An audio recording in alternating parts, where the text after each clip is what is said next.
On March 17, 2022, 30 months ago, we had our first Have Your Say 247. We have since had over 150 episodes. In terms of TV hours, we have had over 1,000 hours of TV shows. In days, that is over 40 days. These are some of the names that have graced the show as panelists. We will honor them in a special meeting today at 6 p.m. New York time and 11 p.m. Nigerian time. Our meeting hall has room for 1,000 people.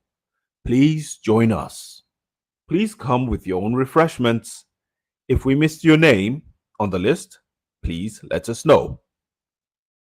Paul, Judin, Dominic, Mohammed, Mr. James, Nne, Victor, Jude, Mutule, John Abba, Kulata, Mama H.O., Dr. Daniel Emeze, Kene Ngozeka, Chilaka, Sacred Infinite Energy, Body, Ostino, Bob Chisco, KJ, Show, Okija, Man of Prestige, One Africa, Dexter, Maska, Bumi, Pastor Andrew, Eagles Air, Righteous Man, Pansat, The Flagship, OBE, Ovier, Femi, Mazi Prince, Jagun, Christian, Olumide, Sola, Ike, Alaba Ferreira, Forefathers, The Blackstone, CM, Eccentric Cast, Tone, AY, Loco P, If Not Now, Justine, African Queen, Ismiri, ED, Sydney, Tokwe, Adamma, Wale German historian, philosopher, Sixfield, Augustine Father, Augustine, Chinonyerem, Dan, Exero, Ifi, Igbo Basic, Ikolala, KSO, Maxi, Mazi Scribe, Nze, Ndubisi, Osita, Roman, Steph, Sid, Ui, White American Label Podcast, Sam O, ISDT I Speak the Truth, Victory, Austin Okeke, Dixon, Church Hill, Tokwe, Helen, Simonekpa, Igwe Nobi, Declan, Oswohia, Basil, Olisa Adigwe, Mohammed, Cyril Oji, Reverend Cosmos, Cornel Adeni, Chike Odunukwe, Chido Onuma, Brian Onyejeli,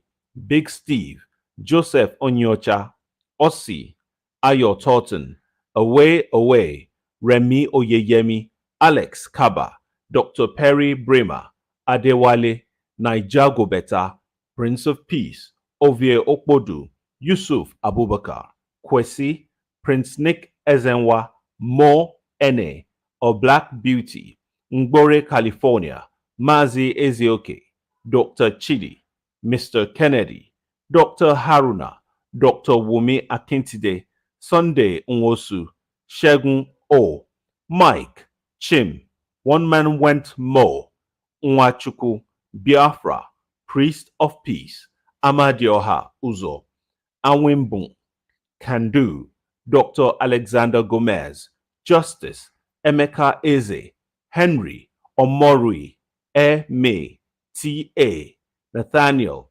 Ambassador RMD, Horsefall, Ebike, DMO, BQB, Aaron of Nigeria, Wayne Bassi, Sydney Odu, EJ Diaz, Ostino, Ifeoma, Rahman, CJ. Here is the link to use to join the meeting.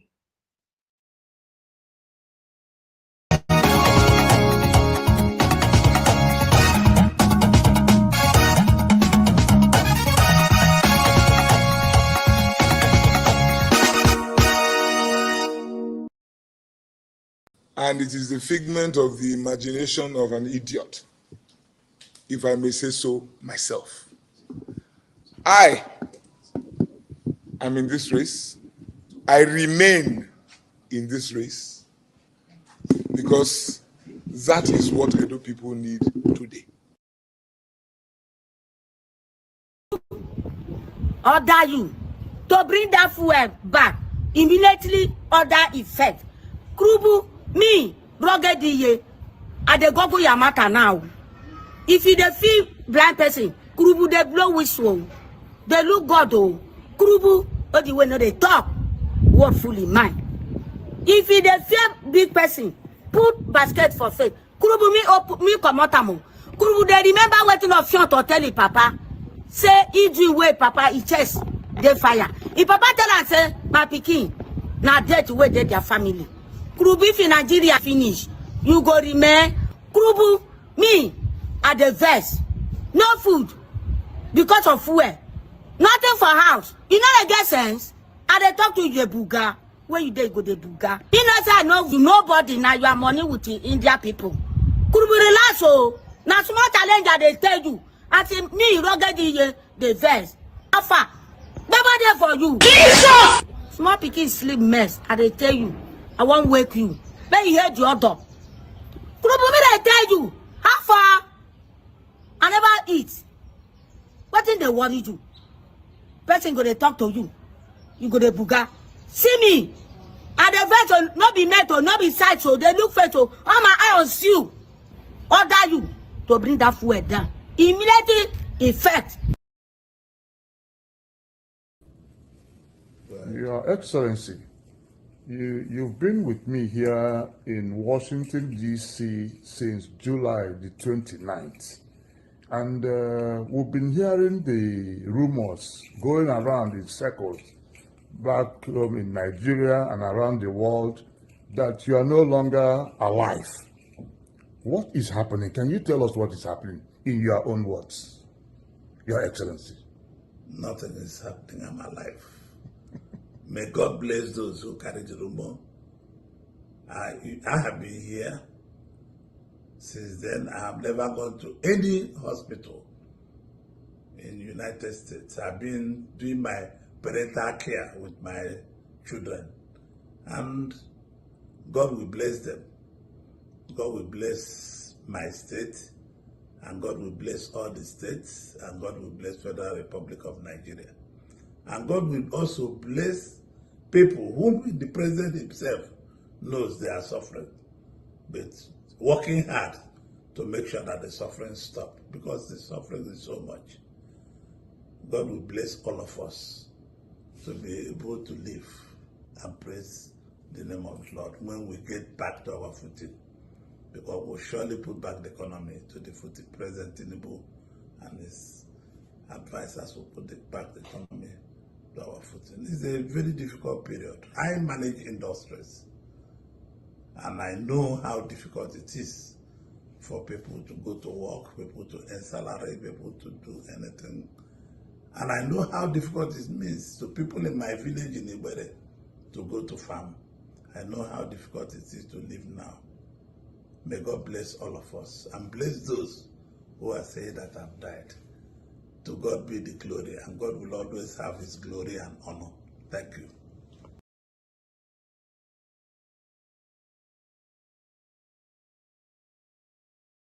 Launched this One Nigeria Unity Fabric at the State House on Monday. She said that this brilliant idea was inspired by her visit to Zimbabwe last year, December, where she saw them do something similar. And she said that this unity fabric will be worn across the country on October the 1st to celebrate Nigeria's Independence Day anniversary. Now, there have been several reactions to this, but the picture you're seeing is of the fabric that was printed for Zimbabwe that the First Lady has referenced. And then, of course, let's look at our own as well. Do we remember a couple of years ago when the worst we thought we could get was a woman who sat in the president's or the seat of the president's wife and said, "There is God, oh." At least that one was funny.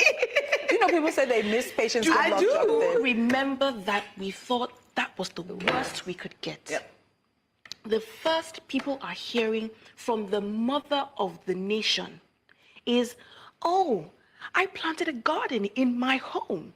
You should do that too, so that you won't starve." How many people can afford a home that has enough space to have a garden? The next thing we hear from her is, "Guess what, ladies? Let's go and find Ankara to wear." Are we going to eat?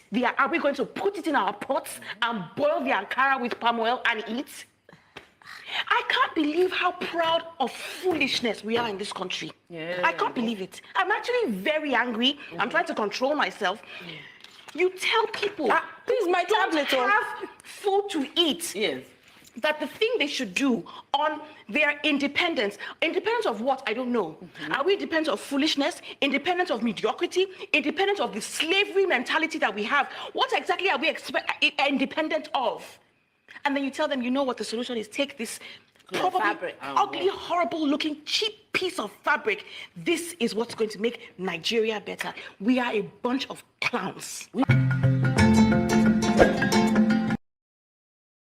Billionaire Aliko Dangote led a number of Africa's wealthy people to a meeting in Rwanda's capital, Kigali, from September 6th to 8th. The meeting, dubbed the African Renaissance Retreat, was held at a prestigious resort, bringing together some 50 wealthy people from different parts of Africa, most of them in the industrial and financial sectors. According to Dangote, he had contemplated for long the idea of bringing together a group of top business leaders in Africa to identify challenges facing the continent, brainstorm on possible solutions, and market Africa as an attractive investment hub. Conflicts, energy, food security, public debt, and access to development funding were the leading talking points at the retreat. Dangote said Africa is home to 30% of the world's mineral reserves and has significant deposits of gold, diamonds, uranium, and cobalt, which have the potential of significantly boosting the continent's economy if well managed. He added that Africa has 65% of the world's remaining uncultivated arable land and 10% of the world's internal renewable freshwater resources, which, if well tapped, can boost food security. The Nigerian billionaire further said Africa should leverage on its youthful population to drive industries, embrace innovation, and roll out new technologies, including artificial intelligence. Africa has the youngest population in the world, with a median age of 19 years, and 70% of people in the sub-Saharan Africa are aged below 30.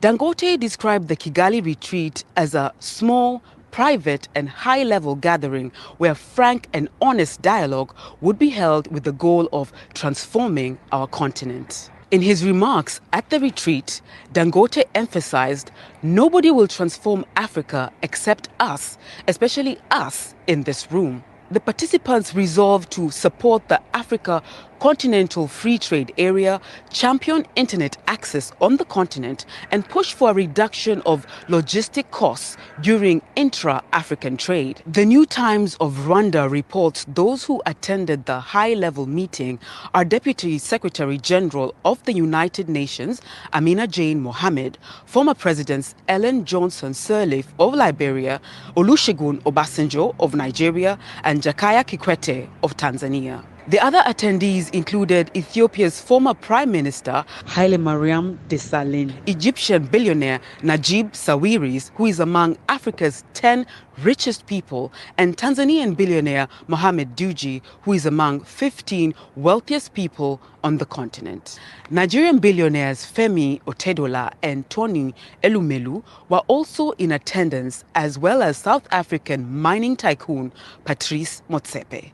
Others were Senegal's Makhtar Diop, who is the managing director of the International Finance Corporation, and South Africa's Wamkele Mene, who is the Secretary General of the Africa Continental Free Trade Area. Also present were President of the African Development Bank, Akinwumi Adesina, and Benedict Orama, the President of the Afrexim Bank. Other executives who are in Kigali are Bani Mensah, the president of International for the Bank of America, and Kenya's James Mwangi, who is the managing director of Equity Group Holdings. Are you ready to connect with distinguished Nigerians around the world?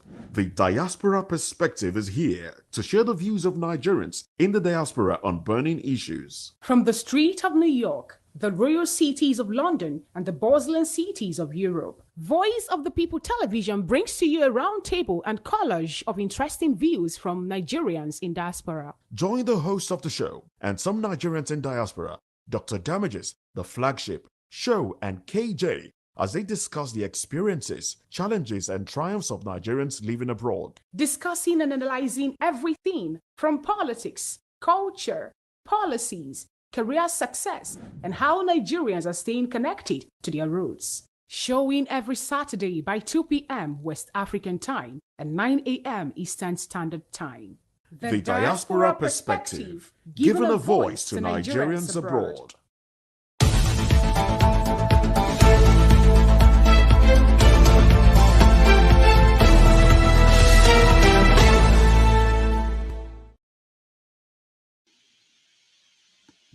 This is not a joke.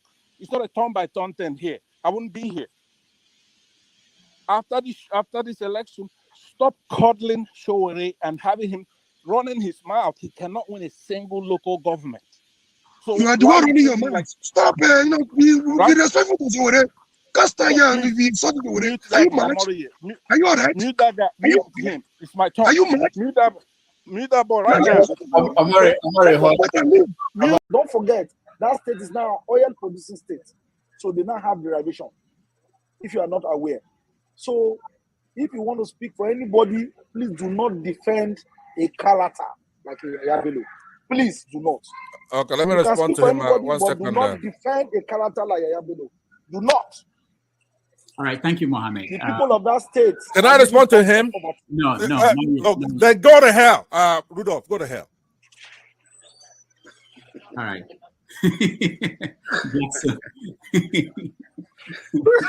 Rudolph, I've never seen this part of him before. My God. And I am ready to die defending Nigeria in whatever way. When it is God's time for us to go, it is and you no took more my going time to to be God. You are ready to defend Nigeria.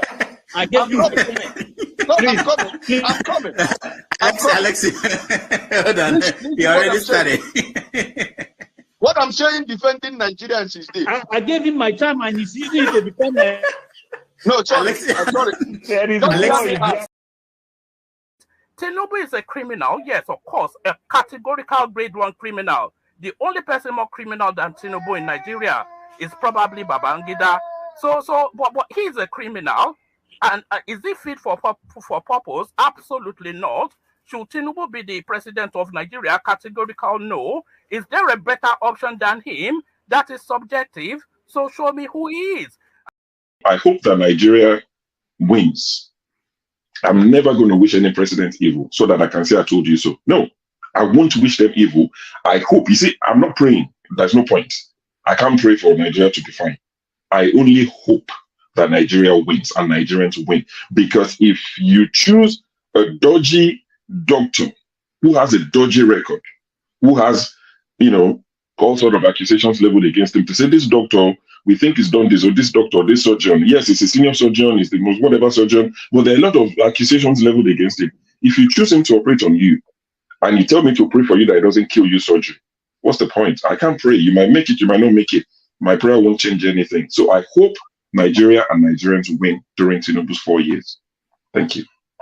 Thank you, sure. Thank you so much.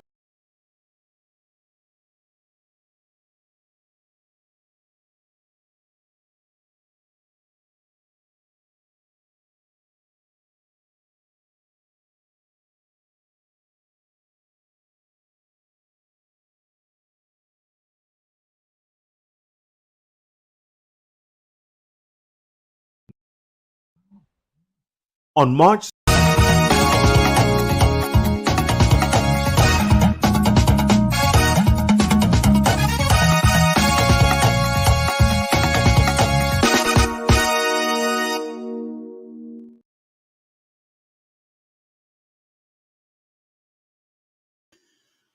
Hello, everybody. Welcome to the show. My name is Rudolph Okonkwo. It's Saturday, September the 21st, 2024.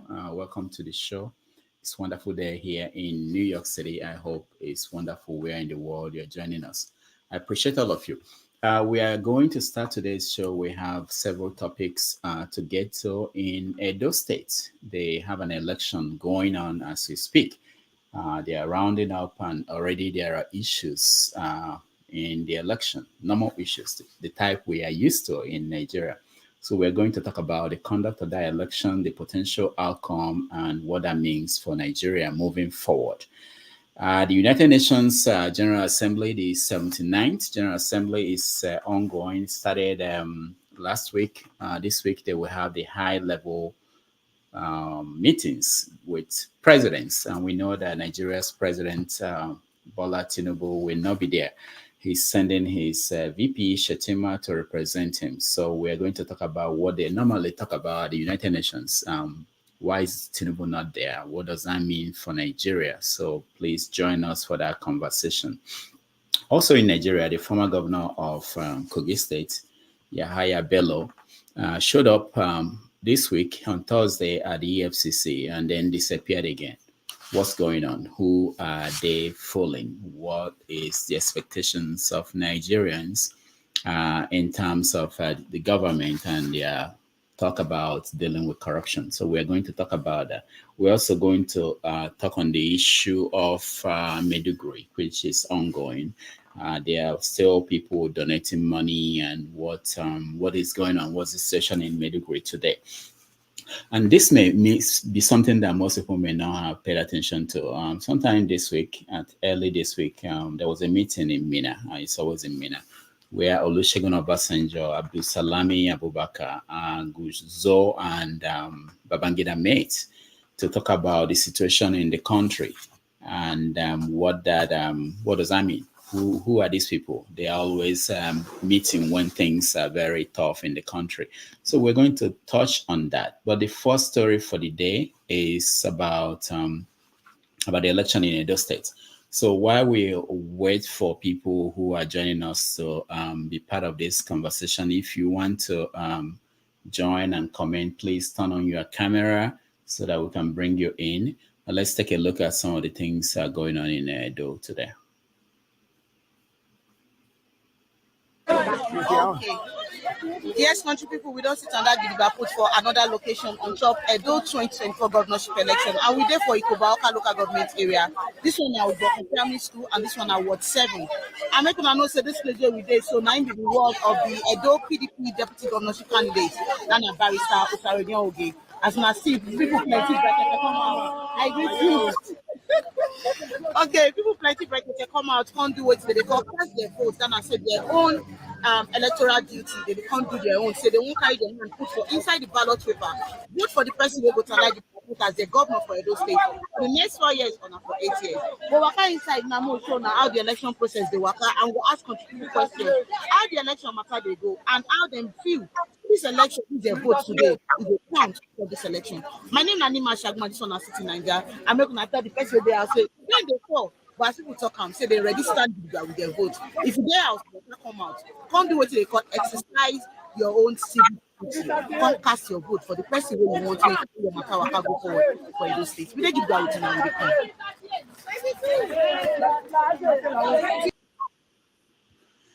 All right, we'll get back to some of the videos we're getting from Edo State and what is going on. Welcome to the show, Ken. Welcome to the show. Yeah, good morning, Dr. Damages. Good morning, Mr. Paul. How are you? Good to see you. Good morning. Thank you. Paul, welcome to the show. Thank you. Good morning. So I wanted to start by asking, are you guys hearing anything from people on ground in Edo State? Kenny? Yeah, well, actually, on ground, no.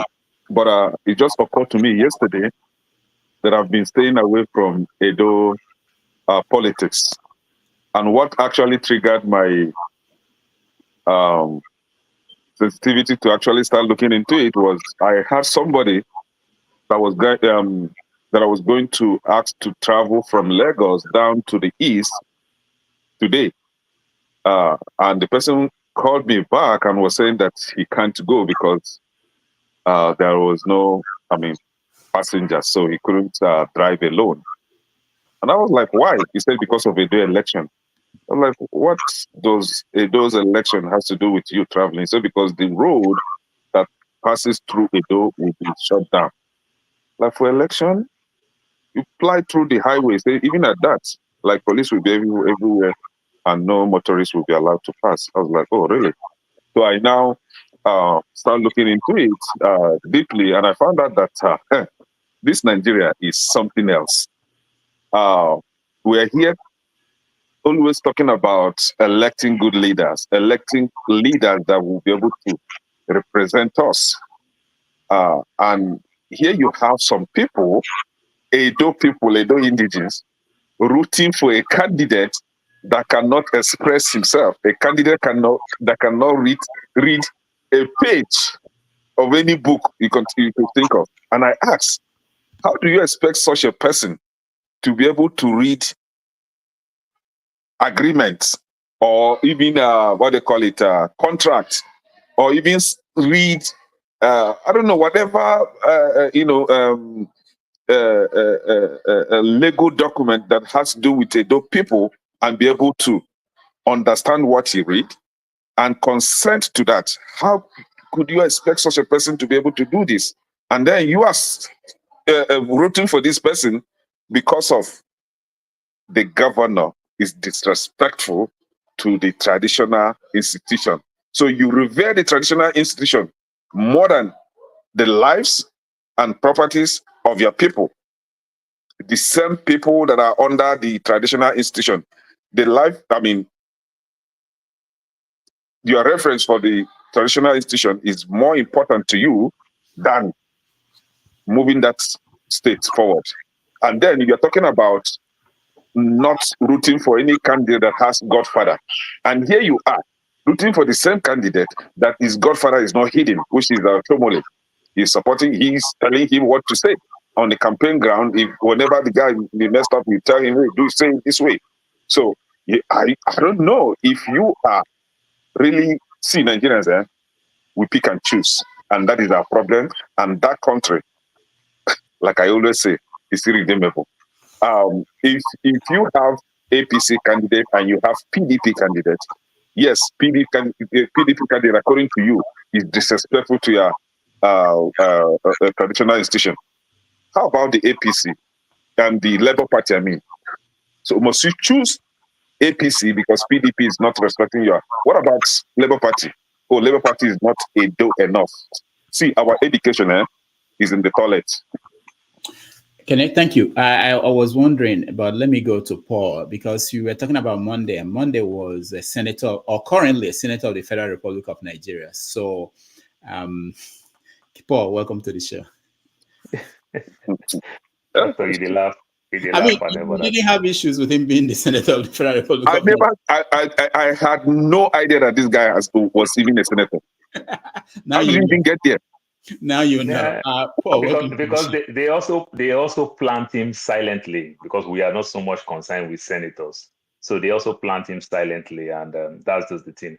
I could remember back in the days when they did that election many years ago in Lagos. That's how Femi Otedola father, Michael Otedola, become governor of Lagos. Two gubernatorial candidates, they were fighting themselves. Easily, he just fell into the hands of Otedola. That's how Otedola become governor. But in Edo State, I can't get it.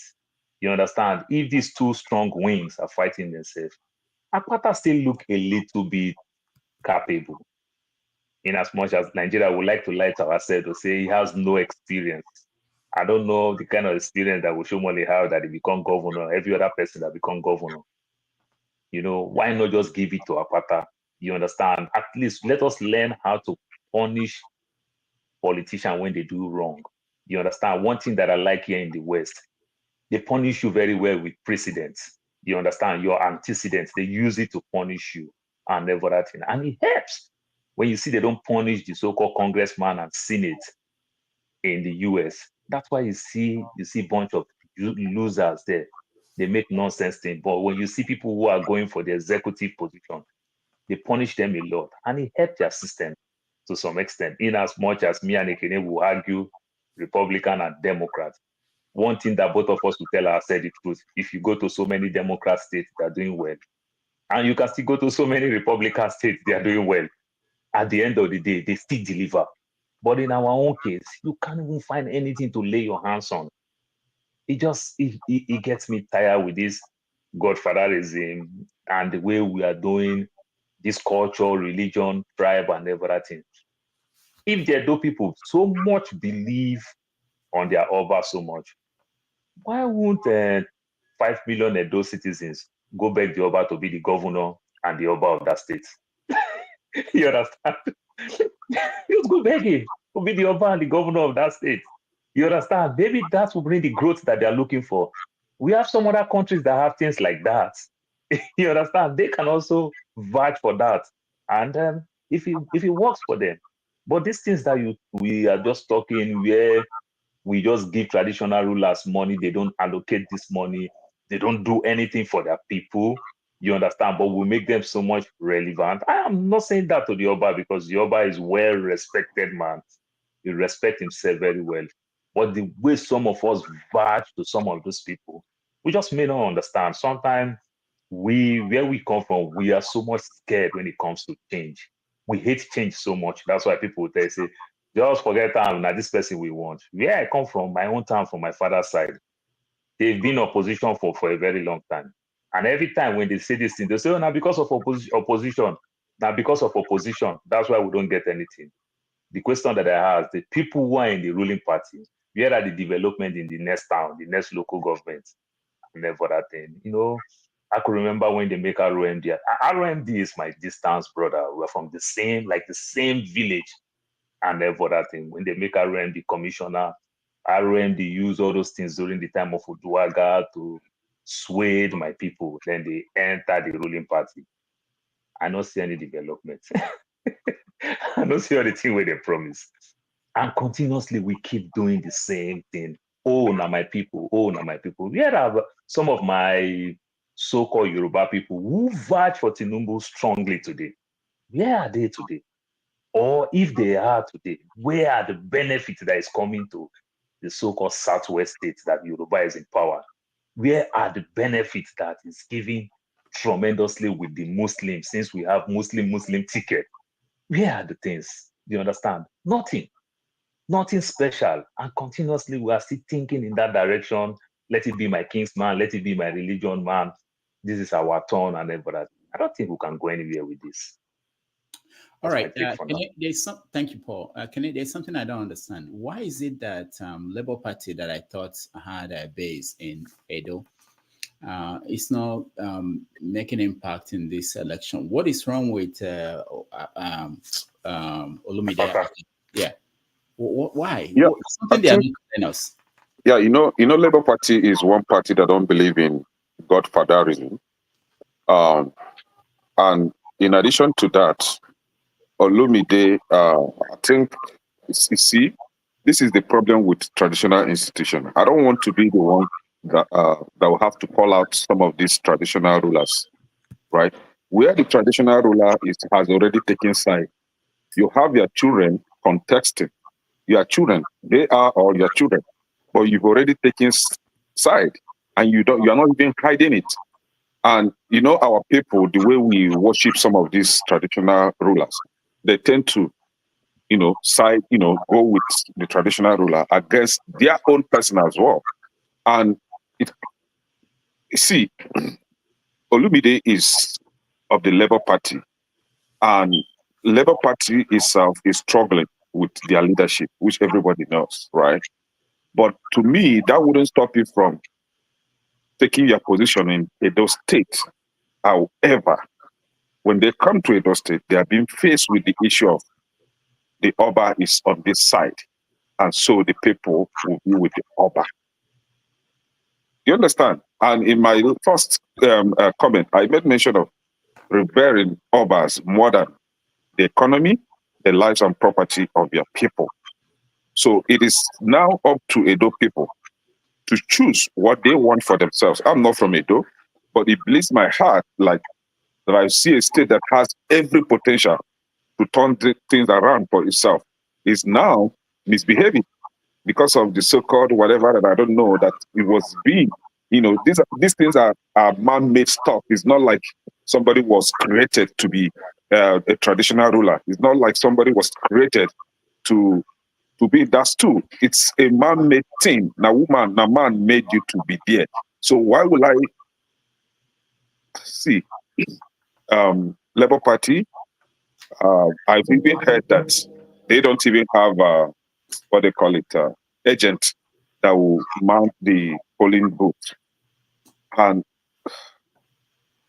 my thing is, how do you then expect to win, even if the people voted for you and you know you are dealing with crooks, criminals like APC and PDP? At the end of the day, your vote will be carried away. Your vote will be shared and divided between APC and PDP because you have no agent on ground to say this is the original result and stick with it. So Labour Party, I don't know, but the result will come out. Some of the polling units today that they were calling the result, I could see that PDP are on the lead because some Labour Party were like, oh, since Labour Party are not that formidable in Edo State, we rather join hand with PDP against APC. So, and we know some people were touting that Edo is not Lagos, but Edo is Abuja. I want to see that Abuja played out in Edo, and I want to see how Edo people are going to react to this. And I wouldn't want them to keep quiet if such a thing happened. Somebody like Oshomole should be given his seat. I mean, the seat he rightly deserves. He cannot come and mess the state up. You are not the owner of the state.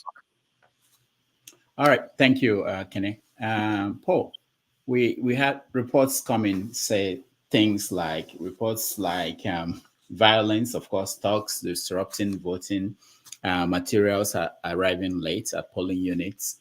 So those are traditional things we see in Nigeria, and beavers not working, people not being accredited. Were you surprised? Of course, I'm not surprised. Those ones it's not a new news. Like the African phrase, like they said, if dog bite person, they say quickly go give them a anti-rabies injection. But if a man bites dog, the man will make the news. So I'm not surprised. It's not a dog bite person. It's not a new news. It always happens. Well, here come the question that you asked, Kenny. This is where I want to come. I want to come in. Remember, Edo State have very strong allied obedience. Now, this obedience, they are not obedient for labor. They are obedient for Peter Obi. You understand? And Peter Obi was supporting, had good relationship with the PDP candidate, Asue Igodalo. Do you get my point? So Obi have good relationship with Asue Igodalo, if you could remember, even manage their account, everything. That is one. Then Ekene branch, and those don't want to cause any wala. Branch towards the traditional ruler, where the traditional ruler lie. So Obi that hates to fight anybody. If Obi understand that the traditional rulers, they are standing on the side of APC, it's just to be wrong for Obi to go to that state. Obi don't really have anything to do. Obi is supposed to learn how to be Trump, who has been campaigning for 4 years.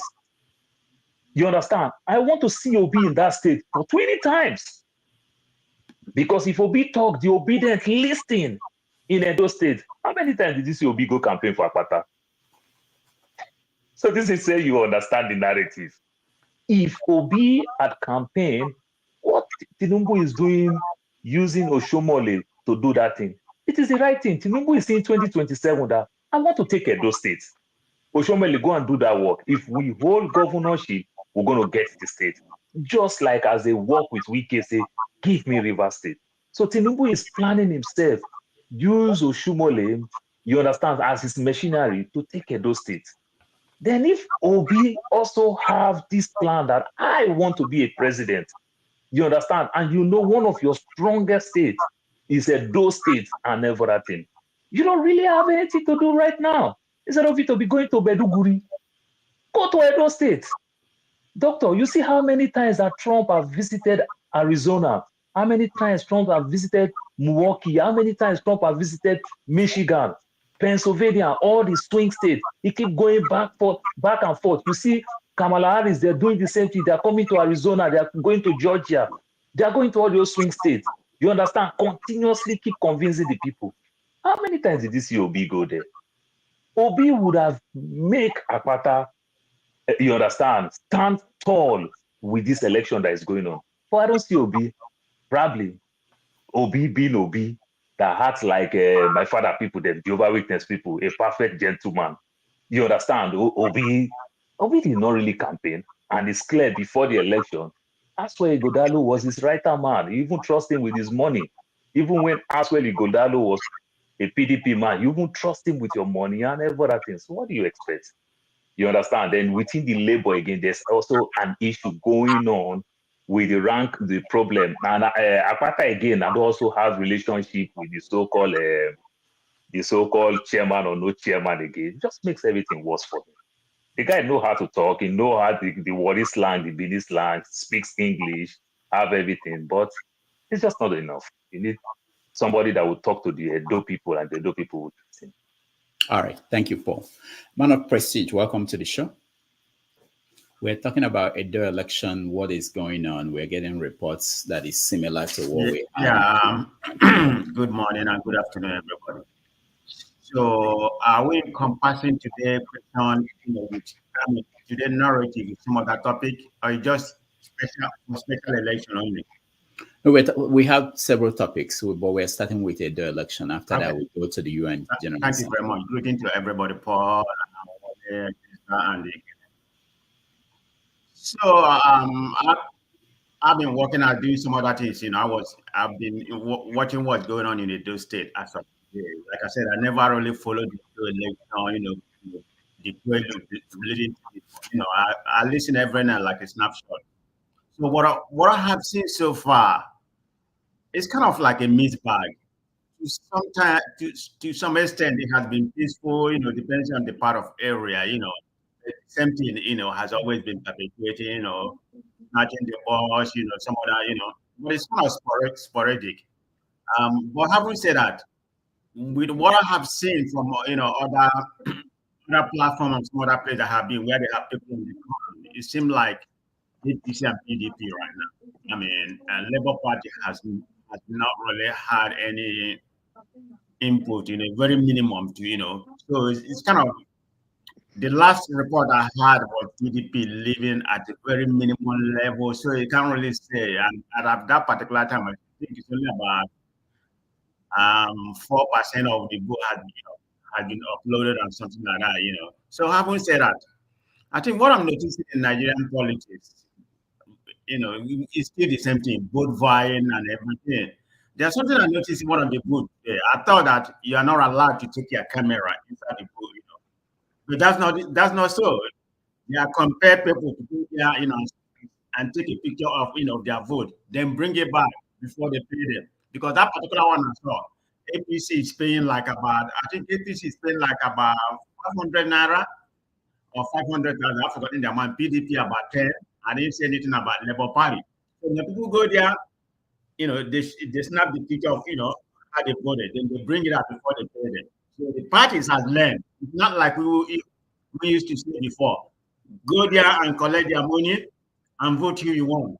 They don't go by that, by that narrative. So far from this Edo politics, that we know so far. So it's gonna be PDP and APC, but according to some narrative, it might end up being in the final. Even I thought PDP will, APC is gonna come on top. I think about 17 parties contested for it, and 7 of them collapsed with APC. So Labour Party, all of them, they are just like a special, purpose vehicle.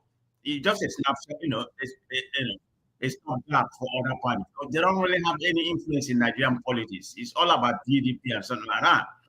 And that was my main purpose, even during the 23 election. I was hoping that we could dislodge that, two-party, but I don't see it right now because all they do is, cross carpet from Obi did it too, from Afghan to APC. So they are all the same thing. I've not seen any changes so far. So we just have to monitor and see how it goes. In my own opinion, Even after we have one state today, which INEC is supposed to mobilize all the additional, make it more efficient. Just more efficient that I've seen so far. So thank you. All right, thank you, man of prestige. Wale, welcome to the show. Yeah, thank you, Dr. Damages. I greet everyone. I think I might be a little bit different from what I've seen. Since I have been following Nigerian politics and have been ruled since, well, let me say, since I know my rights from my left, we keep doing the same thing, same way. And sometimes when I look at it, I think, who are we actually to blame for all these, misfortune, if I may call it misfortune? I think I will blame every single one of us who are Nigerians. For those of us who have managed to get out of the country, we are in the light, we can see, we can turn on our um, internet and watch what is going on. But then when you look at the people on the ground there, and you look at them, that these people, are they actually suffering? If they are, you expect them to open their sense. They give you two different people that, is there only two people who can do better? Like Kenneth said and Paul said, why can't they find a way to punish people for their, antecedent? But no, you will see them dancing after them. Then you start wondering, do people have amnesia or something? Have they forgotten so soon? And it just make me think, you know what? As much as we would like to talk about this country, maybe we need to talk about something different, because the people you are fighting for, they don't even see what you are seeing. To me, it feels like they love they love what they are going through. They love the drama. They love, like, okay, we're just going to do it now. We don't care if we're going to suffer for another 4 years. I'd be like, you people, can you not see clearly? Can you not punish people who have punished you? But they don't see it that way. You and I, we could see it like, really? But then people want to oppress them. That's what they want for them. So, in a way, as much as we love to talk about what is happening, trust me, it will happen next year again. It will happen 2, 3, 4, 5 years down the line. So, what is the definition of when people keep doing the same thing the same way and nothing changed? It just makes me think: am I going to be part of these people who cannot think, who cannot even see what they are going through? And everybody, that, why would one chairman just say, oh, everybody, this is what you should vote for? What have I benefited from the people for 500 naira, or how much are they giving them? For how long are they going to spend it? No road, no electricity, no any infrastructure, no school. And still, you will go and follow them. Why can't, even if, let's say, for example, if I'm on the ground, even if I know that my vote is not going to count, I would rather vote for someone that I believe in. I'll punish those two or those three that I know that no, their antecedent has nothing good to offer me. I would rather go and vote for someone, even if the person doesn't win. At least my conscience will be justified. But they don't think that way. And it pains me to see that why our people are perishing. Don't they have knowledge? I stop there, Dr. Damages. I don't know, honestly, what is going to happen to our people. They will, trust me, let another election come tomorrow. They will still do the same thing. All right, thank you. We're seeing results coming in from Edo State. At least the papers are clean this time. They were not like what happened in 2023. Dexter, welcome to the show. Yeah, thank you. Yeah, good afternoon, good morning, good evening, everybody. Thank you, Dr. Damages. Yeah, regarding the election, well, I think everybody has said a lot. However, what I would say is let's not gaslight other people here. You understand? You can't be comparing Edo State election to America's presidential election. For crying out loud, Trump didn't go and campaign with governors when governors were campaigning in their states to become governors in America. Did we see Trump going everywhere with them? Obi is not going to micromanage Apata if Apata wins the election. Apata is an independent man. Apata should sell himself to the people. So let's not be bringing all that kind of narrative here, because it's unfortunately the truth about that's the way Nigeria descends, that we leave the core of the issue. We leave the core of the issue and start addressing things that are peripheral. Regarding the Edo State election, I think what behoves on the people of Edo State, and not just the people of Edo State, people of Nigeria, is that until you realize your state, you cannot really change it. They said if you can write down your problem, if you can write down your issue, then it is half solved, 50%. One of the problems we have in Nigeria is that people cannot even write down what the issue is. If you go and ask the average person in Edo State, the normal people on the street, ask them, what are your issues? They won't address it to leadership. How many Nigerians see the need to have the right leadership? Many people don't see it that way. Many people rather see it as, let it be somebody of my ethnic stock being in power. Many people think of, as long as I can have food, I can take care. As long as I'm settled, I'm fine. But we don't look at it as, what is the leadership? Do you think you deserve a right and a just leadership? I don't think the people ask themselves those questions. No, as long as you don't ask yourself those questions, your society is going to drift the way the Nigerian society drifts. That's what you only give birth. You can't plant lemon and then expect to harvest oranges. It doesn't happen. So that's where we are until our consciousness, maybe we will be so beaten down, then we will now start addressing the purpose. What kind of leadership do we want for ourselves? And it's a very tough question, because when you talk about having the right leadership, then you will throw away all these medieval tactics that politicians use, that many of us even cling to. Many of us cling to those medieval tactics politicians use when it benefits us. So for the Edo people, I lived in Edo State for almost 11 years. So I'm virtually from Edo State. But I think it's for them to decide to choose among all the candidates, who they want, that will govern them for the next 4 years. So I'll leave it to them at that. Thank you. All right, thank you. James, we are seeing stories and coming out of Edo. Labour Party candidate lost his polling units. APC's candidate won Monday. So what are you looking at, and why are you interested in what's going on in Edo State? Mute yourself, James. Okay. Good evening, everybody. Yeah, hi. Hello. I was born and brought up in Edo State before I came to Germany a few years ago.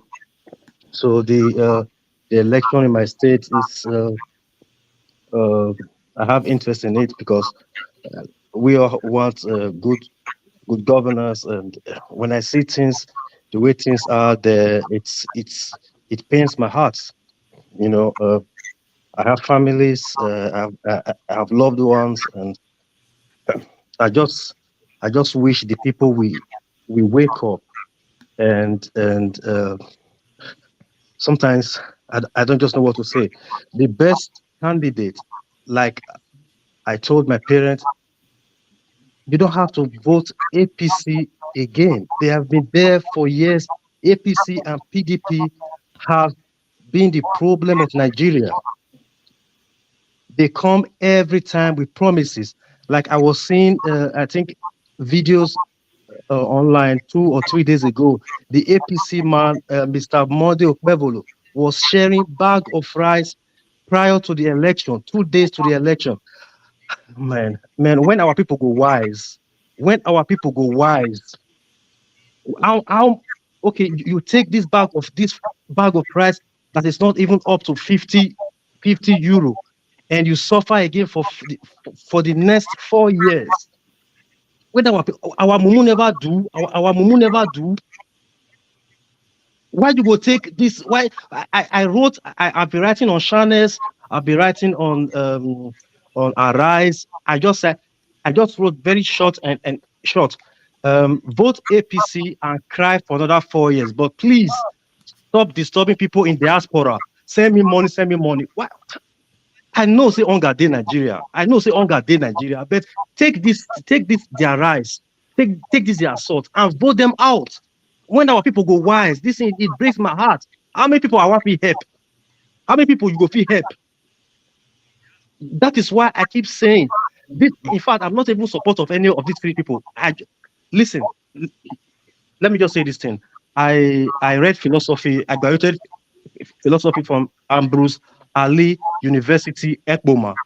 I think some of my people there, I think some of them are also in USA, or I heard someone was saying it's, if we look at the way things are in Western world, compare, like here in Germany, if election is ongoing, you don't even know.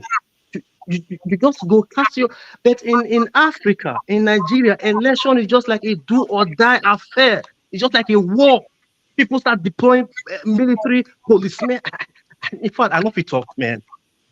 Which can, and we start saying the white people are responsible for our ailment. No, we are our own problem. We be our own problem. Let us leave these people alone.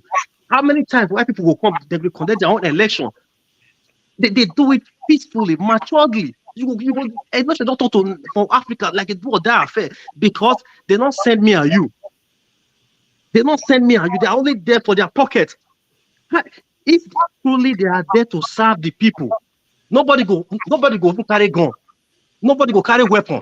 But they go there to go and steal.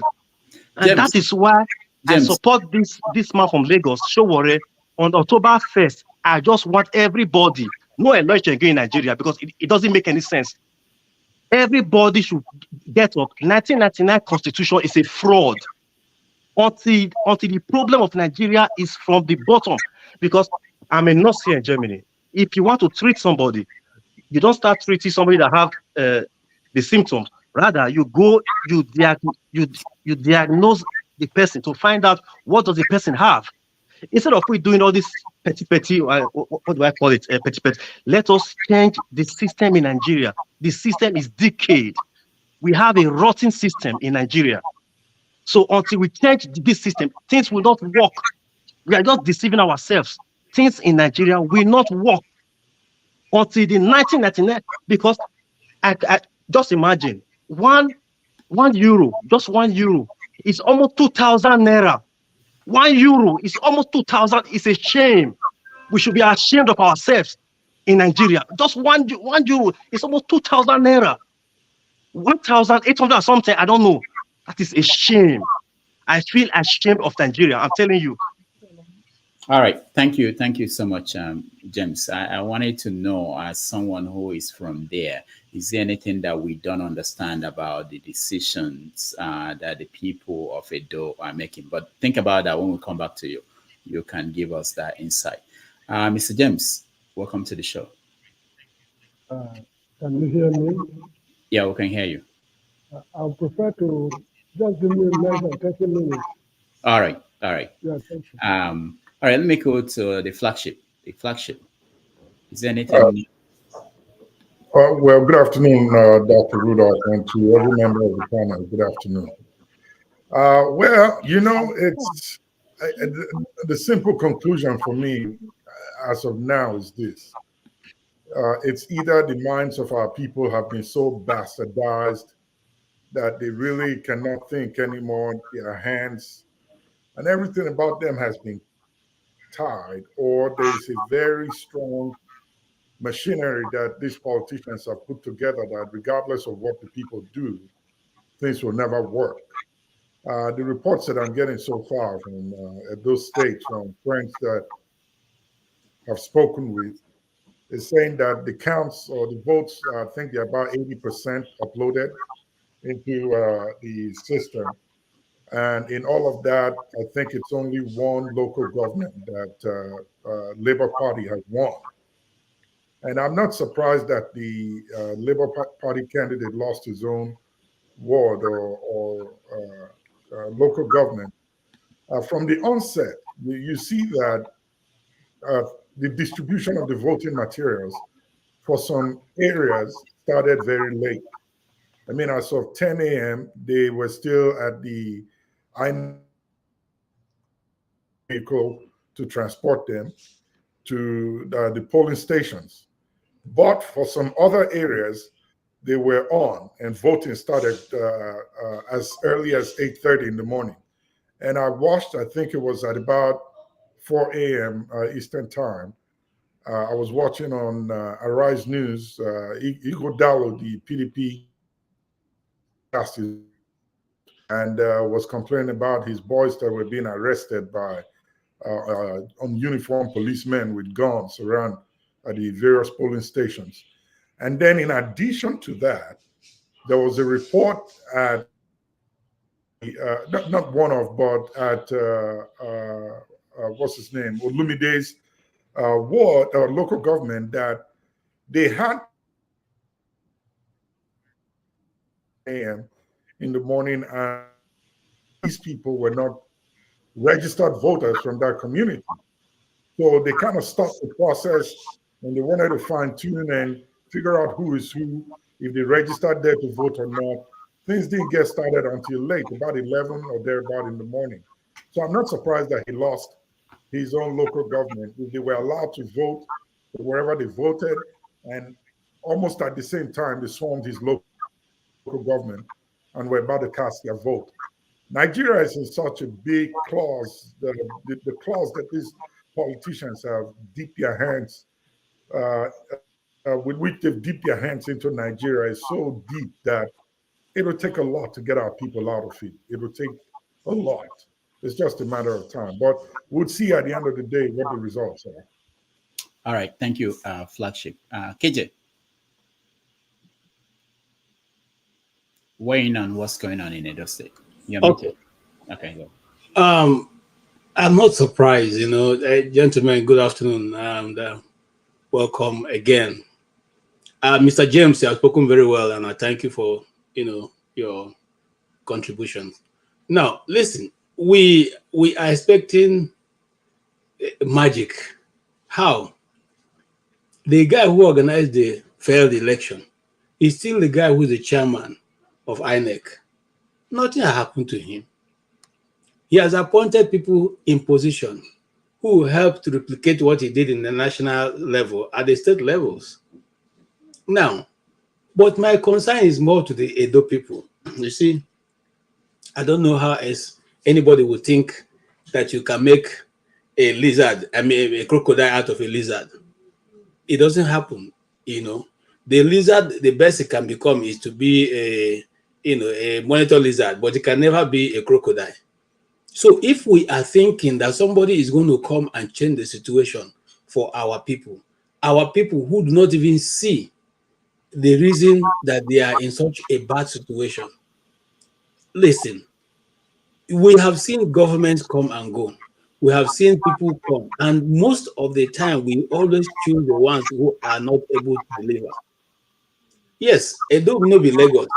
Also, Edo will not be Abia. Yeah, Edo will not be Abia. Because the Abia people said we are determined to make a change, and they stood by it. So it is now for the left to the Edo people. And like I said earlier in another discussion, the consequence of every election is your 4 years taken minus out of your life, out of the lives of your children, out of the life of that nation. Those 4 years are not going to come back. It's not going to be that tomorrow you wake up and it's gone. No.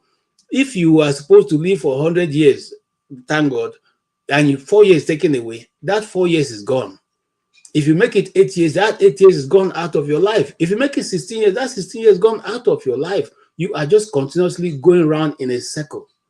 And that's what's going to happen if Edo people make a mistake or bringing in somebody who cannot change their situation.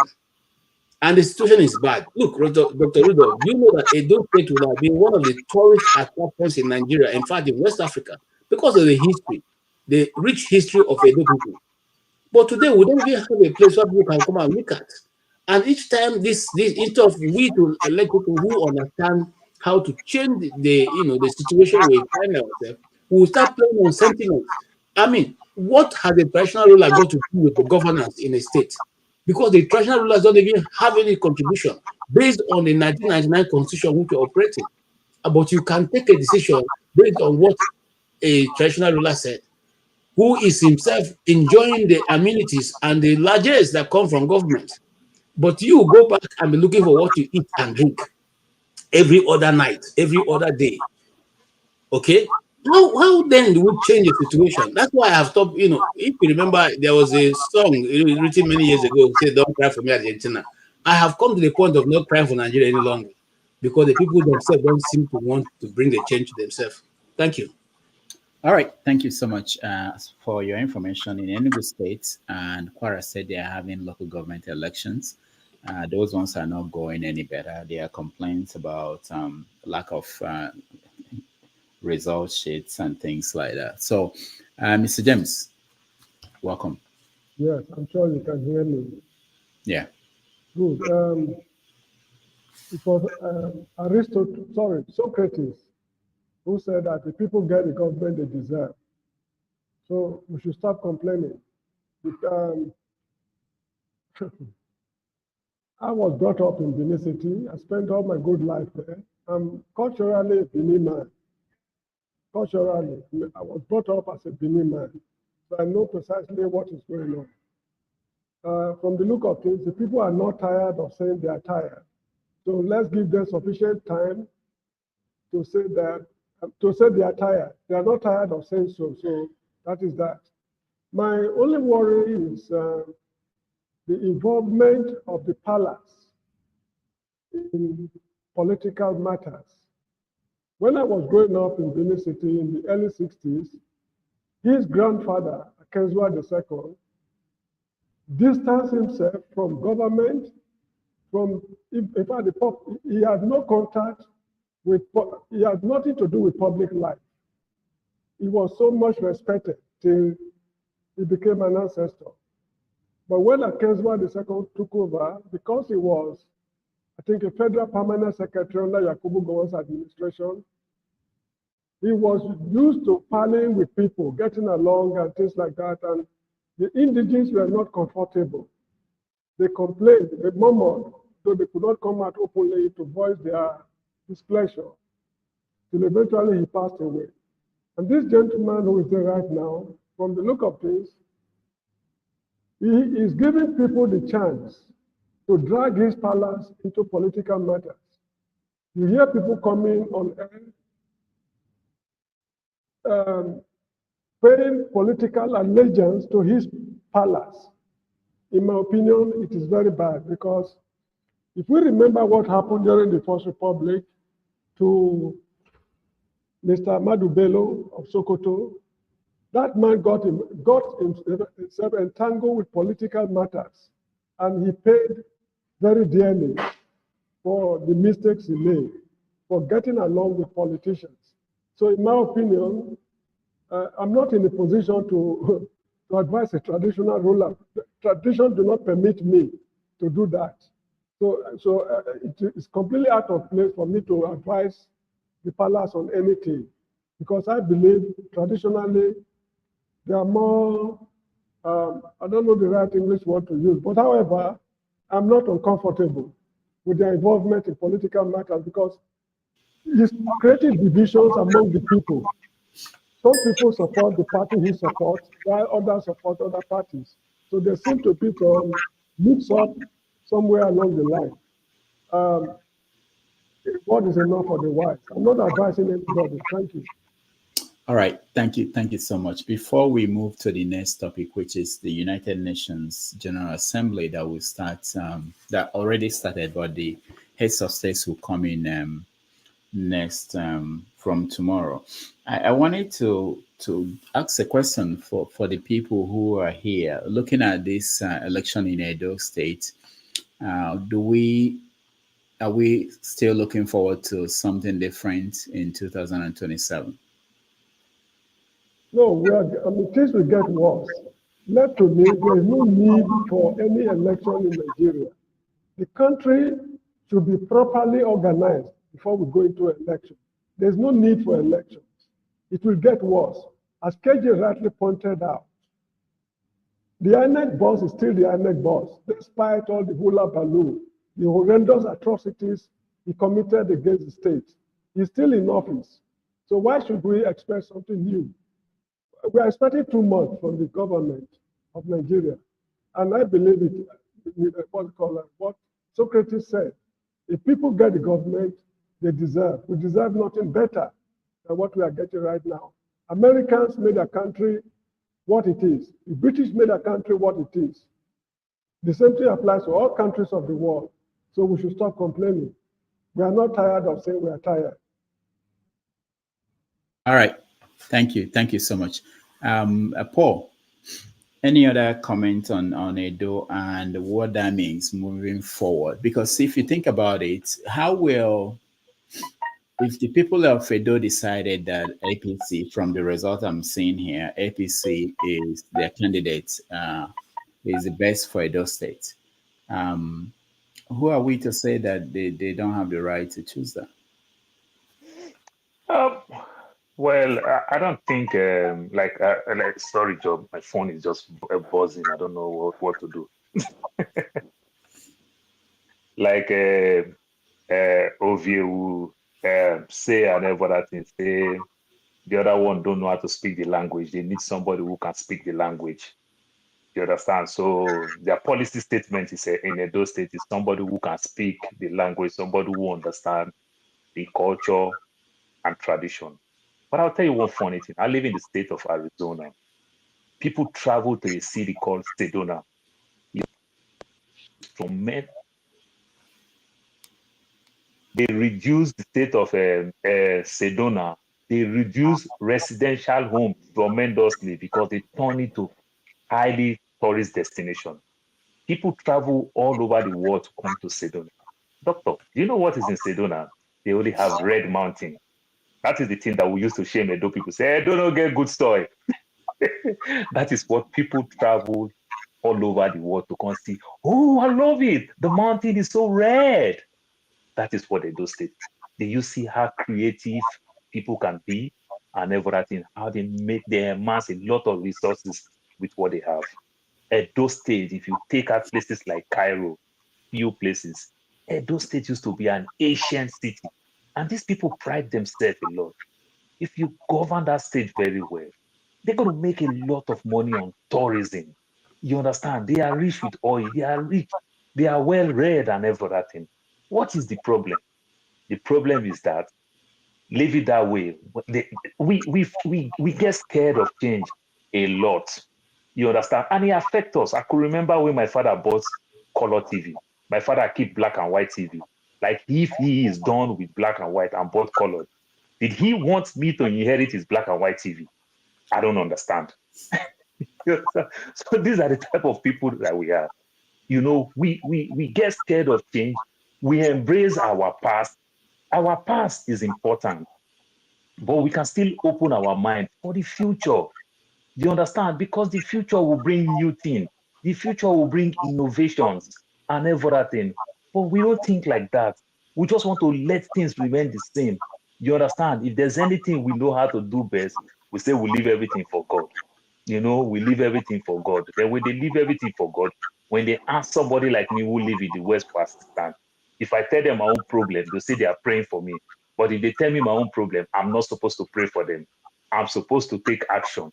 But they are not ready to take action. That is the problem we are facing virtually the whole of Africa. You know? All right. Thank you. And doctor, before I forgot, the Edo people want Monday Kwabolo because he said he's just going to give them pole, transformer, and the likes. And the good thing is that if you talk about Nigeria today, Edo, Ondo State, these are the states that have the highest timber and everything. So it's easy for them to get all the timber and everything. They just put pole everywhere. Edo State will start having light like Abia State. That's why they want the man who promised their transformer and pole that they will have 24 hours electricity. That's how low we set the standard. Thank you. James, do you have final words on this Edo election in terms of what we outsiders may not understand about Edo people? Unmute yourself, please. Yeah. Yeah, like my other senior person said he was quoting Socrates that the people get the type of government they deserve. He's absolutely right. In a modern world, 21st century, it's a shame that other countries are talking about development, infrastructure. Now, only for my Nigeria country, they go tie kilometer road when they even reach 4 kilometers. All the women will come out and start shouting, Hosanna, Hosanna, hallelujah. APC government, they are talking about palliative, sharing of bag of rice and beans for 21st century. Nigeria, as in, I suppose I'm ashamed of that country. We are supposed to get to be ashamed. I feel, and that is why most of us, we don't get the type of respect we deserve outside Nigeria, because Nigeria is just like a joke. It's a joke to international community. Okay, let me come back home now to Nigeria. All the candidates, PDP candidates, they asked for Ighodalo. He was always in media houses telling the people what he can do. The Labour Party candidate also, Akpata, he was always invited by channels, by Arise and other. He was there. APC candidate was running. He was running from. See, like I said again, the people deserve the type of leaders they get. Somebody that I want to come and rule. APC was giving useless excuses.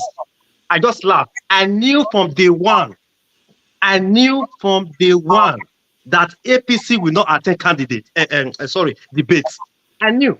I told my German woman, I said, just watch out. I said the APC, the same way Mr. Agbado was avoiding debates. He was running. He was saying, I will share cassava, Agbado, and Gari, beans and rice. Man, I beg. See, me, I'm not even in support of any election until that country revolution must take place before Nigeria, because it favors the people there. A country where senators had 23 million naira monthly salary, and they were fighting for 70,000. Money when even reach me to take fuel my car. It's not up to 50 euro for policemen. Man, the injustice in Nigeria is too. Dutch say it's too easy. It's too gross. Out and now there people they go church and mosque. Pastor will tell us, say, make we pray to God Almighty. They will say, we go church. But I tell my family, I say, if I ever pray again, before I was born, today on my birthday, my parents have been praying over 30. I'm 36 years old now. They have been praying, but nothing they work. They deceive me and you with prayers. I tell them, the Europe, when all of us there now, they don't go to church, but things are working. If I drive, they go road. And they drive my car, I see red, I go stop. Because why? Things, not prayers. Things work here. Rules. Wow, man, I beg. Nigeria matter don't tire me, my people. Nigeria. All right, James, thank you. Happy birthday to you. Thank you very much. Thank you. We'll pray for you. Thank you. Nigeria matter don't my God. Mr. Rudo, let me quickly chip in something. Okay, go ahead. Yeah, you see, this habit of we brought up in Benin, customs and traditions, we should play down on it, because, yeah, we brought up in Benin, always boasting of our customs and traditions. We should play down on these things, because the world we live in these days is not the world of customs and traditions. You see, our ancestors were gifted craftsmen. They were able to fabricate a lot of things in bronze, and the white men stole them and things like that. That is their own world. We should build on what they have done, not we claiming credit for what they have done. This is the point I'm making. The Great Wall of Benin, that is the moat that surrounds Benin. That is a great work of engineering. These men had no knowledge of calculus the way we know it today. differential equations, numerical analysis, and what have you. But they were able to accomplish quite a lot in their own crude way compared to our present knowledge. But what are we doing? Instead, we are falling back on Benin of 1897 in 2024. I think we've retrogressed considerably. So we better we better change our style. This issue of saying our customs and traditions are rich, we are not the people who invented these things. They were handed over to us. What are we doing to uplift this quality of life of the people with these customs and traditions? Because if we just transmit it to future generations the way it was given to us, we've accomplished nothing. Ours will be a wasted generation. This is how I see it. So we should play down on all this issue of customs and traditions. I'm not saying we should denigrate our customs and traditions, but what are we doing to uplift the standard that was handed over, that has been handed over to us?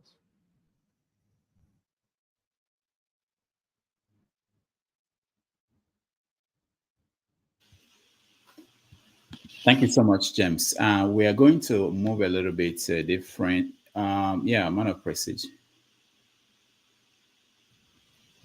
Unmute yourself. Yeah, I was just going to make a minute commentary. We were wrapping up this Edo election, so I guess just from my observation so far, from what I've seen, it seems like it's going to be APC. But having said that, I don't have a dog in that fight. But in somehow I have a dog in it, because I'm a Nigerian.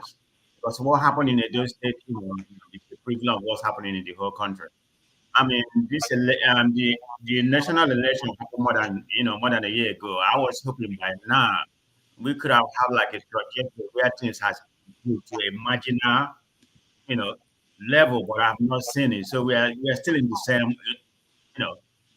we're seeing the same nonsense we have been so far. So I don't know how we're going to get out of where we are. All we can do here and talk or something like that. It doesn't seem we are heading in the right direction. It's just my observation so far. So I just have to make that statement. Thank you. All right, thank you.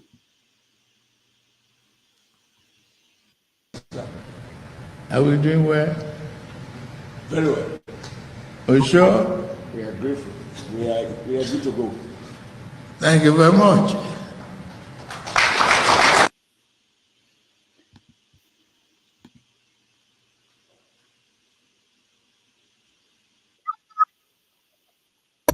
To bring that fuel back, immediately other effect.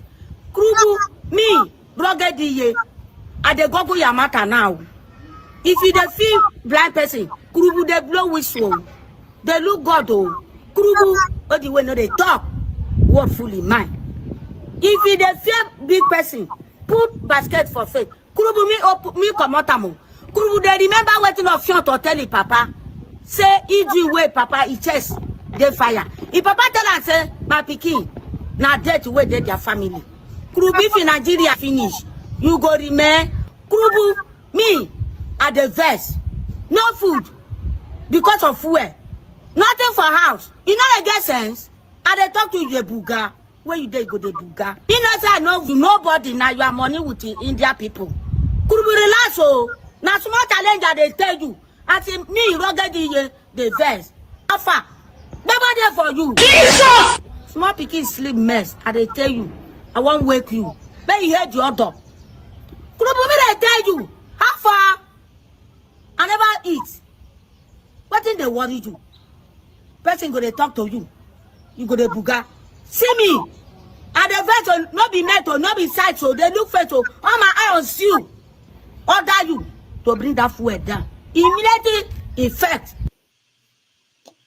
All right. The woman is obviously pissed off about what's going on in Nigeria, and she was addressing the president. President Bola Tinubu has decided not to come to New York.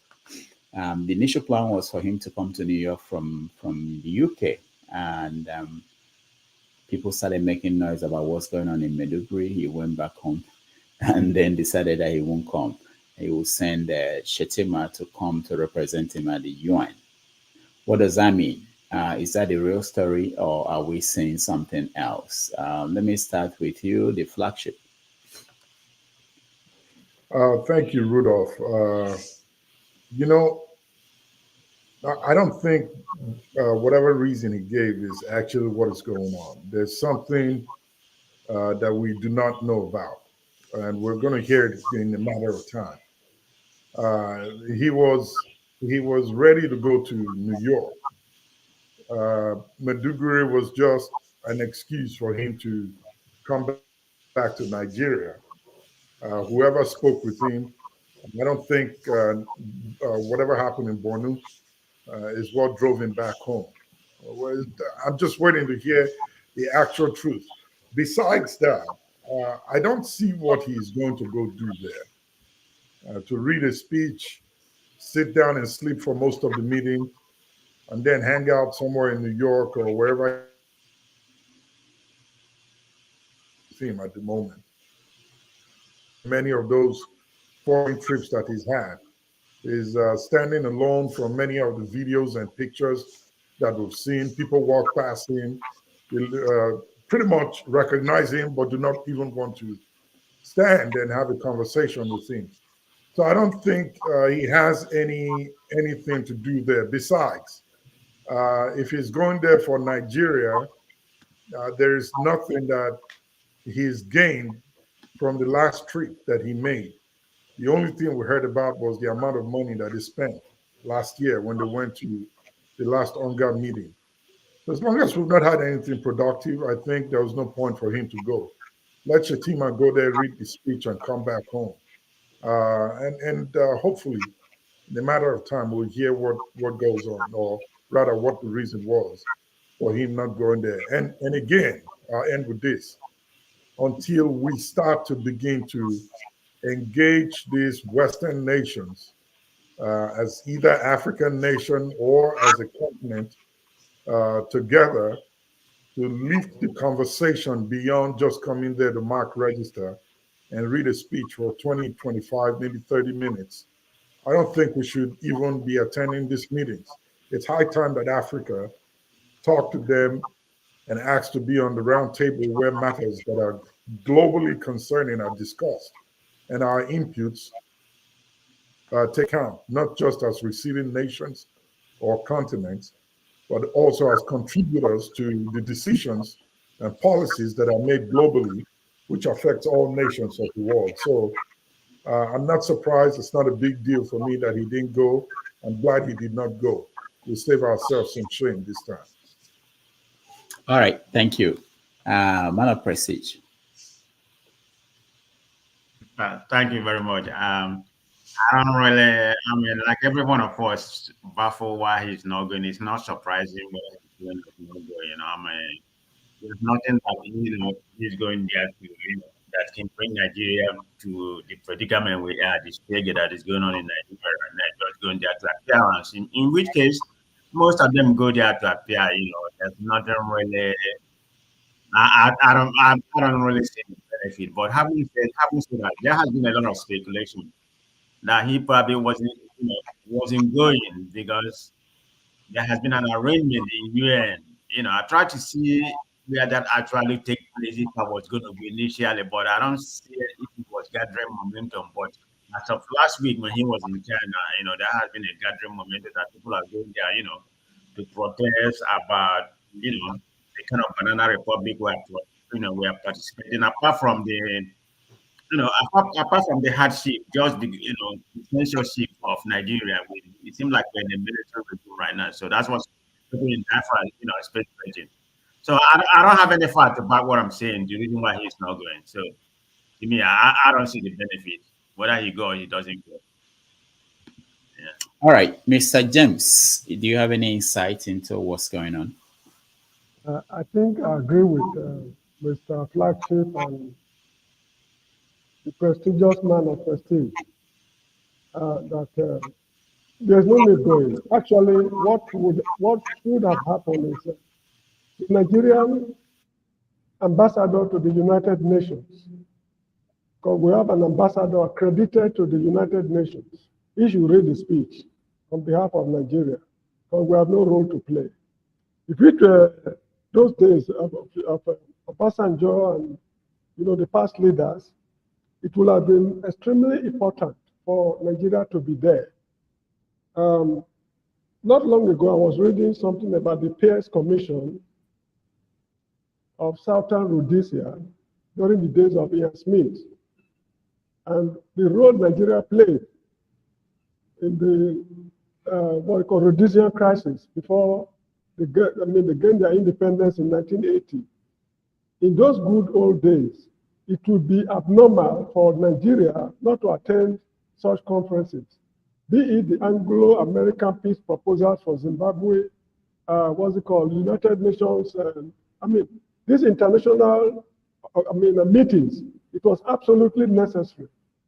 In those days, whenever any Western country, in particular, want to do anything in Africa, the first question they ask is, what will be the opinion of Nigeria? What will Nigeria say? But those days are already gone.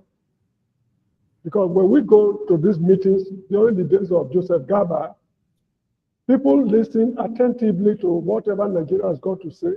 And on the sideline meetings, there are a lot of things going on between Nigeria, Ghana, and other countries to see how they can stabilize the situations in Africa. But those days are already gone for good. I'm sure he canceled the meeting. Well, I'm not sure. Let me be very frank. I'm not very sure, but one of the reasons why he did not go is this impending demonstration in Nigeria on October 1. If the country becomes ungovernable, anything is capable of happening. So his presence on ground is very, very important because, that is how I see it. So he has just come to consolidate his position and make sure everything is in place before October 1. That is just how I see it. Anyway, for now, Nigeria is a nuisance. Nigeria is a nuisance to the international community. So there's no need for us to advertise ourselves. Thank you. All right, thank you. Let's listen to a little bit to what he said the last time he was at the UN.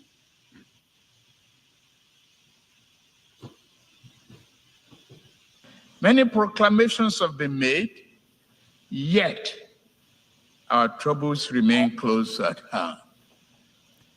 Failures in good governance have hindered Africa, but broken promises, unfair treatment, and outright exploitation from abroad have also exerted a heavy toll on our ability to progress. Given this long history, if this year's theme is to mean anything at all, it must mean something special and particular to Africa. In the aftermath of the Second World War, nations gathered in an attempt to rebuild their war-torn societies.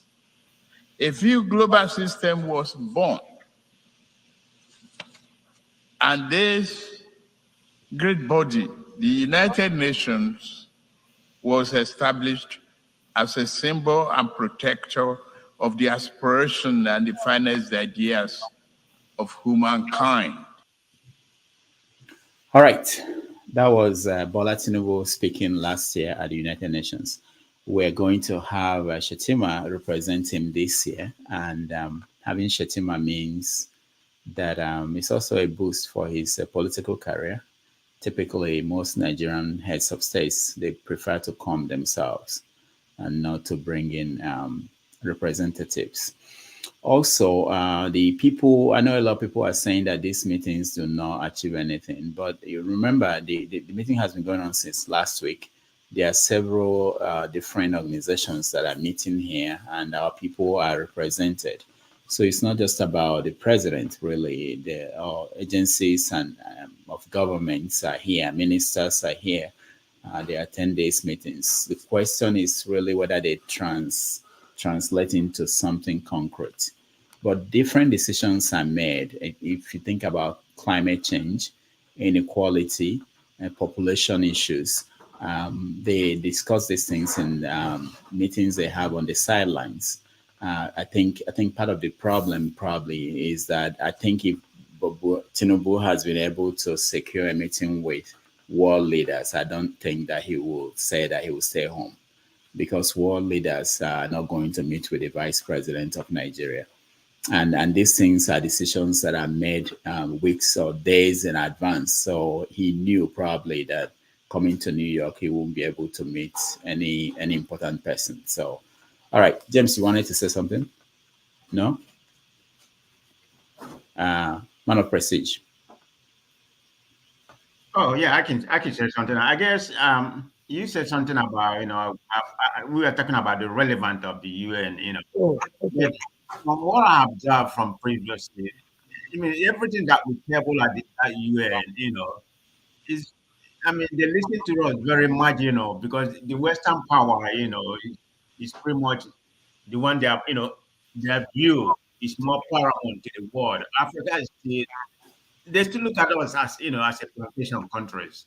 That's why I say it is very, very difficult for us to channel our own, what our problem that's going to come to the forefront, whereby they can use, to shape the world, even shape Africa. But if I'm wrong, Dr. Rudolph, you follow that forum very much. But I've not seen where it translates to any benefit to Africa. If it does, it's very marginal. So if you can give me an example where the forum has, really translated to something tangible, maybe I don't know. Okay. Because Okay, go the ahead. rule of the game is survival of the fittest. That is the world we live in. Now he is talking about broken promises. Who promised who what? If I give you a promise and I'm unable to fulfill my promise, it's not legally binding. You have to get yourself properly organized before people can do serious things with you. Serious minds can only work with other serious minds. This is one thing to understand. And you are correct. Most of these sideline meetings are pre-arranged before they go to the United Nations meetings in New York. They are unable to strike a deal, to strike deals with countries on what to discuss. And one thing again is this, with the Nigerian government. The quality of people advising the government is another factor. Because the likes of Joseph Gaba, was it Bolaji Akinyemi of those days, their likes are not in government of today. So when Nigeria goes into problems, they don't have quality people advising them. When they are setting up or when they are appointing people to offices to take political matters or political affiliations into consideration, like advisor on political matters, advisor on social matters, African affairs, and things like that. They share it among party men. They don't use their best brains. I got to know this because when they send technical assistance to African countries, you discover that most of them are hollow academically. They don't even know their left from right. Most of them are professors, doctors, and what have you. But when they talk like babies. That is the technical assistant, what we call the TAC office, is it in Lagos or Abuja? The quality of people they send out. So this is what is disturbing us. And this is why we blundered while we were handling the Niger problem. The people who advise government on the line of action to take, they are not well grounded in the matters they were grappling with. So the same thing is also happening all over. And the world are saying through us. Because they are saying through us, they have no regard for anybody anymore. It is better actually for him not to go. It would have been better for the Nigerian permanent representative at the United Nations to deliver the speech and walk away in silence. And another possibility is that maybe he's afraid of demonstrations of Nigerians in the US. They can troop to the UN headquarters to stage mammoth demonstration. That could be another reason why it's refused to go. But however, it's a blessing in disguise that he choose not to go. The government actually is a government of users, as far as I'm concerned. All right. Thank you, Mr. James. Flagship, final thoughts. I really agree with Mr. James, and I think it would have been better to have the ambassador to the UN do the speech reading and save Nigeria the $30,000-$40,000 that they have disbursed for hotels and whatever they go there to do, expenses. We have really not recorded any positive outcomes from all these UN meetings that we go to attend. Our nation still remains where it is. In fact, it doesn't remain where it is. It's been going down every day. The promises that Tinubu is talking about, I'm not sure what he's making out of that. And if he's depending on the promises that the Western nations are making to African nations of what they will do if they allow them access and control over their governments, then he's fooling himself. It makes sense why they have to run over to their countries to get their blessings first when it's time for election. Whatever the promises they make to you as a government in Africa or in your nation, it never holds water. It's not legal. It's not binding. It may not even be documented. So even if you go back there and you stand in front of them and read a long speech and remind them of their promises, it falls into deaf ears. So I don't think we need to be there for now until we get our problems fixed and until we get our nations right. I don't think we should be represented there at the presidential level. Let the ambassadors do the work there.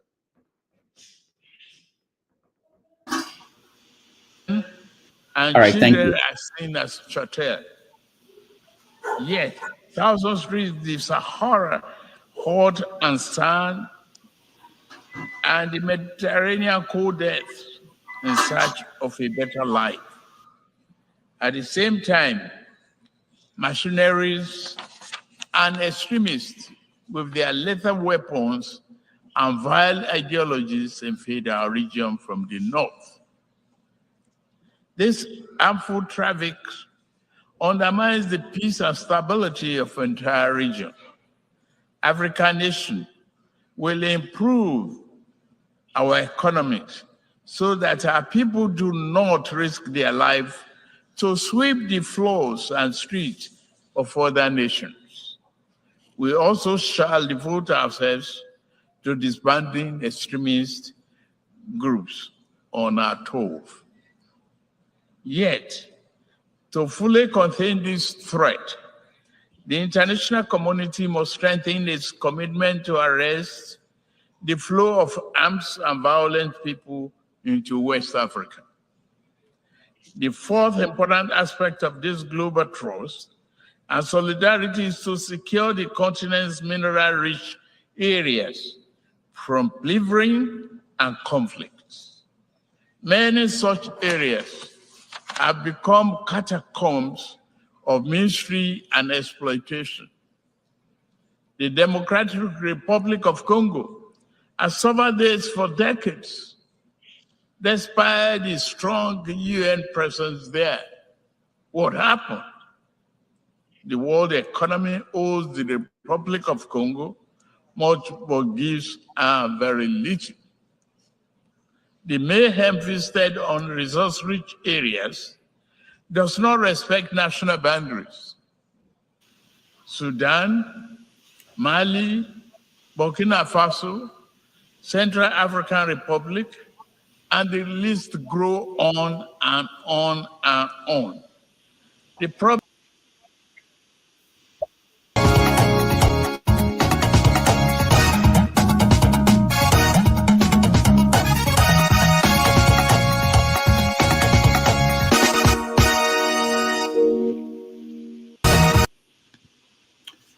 All right, welcome back. You know, sometimes we look at Nigeria and we only look at Nigeria's role in Nigeria, but Nigeria has a big role to play in Africa. And sometimes when our leaders get to the United Nations, they speak not just on behalf of Nigeria, they also speak on behalf of Africa. So you can see part of that speech by Tinubu was addressing African issues to the world. When we take a break, after we hear from Team Z, who is in Delta State, I believe, Ueli, who is joining us, maybe he will give us account of what's going on in Edo State. But when we come back after him, we will talk about Yahaya Bello and what happened, the drama that happened on Thursday. Tim. Timzi, welcome to the show. Yeah, thank you very much, Sir Rudolph. It's been a while. Yeah, no. How are you doing? I'm doing fine. I'm doing fine. Thank you for always hosting this show, our favorite show in Nigeria. Thank you. We were hoping to see you today, and you tell us what's. I don't know where you are. What are you hearing from Edo State on the election? The election is going on fine. The only thing, though we can't tell for now the outcome of the results. See, when they start counting the results from the INEC office, they have been up and down in terms of the present call of who is leading, because various parties feels they are leading.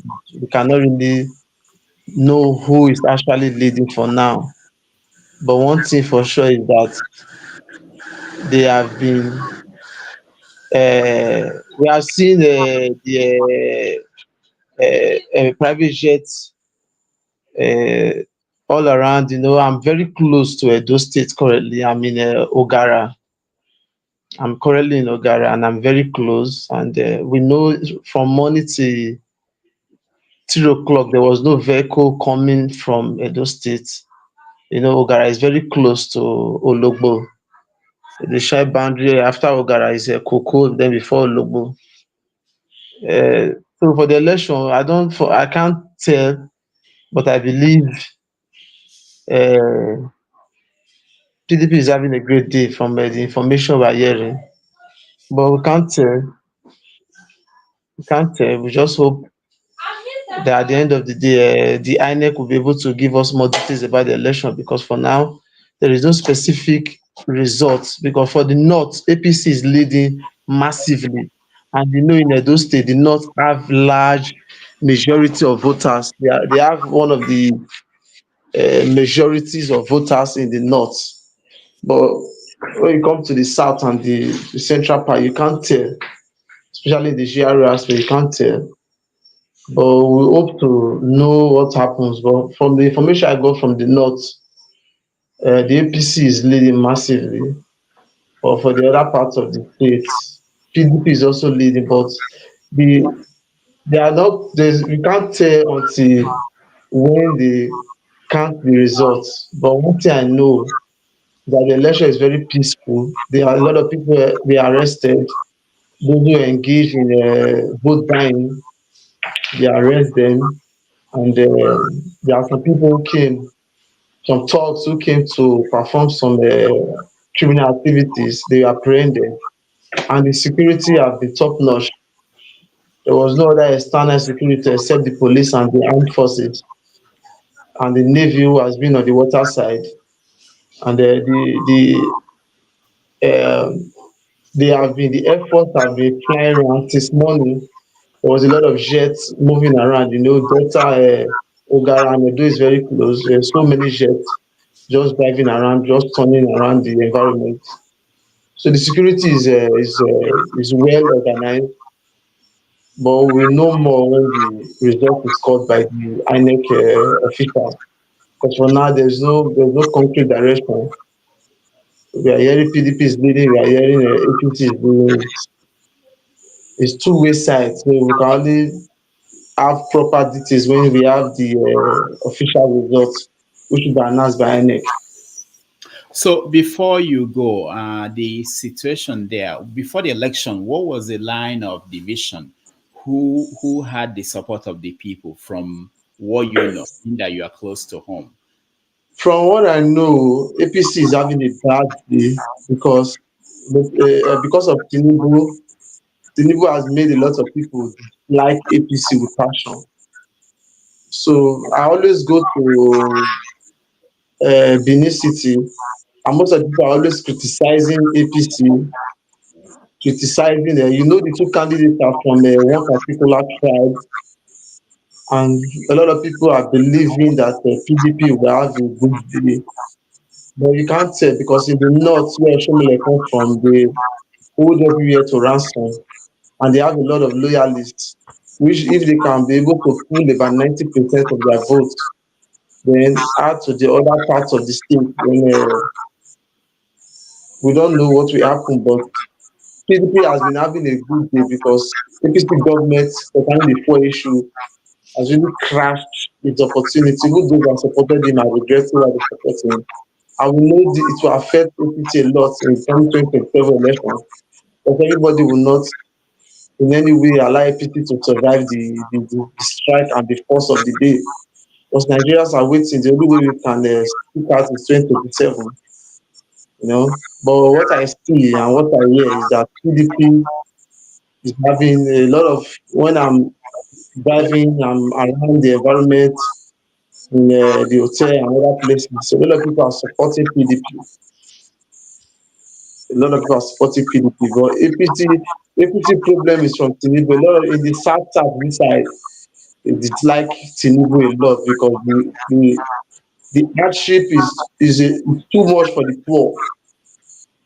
People that are able to survive this are those who live that use dollars, that use pounds, that use other currency. But those who live by using naira, the naira is very bad.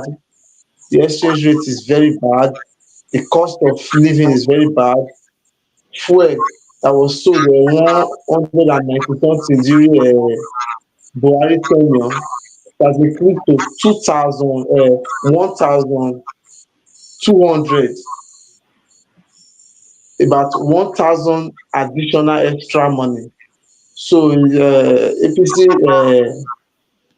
is governing the country very badly, and I believe the people of Benin keep on telling from their statements they want PDP to win. But you know, in Nigeria election, you can't tell, especially when the rec, we don't know if the rec is biased. All right. Thank you, Tim Z. Thank you so much. We'll come back to that let's take a break. And when we come back, we have continuing our conversation with what's happening with Yahaya Bello.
These police, they don't know say what they do here now. This all of it.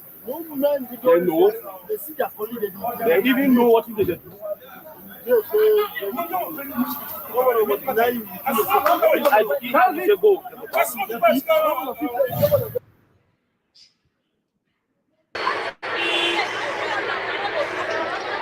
beg, did they buy water?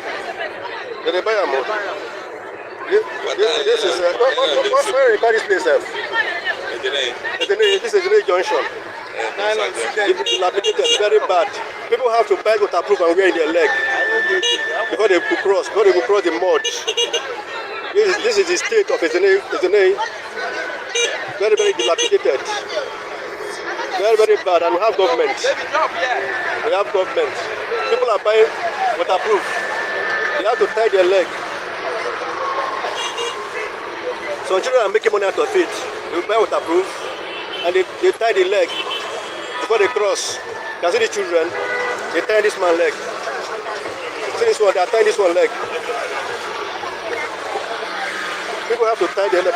Children are making money out of it at the Zene junction. Very, very bad situation. And the government are watching. Children are making money. Don't fear. Children are making money out of it. See? The time would approve, the time people's leg. You can see people crossing. See people crossing. We would approve. Oh my God. People are tying their leg to cross the road. This governor in Nigerian road. Nigerian road. And we have government. We have government. We have government. Governor of this Delta State don't give us job. So now we be in charge of the jobs. Abi. Now we do. If you don't get job, come here, we will give you job. Okay, so people are making money out of it. Very bad situation. Very bad situation.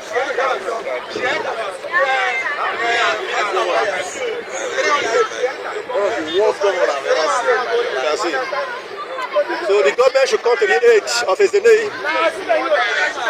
They should come to the aid of Asaba. Let them tie this road. Let them make it fine. Very bad. Very bad.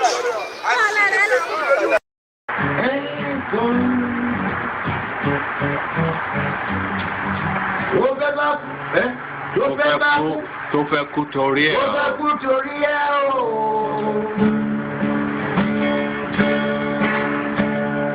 Ọwọ́ ẹni ló ti ṣàánú kọ́. Ayé la bá, ayé la fi sílẹ̀ sí. Ọ̀nà èyí yóò.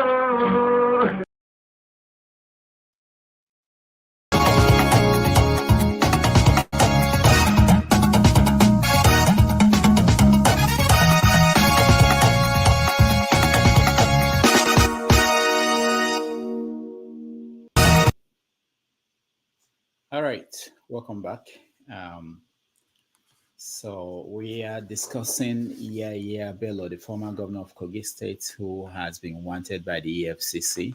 The EFCC chairman promised to resign if he could not get him to answer questions about 80-something billion naira that he misplaced.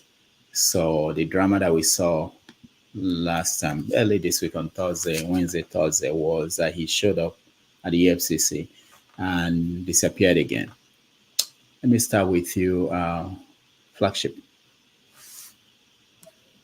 Yeah, you know, if I'll start with this, I think the EFCC chairman should tender his resignation, and the entire Nigerian people should ask for his resignation.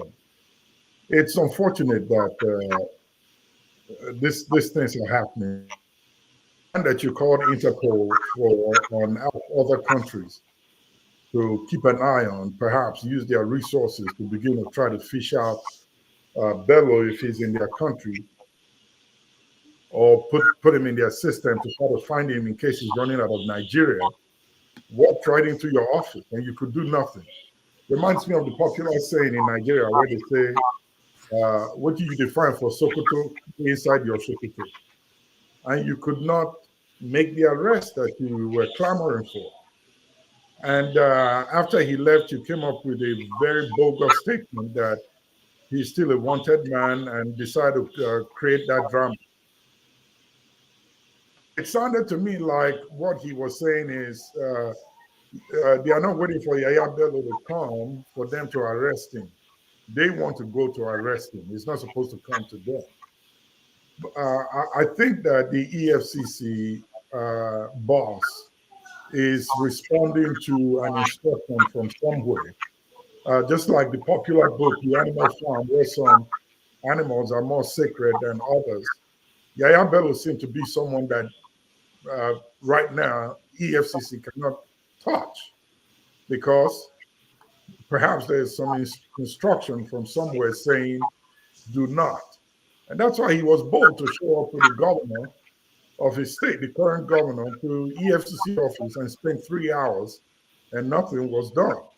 So it's a shame. It's a big shame. In order to keep his honor and respect, I think he needs to tender his resignation and let someone who's more serious get in there and take control of what needs to happen. You remember Blagojevich of Chicago, the state of Illinois. when he was found wanting, there was no immunity anywhere. He was picked up. The latest report I heard from Vietnam of another, although she's not a politician, but a big-time bank executive who was found wanting and also has been picked up and sentenced to death, and is a female. So for EFCC chairman to say,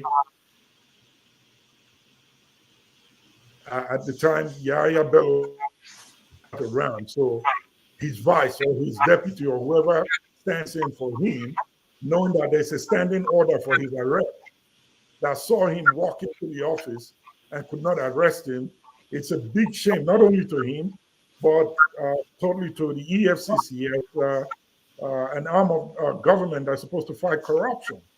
So they should stop going after those little guys. All right. Wait for them to make a and leave out the ones that are in front of them who are obviously the catastrophe in the nation and do nothing about it. So I think he needs to resign, and they need to stop this charade. All right, thank you, Flagship. We are getting your audio comes in and out, so maybe you can fix it. Mr. James, do you have any insight into what's happening with the former governor? Yes, just an indication that the country is virtually a failed state.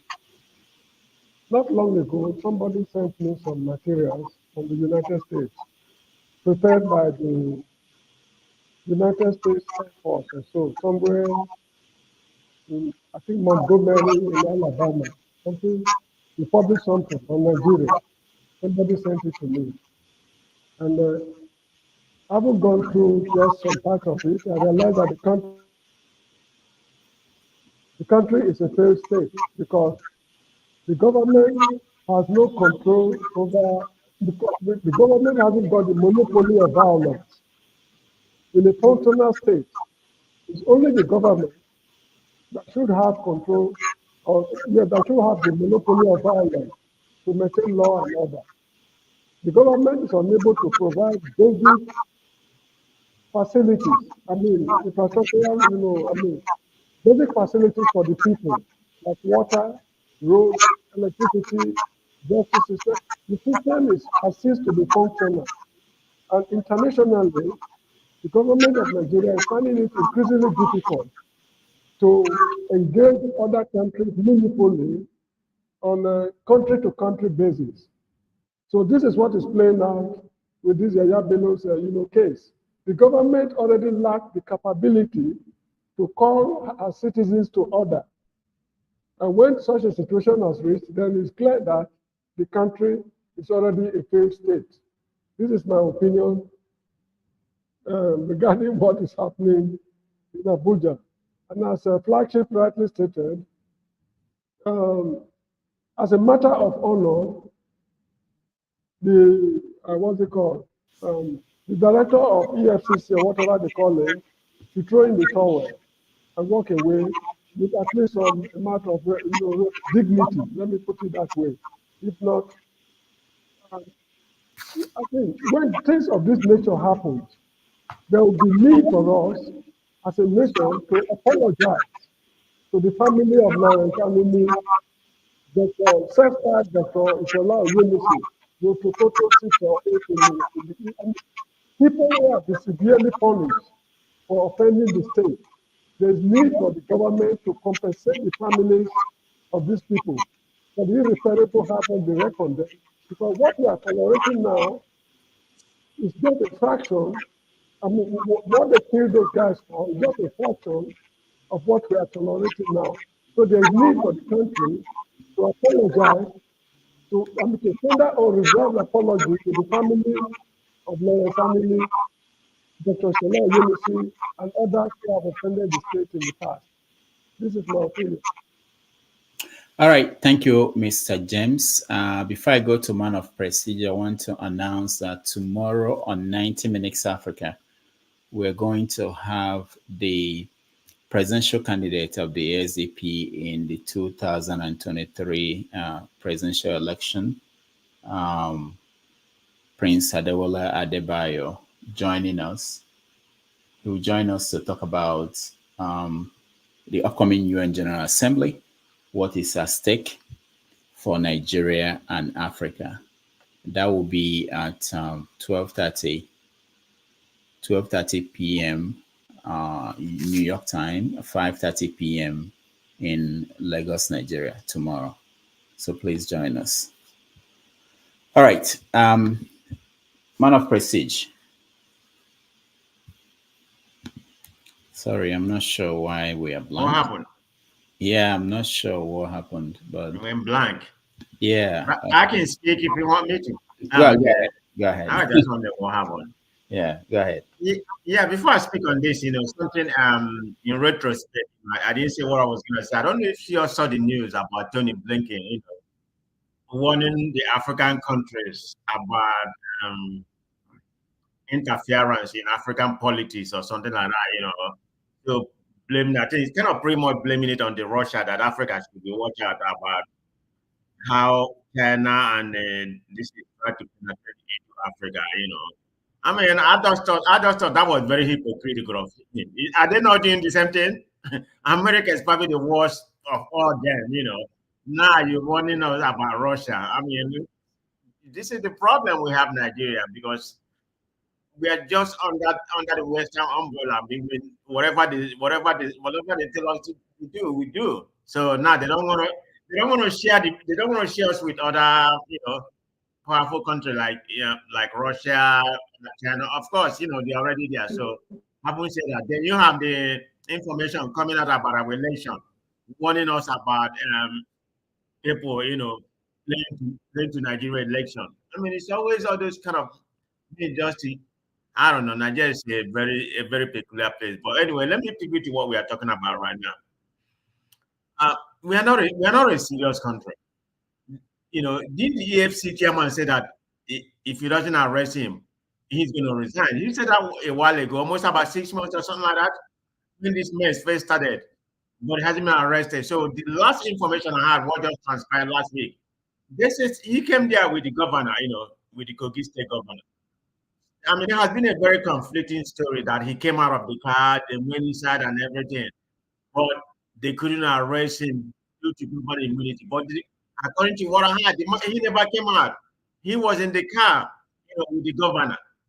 So I don't think they have any intention of arresting him because that particular apparatus is under Tinubu. What I heard, because I had a reliable source or whatever, not just what we said. The former deputy chairman who is in America right now, I mean, he's in support of the government, but he was just saying there's nothing they can do. The final authority has to come from the president, not just because Tinubu is in place right now. That has always the way it has been when the former president that we have. So the president made the call. So if he has come there, the president can tell them to arrest him. I mean, what kind of immunity? I mean, how can you use that own immunity and give to another person and that becomes right? Can anybody explain that kind of judiciary we have in that country? So I don't understand. Nigeria is just in a bad state. Okay, when it comes to judiciary, we don't have a separation of power. It's just the same crap. So whatever come out of Nigeria is a hard big story to me. I don't believe anything that come out of Nigeria. But that's the situation we have. So what immunity? Just because the governor has immunity, so that kind of leverage that immunity, nothing's going to happen to him. I mean, that's just the way I see it. I don't see any headway coming. They're not going to arrest him. Did he show him? He brought himself to the place because they invited him to come, and he decided to come in, but nothing happened. What if, Flagship and James, what if this is our immunity? Because I've never seen it. I don't know how it looks. Maybe it's like an umbrella. So if the one that has it is with you, it covers you. Maybe the shape of our immunity is such that if I'm hanging out with Bola Tinubu, the president, his immunity will cover me. No, it's not supposed to be. He's not in office anymore. The current governor, even though he's immune, his immunity does not cover whoever is walking with him. If it's an offender and is needed, by the government to answer to questions, then the governor, the current governor of the state, who he's with at the time, does not, his immunity doesn't cover him. If not, you could as well say that every offender in Nigeria that is needed by the EFCC or any arm of the government that requires them to come answer to any question can just call the governor of their state and show up there and nothing will happen. Or pack your bag and baggages and go live in the governor's house or mansion, and they will not be able to get you. So it's not supposed to be. Like Man of Prestige said, it's a call that has to be made by the president. Remember, the EFCC is an arm of the president. They report directly to the president. So if he says do not, there's nothing they can do. I think that drama that they try to pull off when they went to the governor's mansion to try to get him was just to take out shame off their faces after Nigerians cried out. So no, the immunity doesn't cover him. It's not supposed to cover him. They should be able to go there to get him because he's an offender, and the state requires that he come to answer to questions. And mind you, before he went there, he released a press statement that he's on his way to the EFCC office. So they are aware of it. There's nothing that can be done to him until the president says get him. There's nothing that can be done. Also, it is possible that there is something that he has that if he opens his mouth to speak, if they arrest him and he chooses to speak, may affect the government. So in order to keep that away and at bay, just leave him.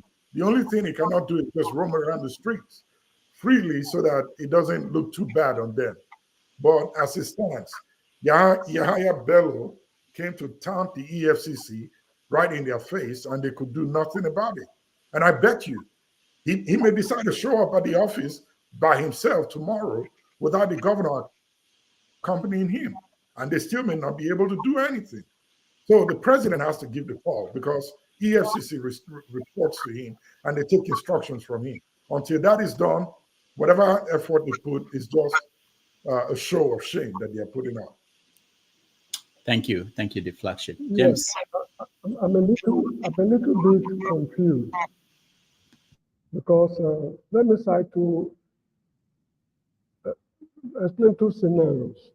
Assuming I walk into a Nigerian embassy compound, if I'm declared wanted by the government of the country, before they arrest me within that premises, they need the permission of the ambassador, that is the Nigerian government, to hand me over. The state police cannot walk into the embassy compound because that compound has diplomatic immunity. Now, then the second scenario is this. There is an African former president, I would like to mention his name for certain important reasons. His wife got pregnant, and the wife traveled to the United States on a diplomatic passport to deliver the baby. The child was born, I think, somewhere in Baltimore or Maryland, somewhere in Maryland. Then they returned. When the boy grew up, he went to the U.S. embassy in the country to get his papers as an American citizen born in the USA. He was denied citizenship because the lady traveled on a diplomatic passport. And because she traveled on a diplomatic passport, the birth of that child did not take place in the United States, technically. The child was born in the African country where the woman got the diplomatic passport. So in that case, the woman's diplomatic immunity covered the child as well. So I'm suspecting that there could be something like that affecting this Yahaya Bello's issue. This man, Yahaya Bello, is in the company of a governor covered with diplomatic immunity. Assuming while they walked in, the man was holding his arm while they walked into the man's office. I think technically there seems to be some I mean, we need to contact very good lawyers, not the senior advocate of nuisance we have in Nigeria today. We need to contact good lawyers to clear the air over this diplomatic issue, because I suspect that they are playing a game on the people of Nigeria. But as I think Ziflak Chief who said it just now, the presidency need to pick his phone and call the EFCC boss directly, or whosoever it is, to surrender this man as quickly as possible. If not, they are going to open a floodgate of horrendous things that will take place in future in the country. This is how I see it. I cannot answer the question accurately if it's covered by diplomatic immunity or not. All right. Man of Prestige. Oh, sorry. Are we still talking about the same subject? I'm sorry. Yeah. The final word from you on. Oh, okay. Yeah. Like I stated earlier, I don't really see the benefit, but you said yes, benefit. So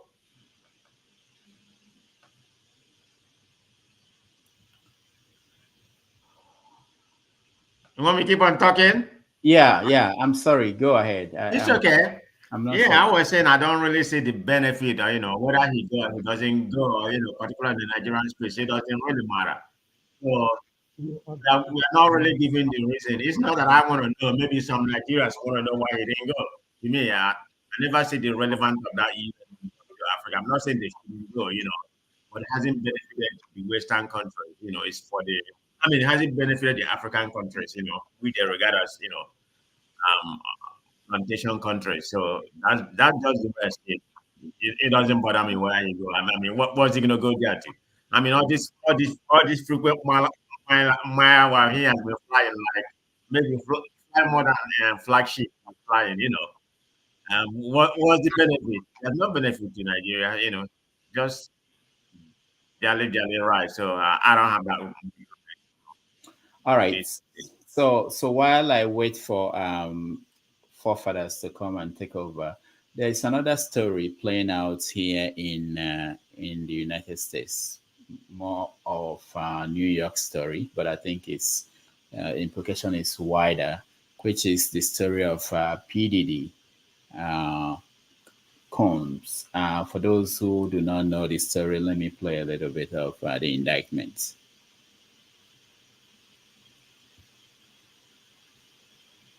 This case. I'm not taking anything off the table.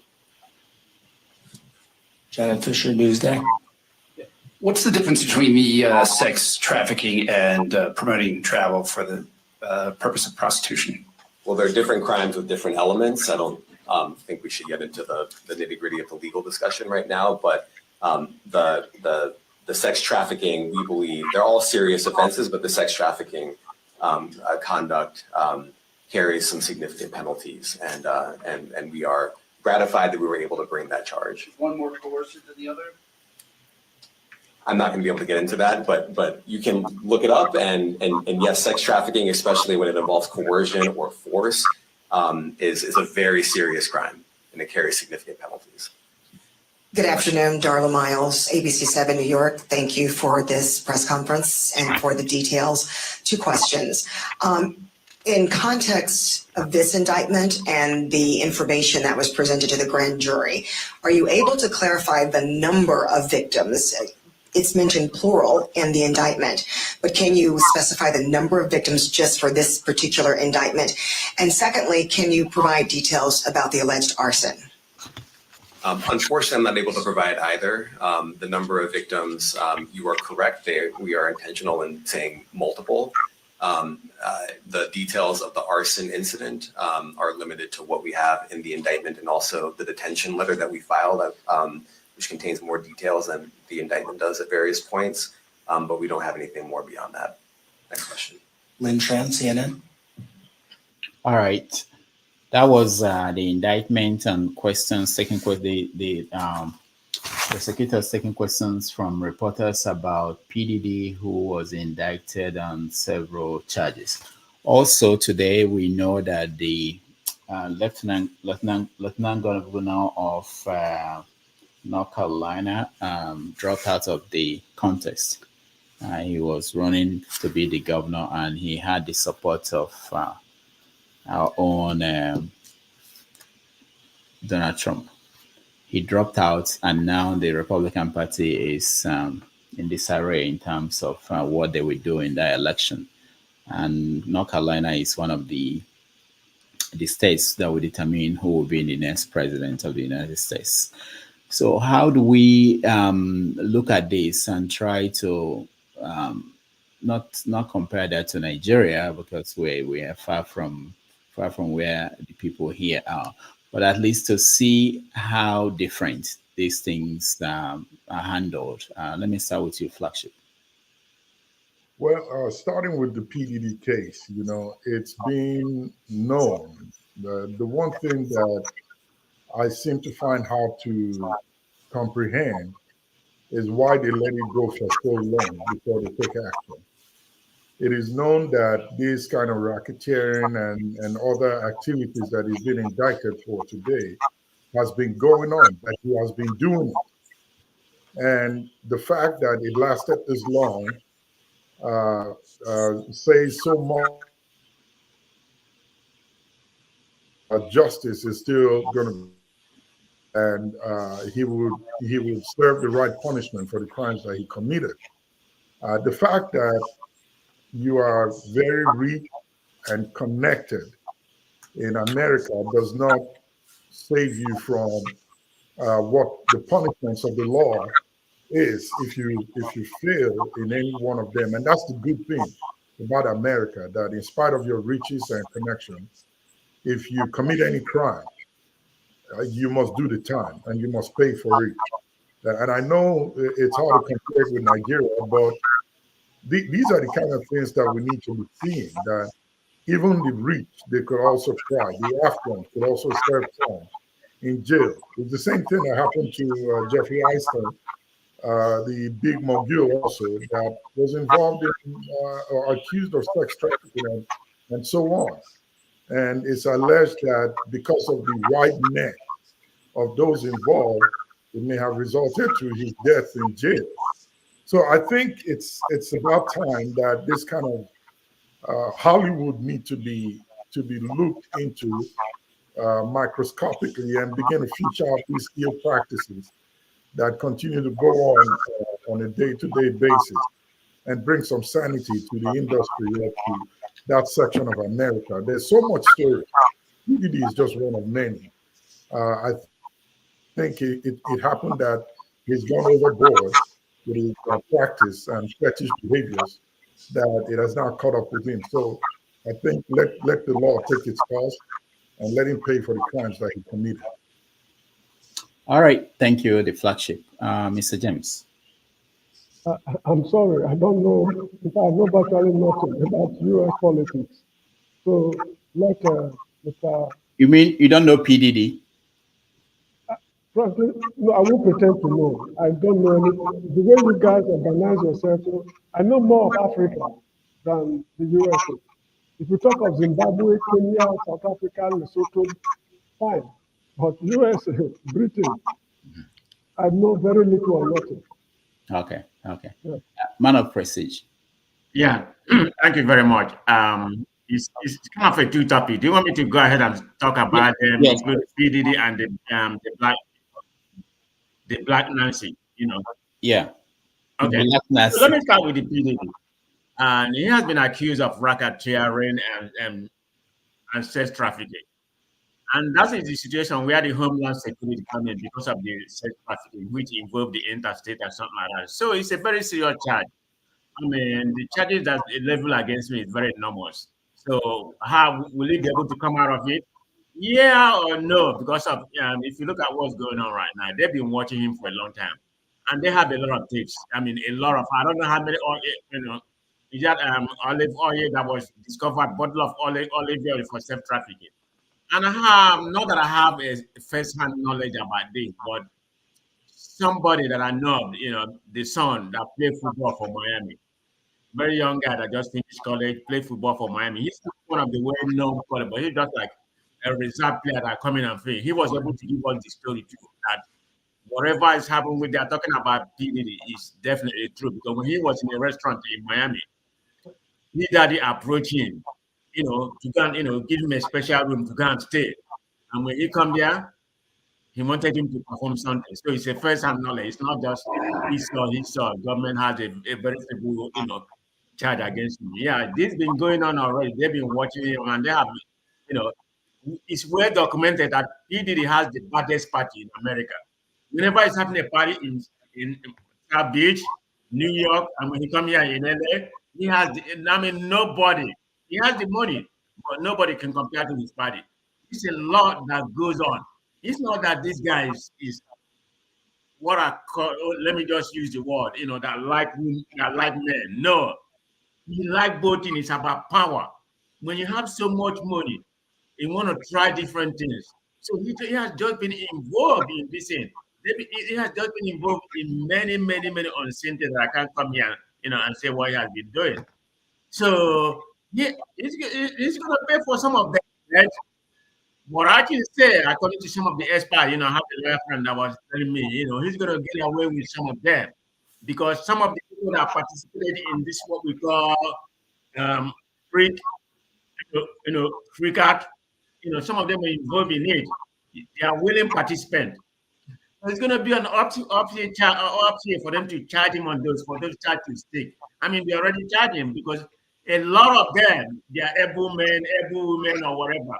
I'm not talking about the sex trafficking out of the state or whatever. Yeah, that probably going to stick. I'm not speaking from a lawyer point of view, but a lawyer that who was talking about. So it's going to be very difficult for them to prove it. The one we saw on TV, the lady that used to be his girlfriend, Cassie, she can testify, because he already paid her off, and there was an agreement. So he's not going to come to court and testify on that. That's that one is maybe there's other ladies and something like that, and some minor sex traffic, I don't know what he benefits from it, but it has to do with this ego, something about you. You have so much power. You just want to do something, that is beyond you. That's what's really playing with PDD in this case. And right now, as of today, but he's on a suicide watch right now. So I don't know how true is it. According to the world, India, they say, yeah, he tried to commit suicide or whatever. So they put him on suicide watch. And they don't, this is unprecedented, because he was willing to, even at all, it's 10 million, 20 million. He's going to pay for it, but they want him to remain in, Yamba until after trial, or before trial. I don't know when that trial is going to happen, probably next year. Yeah. But he's still, he has been denied, but I don't see him getting out. So he has one of the best lawyers. He has one of the best lawyers in the country. So I don't know if it's going to be like a Kelly case where he's done for the rest of the year. But some of them is kind of happy. Right. But let's see and see what happens. But he's in big trouble, okay? All right, thank you, So I thought I was supposed to pivot to the Trump. Leave that one, because I just got a confirmation that he refused to drop out. I'm talking about Mark Robinson. He's refusing to drop out, but Trump is going there to campaign, and he won't campaign with Trump. So let's leave that. I just want to, on this note, say thank you to everybody that joined me. I have to step out. I will hand it over to Forefathers. Forefathers, welcome to the show. You're muted. Yeah, thank you for having me, Dr. Rudolph, and greetings to all the panelists and the chat and the viewers. Am I to say something about the? Yeah. Go ahead. Before you start, could you put me backstage for a minute? I'll be back in 5. Okay. All right.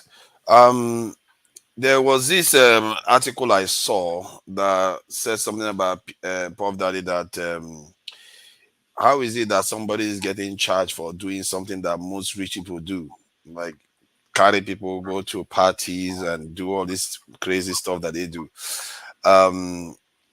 So there's the one that I think is more serious is the one that his girlfriend or something, he was punching her. That one, that's very, very serious. But it turns out that it looks like he settled that one out of court. And but this other one where they are saying sex trafficking, racketeering, I don't know what they mean by sex trafficking. Is he carrying a prostitute from one state to another? And is that the trafficking?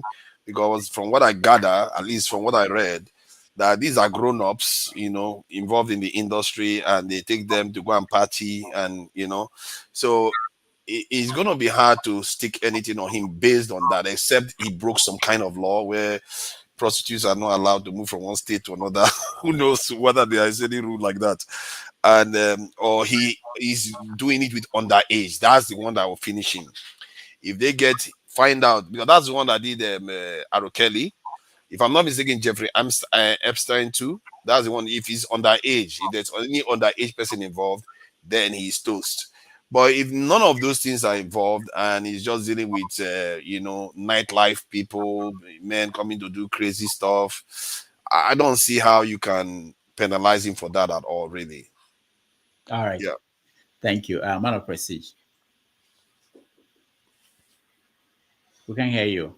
I think there's, I'm not a lawyer, but I know about interstate commerce, and it's a serious issue in America when you, even if it's not against the law in your state, but you take someone across states to commit something that is a federal law, that would be a problem. But I think they know what they are doing. They won't charge him if they don't think that they have reasons to do that. Man of Prestige. Okay, we can't hear you. You have to check your phone now. Man of Prestige. You are muted. You're muted. I'm sorry. Yeah, I was gonna say what I was gonna say second what Naija was saying. That's the part that's gonna get him in trouble, because he was trafficking, human beings, from state to state. That's against the state law. That's considered to be human trafficking. He forced people, then traffic them to different part of the country, maybe from New York to Miami, in order to, for the pleasure of this, for people to watch and some other thing that he was doing. So that part of it, because they say they have evidence, people is going to be testify that, you hold them, to their own, not to their own willingness to participate in that regard. So it's a lot of information. But how can they prove that he they have took to have them grown men and grown women? How is that possible? I have no idea, but he has been charged. But hey, there's one more thing now that may come out of Nigerian space. Okay, they have a lot of video. I'm not making. I'm just saying. I don't have a fact that Burna Boy. Remember, he's the one. He's the brain behind Burna Boy winning the award. I'm not saying he doesn't merit it, but Burna Boy didn't win it the first time. But the second time, he was hanging with Burna Boy, and Burna Boy, he said he's the reason why, because he played very big role for him to win it. So people are speculating. Was Burna Boy some of those ones in the video that they have? So we have to see. Wow. All right. Thank you so much. Thank you, Man of Prestige. You'll be our entertainment reporter now. Fathers, thank you, Mr. James. Thank you so much. I will see you guys tomorrow with 90 Minutes Africa. See you then.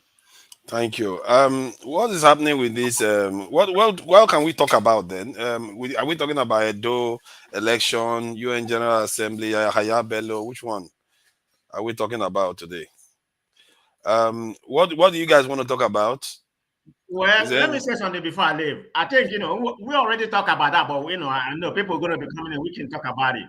But the second subject, he brought up, Tadama brought up, but he wasn't here because he has to go, was about the American election. We're just going to wrap into that briefly about what just happened last week.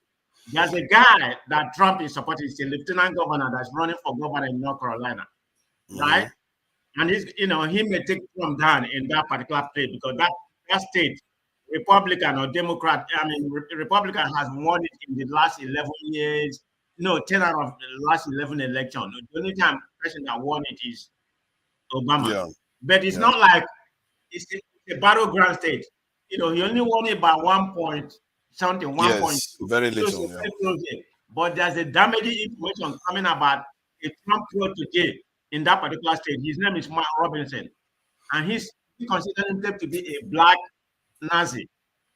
That's what he considered himself. So there has been a lot of things coming out, he's saying like Trump said he's like Martin Luther King. You know, I mean, you need to go see what he wrote, you know, that's coming out. It's a lot of scandal. I can't go in details. So it's a big thing that's happening in Nigerian election now. That's confusing. It's not Nigerian election. Are you saying No, in American election, sorry. A black man is posing as Nazi, or a black man is No, he accusing? called himself a black Nazi. It's not that he posed it.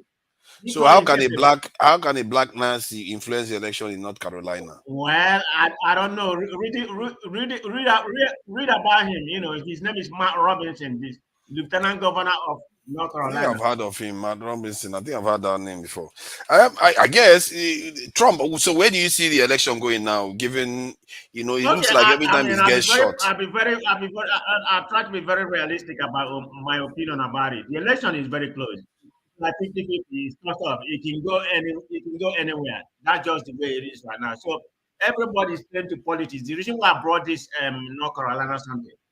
I mean, we have what we call before the election is already begin. And we do our election by electoral college. It's not by popular vote. So you're going to give Harris already 226 electoral college. You give Trump 219. So right now we have 7 battleground states: Pennsylvania, Wisconsin, Michigan, Arizona, Nevada, and Georgia. And of course, North Carolina. So all of them is good. So I'm not going to come here and say Harris is leading. Of course, I'm a Harris supporter. I want her to win. You can give her 1 point within the margin of error, But the way it's done right now, all Democrats need to win is just 3 of those 7 states: Pennsylvania, Wisconsin, and Michigan. They call them to be blue wall, but most of them are purple states. So it's kind of. I feel like the polls may be indicating Harris is neck and neck or a little bit ahead of Trump, but I feel like the undercurrent, that undercurrent, not only in America, in Europe too, and everything, seem to nudge it towards Trump. Anybody come here and tell you they believe in that poll, they don't believe it. I mean, it's just a snapshot. It doesn't mean nothing. So in my own opinion, I mean, kind of 50-50. We know where some of the states where the electoral college stand as of today before they start casting vote. Remember, the American election vote, the early election already started yesterday. Yes. Yesterday in Virginia, they started voting already. Early voting. Started their early election in about I think it's about 5 weeks after today or 6 weeks. But I think it's about 5 weeks now. Other people will start voting. So I personally I prefer Trump to win because Trump doesn't care about Africa. That's the only thing. He doesn't care. In other words, he doesn't like Africa, like black people, that much, but he doesn't care enough to interfere in African affairs, like the way people like Biden and the others are doing. None of them care for Africa. So let's call it what it is. Okay. No. The other one don't care, but they are interfering. The other one, the Harris and Biden administration, they may not care for us, but they are interfering. They are making sure we don't progress. That's my problem with them. They are very, very interfering. When Trump was in office before, he was the one that sold Tucano to us. Obama didn't. You see how Democrats behave. They are very, very interfering. And if I'm not mistaken, it was not Goodluck Jonathan that complained that Obama really interfered in his election. So their behavior, man, I don't fancy them at all. I feel like they are better. Trump is better for Africa. American foreign policy is about geopolitical interest. So it doesn't matter. What you just said about Obama, they sell a weapon for us. Trump definitely doesn't care for us. But he can sell. He did sell weapon. All is after his money, to benefit the country. But and that's what we want. Come here, do anything better for Africa. So it depends on who is power. That's the only part that I blame for Obama. American. Democrat, Republican, they have the same, they have the same policy when it comes to foreign policy. Okay, I mean they're not going to come. Because if you look at when Democrats were in office, that's when Libya happened, isn't it? And that's when Boko Haram got very intense in Nigeria. Okay, how about hold on? How about Bush? Didn't Bush go? What is happening to the Blackstone? What is happening to the Blackstone? When Reagan was in power, so it kind of depends. I'm not going to come here. The whole blame on Africa. Whatever happened to you, blame yourself. So that you better stop blaming blame all this for him. Yeah. I'm not okay. I have to call out when they do something that is negatively affecting us. You see what I mean? So it's not like I put it all the blame on them. It's up to Nigeria to make sure things don't get bad for Nigeria. But they are doing things that will negatively affect us, and I don't appreciate that. But Trump, if anything, he just cares about whether you praise him enough and you give him money. Give Trump money and praise him, you are good. He'll leave you alone, and that's what we need.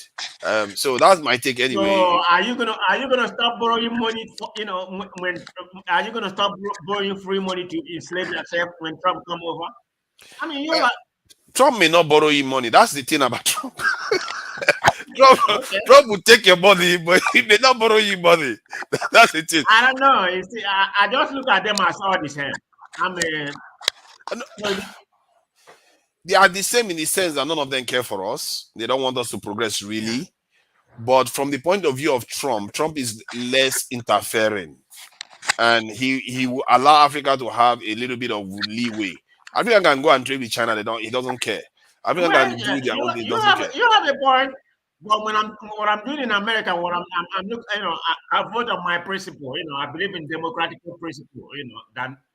Than Republican. That's the way I see it. Of course, even my local government, councilman is a Republican, so I vote for him. But when it comes to presidential, in terms of America now, I prefer dialogue. I mean, that's where that's where I look at things. I'm not going to vote for Trump because it's not going to interfere to Africa. Africa, you need to take care of yourself. So and stop depending. I see. In terms of in America's policy within America, there's an argument that you can argue that okay, yes, it favors the black community because when the Democrats are in office, they are not very, at least openly against black people like that compared to Republicans. But you have to ask, when Republican was in office, when Trump was in office, if you look at the black community, they were more conscious. And that was when all this George Floyd happened, and a lot of black Americans were coming to Africa because the lines are clearer. You can see the people that are truly against you. But Democrats, they make it hard for you to see. And yet they are damaging you without you knowing it. And that's what I find a little bit insidious about them. Democrats were in office when the First World War occurred, Second World War occurred, Korean War occurred, Vietnam War occurred. These guys, they seem like they are peaceful, but they are. No, come on now. They're not as peaceful. What are you talking about? I'm telling you, they're not as peaceful as they are. Yeah. Wait a minute. Do you know who's in charge during the Vietnam War? Nixon was around too, but who was in office when it started? It was Democrats. When it started? I don't know whether Lyndon Johnson or something. It was Democrats that was in office. Democrats. I checked it. It was Democrats. Oh, I'm telling you, you will be surprised. That shocked me because I was like, I thought these guys were the peacemakers. They just trigger First World War, Second World War, Korean War, Vietnam War, the Ukraine War, everywhere. Are you getting all this information from your dad or just your... I don't know. I didn't make it up. I saw it myself. Okay, I was let me see it. You need to check it now. Let me see Vietnam War. Because, Okay. Let me see. Let me find out Vietnam War, which U.S. president was in office. Let me search. I will show you. Is that not Nixon? Was it? When no, Vietnam War. I think Nixon inherited the Vietnam War started. I think he inherited it. I think, but yeah, JF Kennedy was in office when it started. Okay, let me be careful. I'm just reading what I saw. I don't think that's actually correct.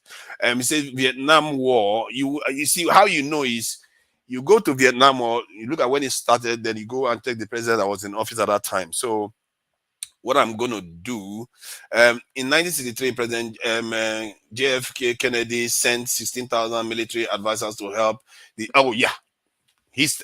started it, JFK. You see, the peacemakers, they are the ones.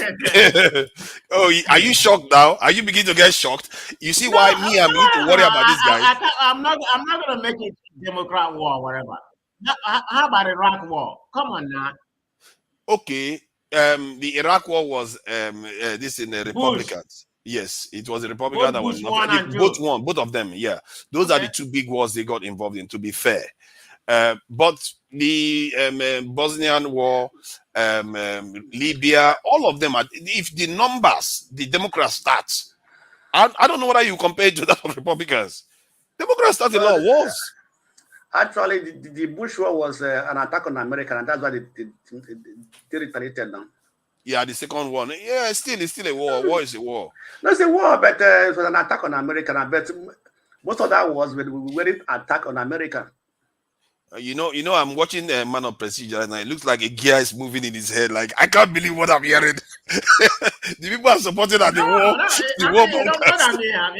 Like I said, no, you are correct. Almost all Democrats, I'm more focused about what's going to benefit me here. So I'm the African to shape their own narrative. So none of them has come to Africa, and take over any Africa, apart from the Libya, which is against what Obama did that time. But having said that, so it's not like Democrat are warmonger. If you look at America, if you look at the history, the Republican Party are known as the war hawk.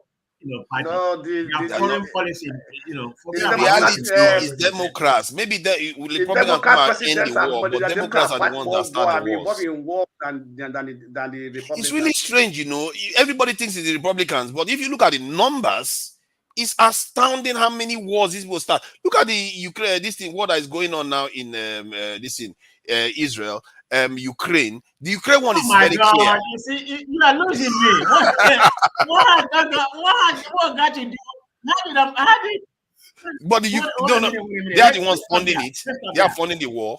Let's stop there. How did America start Palestinian and the Israel war? Tell me about that. Okay, they may not have started it. Hold on now. The Palestinians wouldn't have attacked what they did. Is that what you're telling me? No, I agree that they probably would have attacked. I mean, they would have wiped out Palestine right now because they would have supported it. I'm not in favor of them supporting it, but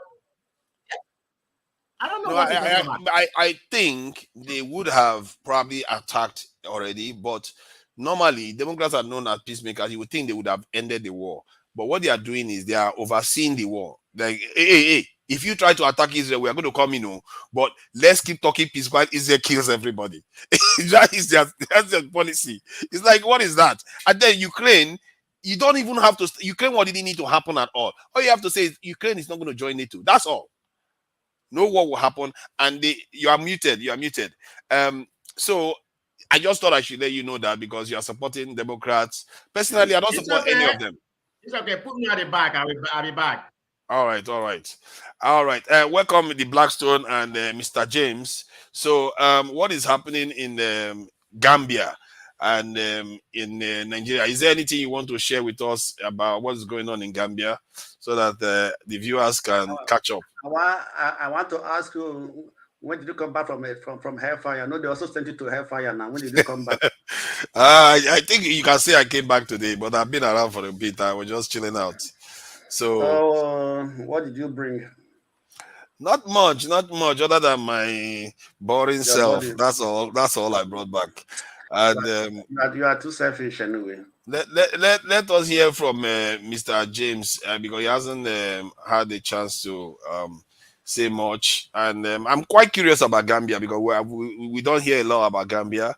So I thought I should ask him, what he, give us update on Gambia and whatever you want to talk about really, and in Nigeria too.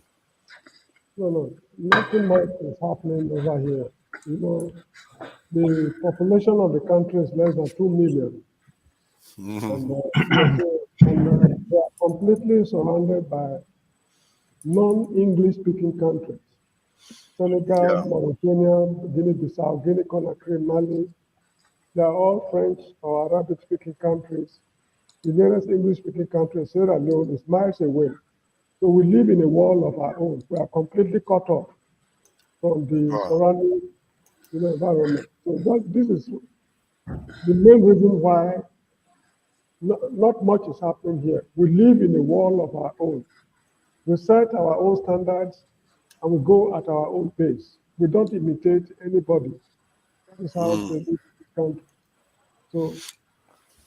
So do you like when you're in Gambia, do you feel like people are interfering with the economy, or do you feel like everything just seems to work?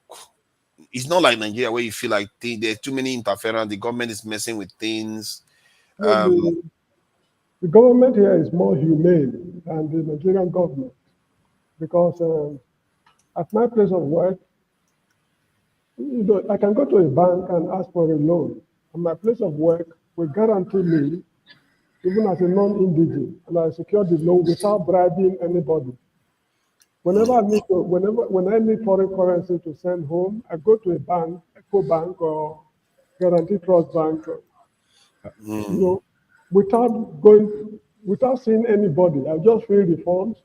If they have foreign currency to sell, I just collect. I mean, it's as simple like that. And if I want to save money outside the banking system, I just change it to US dollars or British pounds and keep it at home.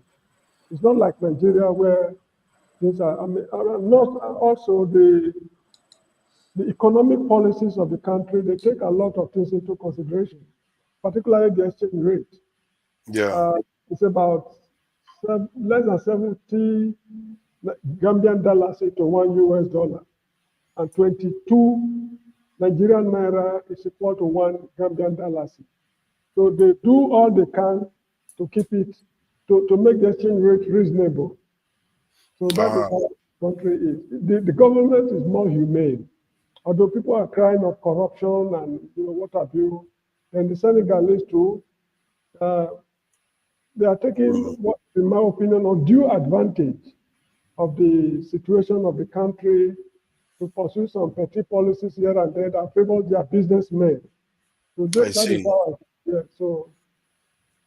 so favor the Senegalese businessmen. Yes, particularly their transporters, importers of food and things like that.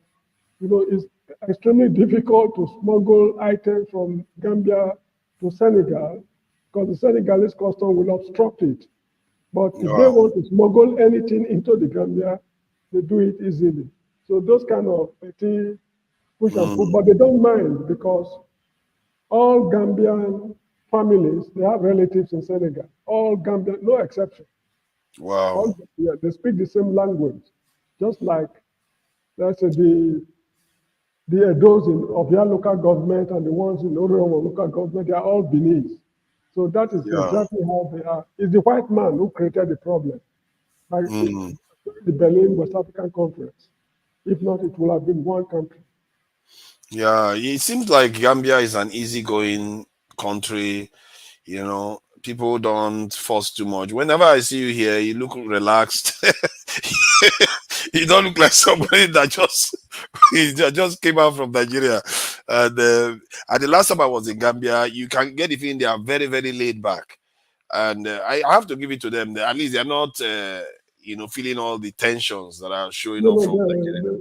Actually, the main problem now is inflation. Apart from inflation, they don't have any problem. Electricity is not a problem as such. Water supply is guaranteed. Where they have pipe-borne waters is guaranteed all year round. Wow. Security is, in fact, we've not heard of a robbery case for the past 5 to 10 years. There's no case of armed robbery in the whole country. You can walk from Banjul, the western extreme, to Koina in the eastern extreme. If you have the strength to walk it, you can walk it throughout the night. The police, they've got less work to do. They also find it unnecessary to declare people wanted. Because if they want me, if I'm wanted, for example, they know where to go. If they can't find me, they know my lovers. If they can't get to my lovers, they know the schools I attended, my classmates, and what have you. So before they go around all these places, they cannot find me. There's a likelihood that I'm not in the country. So it is exercise of futility to declare somebody wanted on radio. They know each other. They know each other. Yeah, that helps. Everybody knows each other. It's like Gambia is almost like the size of Ajegule and Shulu when they put together. You get it's Bayelsa State. It's the land. Bayelsa, yeah. But however, I see somebody is writing here. Let's move to Gambia. Please take note. There are no jobs in the Gambia. There are no jobs. The economy is very, very, very small. It's not up to that of Benin City.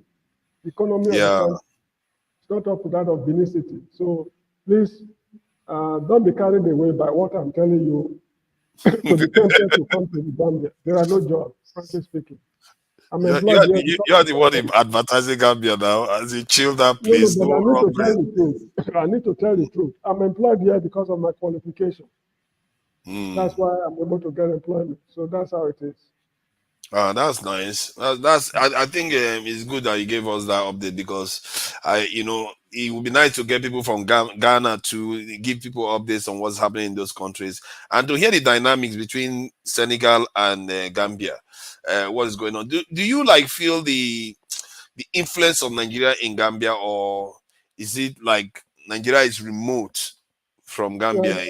Diplomatically, Nigeria, I would say, among the African countries, Nigeria is our best friend. Diplomatically, because of the language, and they signed a treaty with Tafawa Balewa's government in 1965. The treaty is still in force. So there's a lot of technical assistance. Both at the place I work, they send a lot of PhD degree holders and professors to lecture here.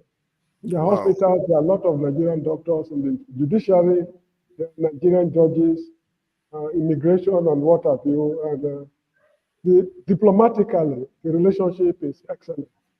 And frankly speaking, they don't trouble us because some time ago, I had the opportunity to go to the prisons the central prison. I think they have just about 6 or less than 10 Nigerian prisoners there. Compared to the kind of things we do, to have less than 10 Nigerian prisoners in their prison, it means a lot of things are settled diplomatically behind the scene. It's only those who are beyond redemption that are sent there. Yeah, you see, now you just open up a canister in my head. This reminds me of the nonsense we hear from, okay, I shouldn't say nonsense, from South Africa, where they seem to be so glad to, shout from the rooftop that Nigerians are criminals and Nigerians are selling drugs to them and all kinds of stuff they want to accuse Nigerians of. And for the life of me, I can't understand how a country that we, and most Africans, to be fair, put a lot of effort to assist can forget so quickly and take pride in targeting Africans the way they are doing right now. But, and while Gambia, we didn't even help Gambia with anything. I don't know whether we ever helped Gambia with anything. Gambia is the one doing, having good arrangements with Nigeria, and we don't have a lot of Nigerians in their prisons. It's really interesting. And because when many Africans believe these things about Nigerians, I really feel bad about it that Nigerians have to suffer that reputation all the time. Yeah, I lived in South Africa for 10 consecutive years. I was in the city of Johannesburg. Wow. In a neighborhood called Hillbrow. It's true, Nigerians are involved in drug trafficking in South Africa. It's not a lie. But the drug barons are not Nigerians. The drug what? The barons, those who import the drug. Nigerians just do the street, what they call trafficking, moving from Evansville to Santin to Rosettenville, Hebrew. All this petty distribution, that's what Nigerians are involved in. And this is what people see. That is why they are associated with Nigeria. But the main importers, Nigerians don't go near them at all. So that is just one opportunity. And as for what we did for them during the apartheid era, majority of them are not aware. Because during apartheid, they were cut off from the rest of Africa. They were in prison. The whole country was a prison to the blacks. Yeah, in Bantustan, isn't it? Yeah, while we were helping them from outside, they did not know what we were doing with people like Thabo Mbeki, Steve Chiwete, and Jacob Zuma outside South Africa. But at the end of apartheid, those people returned to form the government. Those who formed the government were those who were in exile. So when they saw us coming in large numbers, they were alarmed. They just asked, where were you while we were fighting? Because actually, majority of them are not educated. At the end of the party, that's another thing I hear too. Many of them, they receive Bantu education, their own education system. was different from that of the whites. They trained the whites to be managers and accountants and what have you, while the blacks were trained to be priests and to work in offices, cleaners, in supermarkets. And so it was a very horrible system. So, frankly speaking, I do not blame them for the xenophobic attitude that the white man is responsible for the situation of things in South Africa today. The white man is 100%. But then, does that not beg the question that, okay, white man is responsible, but white man is not responsible for your eyes? You can see that the person you are fighting doesn't have a lot of money. Okay, yes, they are doing drugs, and you can even go after the drug dealers. To be fair, we shouldn't back. They deserve to be scorned, because if you go to another man's country and they give you accommodation, they accommodate you, why go and start taking drugs from barons and selling to them? One thing we should also know is that Nigerians are not the only criminals in South Africa. Nigerians are into drug trafficking. Now, let me put it this way. The Yorubas are into 419 business in Pretoria. Majority of them are in Pretoria. The Igbos are into drug trafficking. The Ugandans are into what we call bank fraud. The Ghanaians are into passport racketeering, fake visas, and things like that. The Mozambicans are into car snatching. That they call it car hijacking. Yeah. Then the Zimbabweans are hired killers. Wow. Not all of them though, but majority of them, if you want to gun somebody down, there's a high probability that you will hire a Zimbabwean to do the job. So each African society has its own specialty as far as crime is concerned in South Africa. It's not only Nigerians who are criminals. In fact, if you look at the kind of crimes Nigerians commit, they are so minor, so trivial compared to the kind of things other countries do, like those who are involved in bank fraud and hired other things. So that is just how it is. The way they kill Nigerians there, that is how they also kill nationals of other countries. You see, that is interesting, because you really, shared some information that, I've never heard of before. You literally knew the people that specialize in different areas. Then why isolate Nigerians so aggressively and so? No, we complain. This is, take note of something about we Nigerians. We don't hide anything, even among ourselves in Nigeria. If you watch Nigerian movies, we talk about incest, men of God, armed robbery, and what have you. Sons going, all the bad things. That are happening in Nigeria, we don't hide it. So when things are happening to us outside the country, we also don't hide it. Watch Nigerian movies, you see what I'm telling you. But other countries, they try to, we are irreverent. We don't respect evildoers. Let me put it that way. There was a Nigerian president, former president, I won't mention his name, who went to bed with, I think his son's girlfriend or something like that. They announced it all over the world. They published it in Nigeria. We don't hide, we don't cover up for anybody, no matter who you are. And if you're a man of God or a saintly man, we also, we make it known to, we don't hide anything in short. But other African countries, they are not as open as we are in Nigeria. And this is one thing giving us problems in the whole wide world. So you think that's why the South Africans felt like, it's Nigerians that seem to be the loudest, and it's obvious that we are the ones that they should complain about? In terms of population, Nigerians are more. Apart from the Zimbabwe, their neighbors over there, Zimbabweans, Lesotho, Swaziland, Namibia, they are more than Nigerians. But when you talk of East Africa, West Africa, Central Africa, Nigerian population is more than that of any other country. So because of the numerical strength Nigeria has among the non-indigent, black non-indigents, that is why they speak so much about Nigerians. And also, their neighbors, they speak the same languages with South Africans, like the Ndebele language, the Sutu, the Swati, and their native languages, they have South African version. So they blend with each other easily. So that is why also their neighbors are able to live in Soweto. It's a black country, Soweto. But most West Africans cannot live in Soweto. because culturally we don't have too much in common. So most Nigerians and Ghanaians and what have you, they live outside the black townships. Black townships, these are designated areas during apartheid for black people, like Soweto, Tembisa, Bosphorus. These are black areas. The Indians have their own areas too. But most Nigerians live in Hillbrook.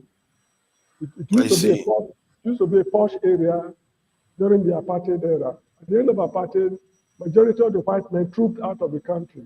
So foreigners invaded the place. That is where most Nigerians live, and also in Pretoria, the capital.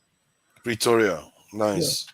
Thank you for giving us a lowdown. With this topic, I could go on and on about it, and it's just that I am sorry for sorry to all the other panelists because because there are so many things I need to understand about what is going on in the head of South Africans right now, because they seem to want to divorce themselves from other Africans. They just they feel like one lady used the term bees to describe Africans, that we just descended on them like bees. Yeah, because they never knew we were in existence.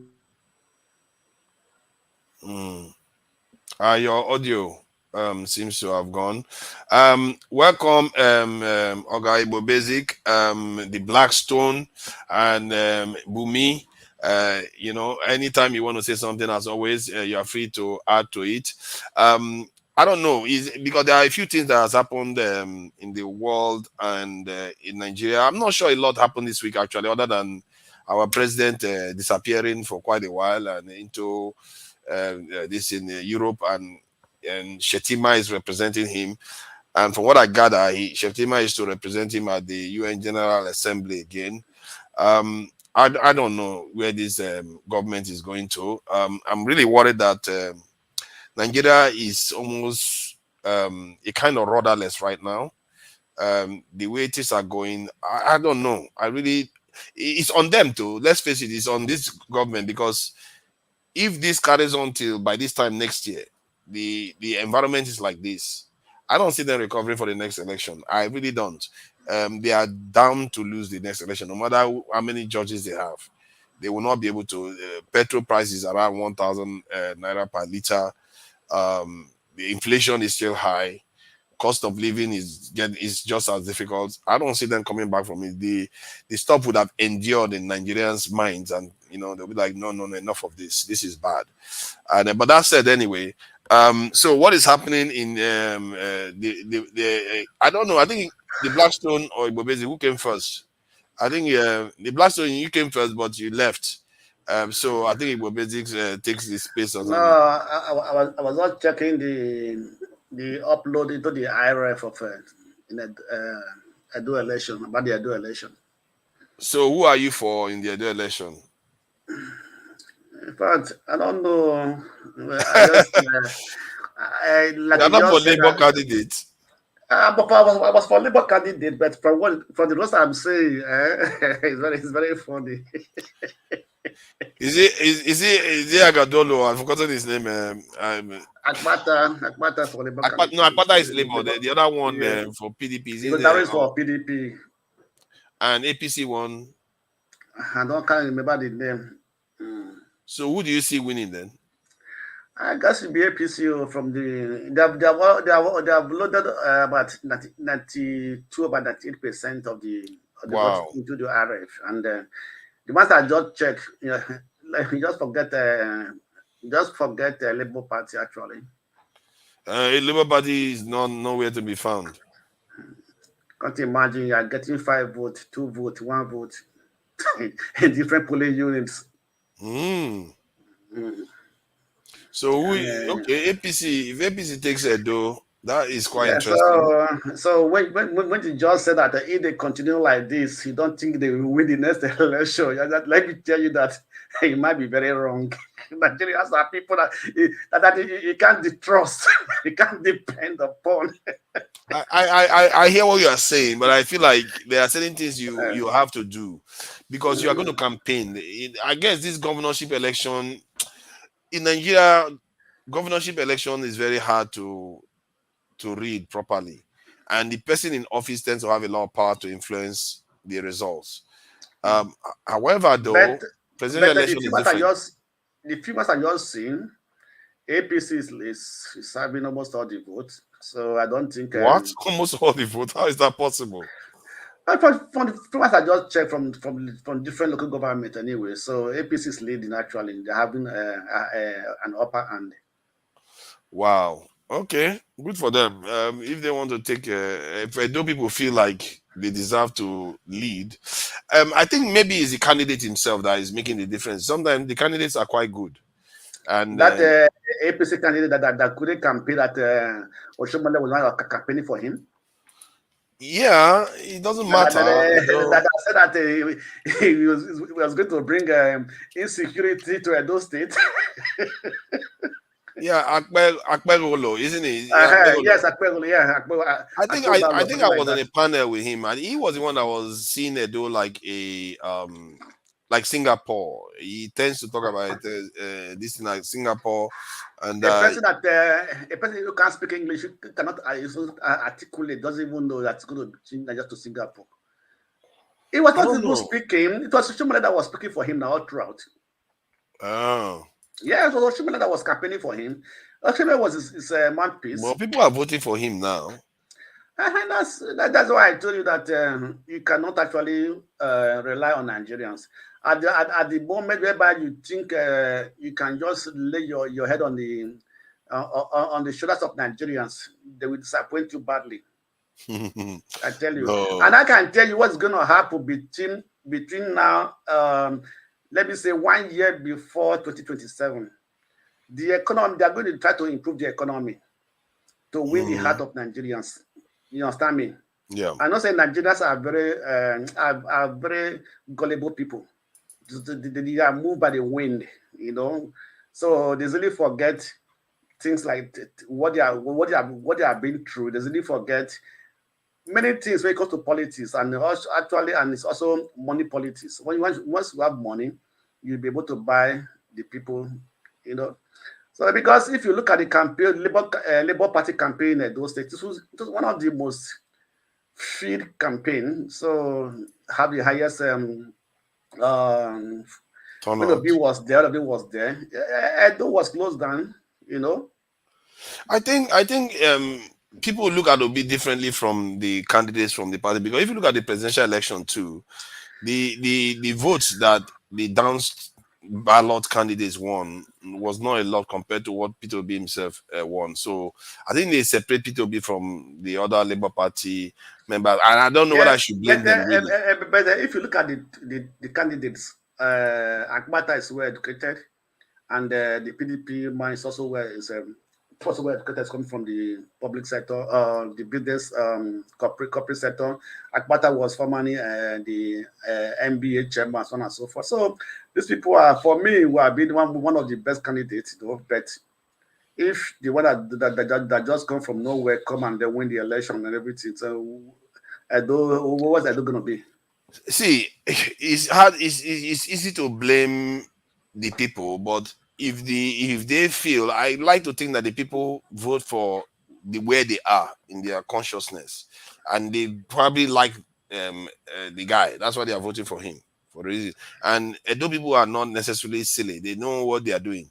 They voted for Peter Obi. You see what I mean? Against Atiku and this in Tinubu. Of course, now, because at the end of the day, it was Edo people that determined the Peter Obi vote at the. It was only then, right? So this is now a state election. So this from the state election. Then you can now read where the Edo people, what is their mindset when it comes to development, choosing the right candidates, and so on and so forth. You know, so that's what it is. So I don't know from what I have here. I don't know if there was actually population, the number of voters. You know, what they have here is 4,202.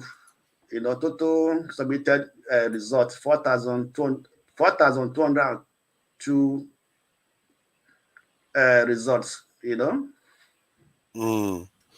I think It's okay. In If a they state, win, they win. in a state of about 5 million people or 6 million people. See, the point is that if PDP didn't perform very well, don't blame them for going to APC. But okay, forefathers, look at the number of turnout.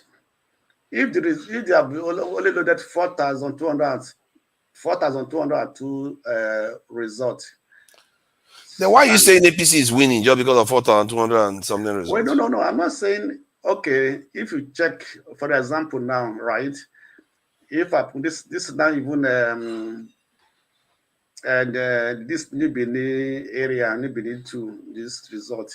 If you the Blackstone, you started now. I think the Blackstone, I forgot who you are. You started again now. So look at I didn't know that you just had 4,000 something ballots coming, and you're calling the election.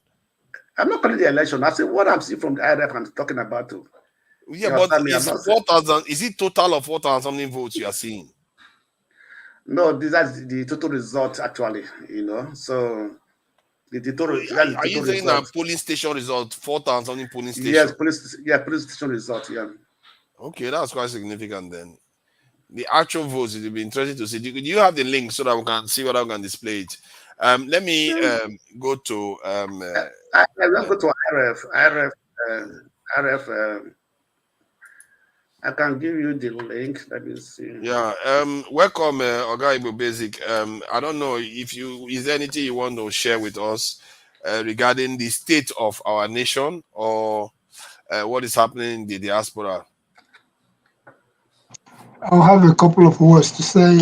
First of all, as far as let me first piggyback on Brother James and Flagship, who had left for now. Yeah. And when they were having conversations about. I've shared the link to IRF. Thank you. All right. I agree to. I salute you, sir. Yes, Blackstone, well done, and forefathers. It's good to see you here and the rest of the people on the panel. For Dr. Damages, I just want to give a shout out and congratulations for this channel to continue to progress. It's like in real estate. If you think the job of a broker in real estate is easy, go ahead and try being a broker. It is not easy in the sense that you must keep the light on. That is one of the number one rules of being a broker. You cannot turn off the light because clients must at all times, particularly during the business hours, they must come to your office and they must see that the office is open.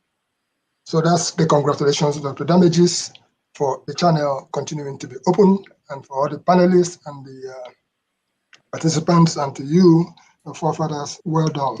I said I was going to piggyback on Brother James and the Flagship on their previous conversation. Brother James had made mention of particularly coming to Nigeria when the last time that Nigeria actually made some significant contributions at the United Nations. And I had him mention Joe Garba during the times of Joe Garba, and how Nigeria, at some point, I think Nigeria was almost being touted to be the Secretary General of at the United Nations. They even vying for that. Having said all that, and bearing in mind that Nigeria's independent anniversary is just around the corner, which is October 1, I would go on to say on what Brother James was talking about Nigerians and their participation in other countries and what they do. I will bring it back to the place where I stay, which is the United States.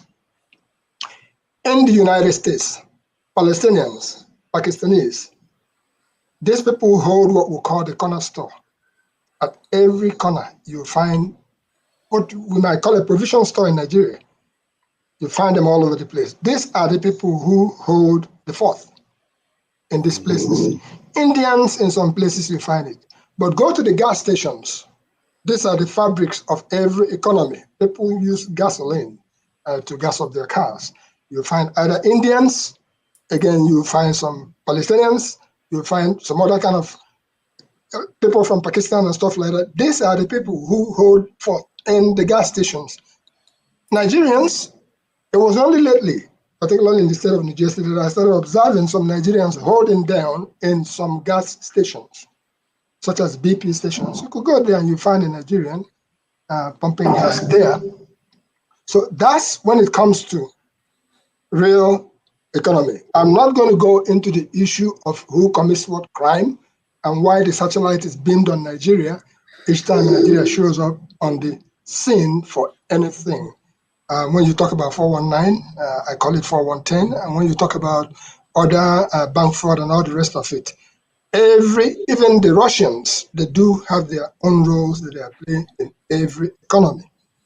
Having said that, I would just like to speak on the issue of Edo State very briefly. And I'm not going to go into details on that because since my friend, I use this opportunity once again,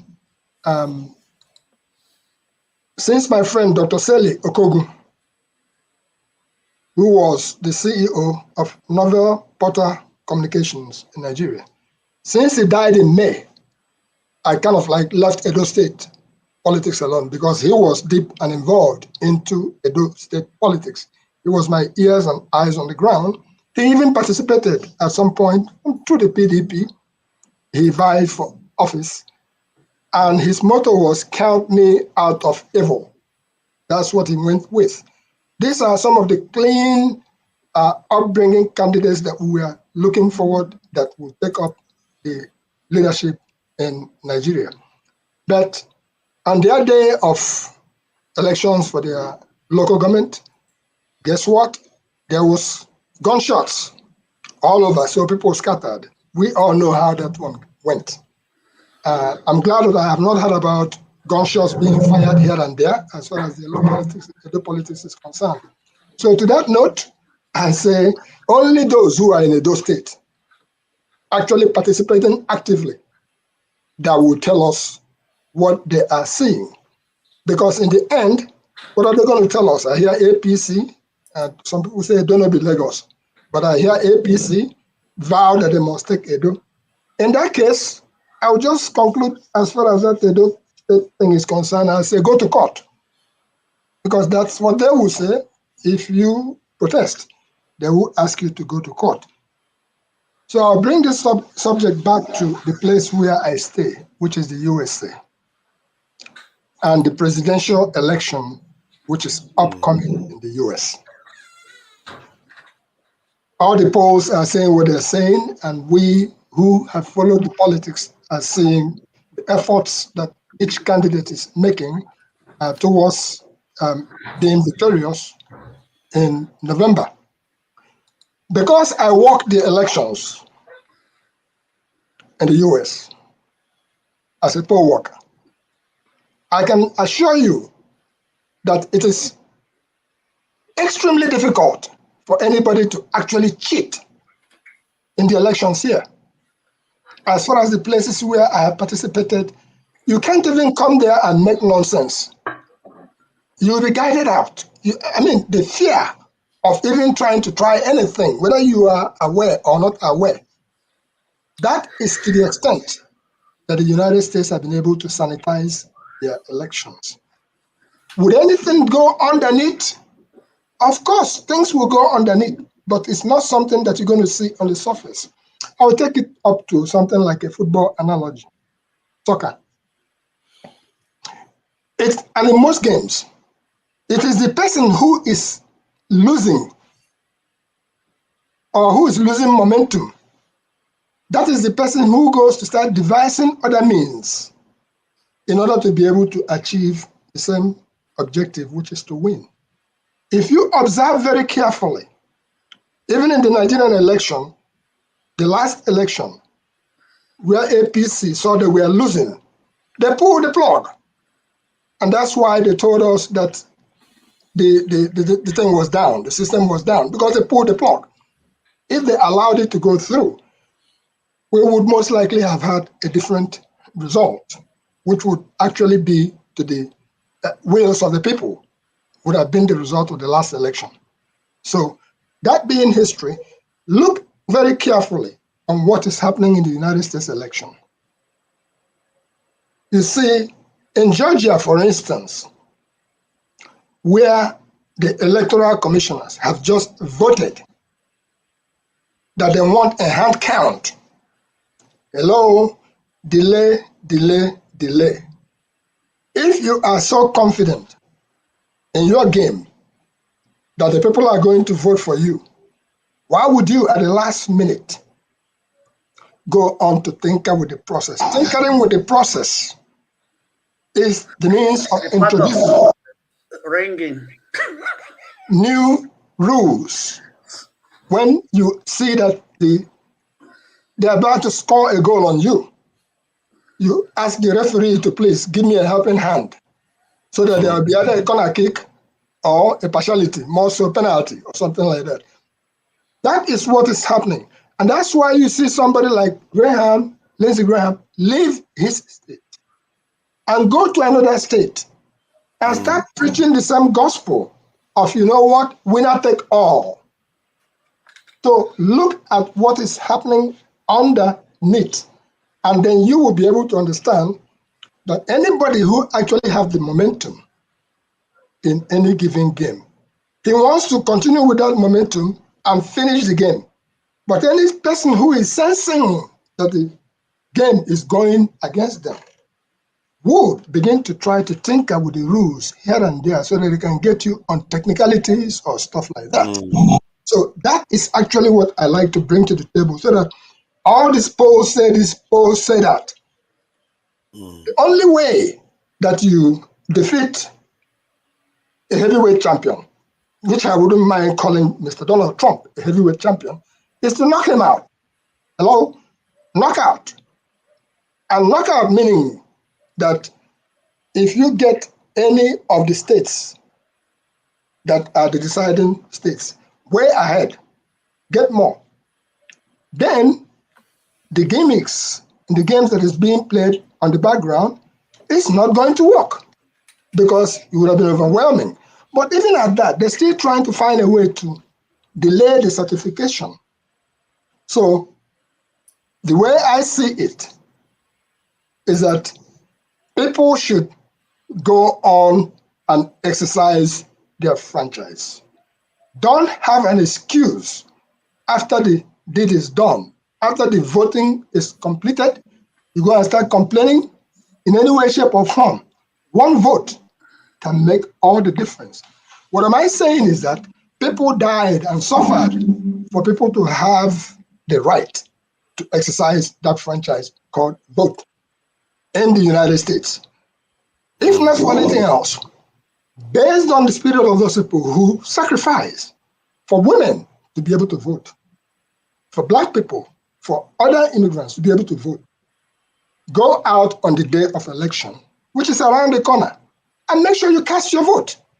And that's how common an experience I had with a 96-year-old man. We had a special election in New Jersey this past Wednesday. That special election was to replace the person we called Donald Penn Jr., who is from 10th District in New Jersey. People came out little by little. It's not as massive as it could be. We expect massive turnout in November because of what's been going on. During the process, a 96-year-old man came and voted. And after he voted, I was curious. I spoke a word or two to him on the outside, and he said to me that, listen, that everything he's seeing, that he has to come and cast his vote. That he doesn't mind whoever I'm voting for, but that he must vote in this particular election. So I took it as an inspiration that if a 96-year-old man who has seen it all through the ages can crawl out of their house, come with his walking stick. As a matter of fact, the man even drove to the polling station on his own.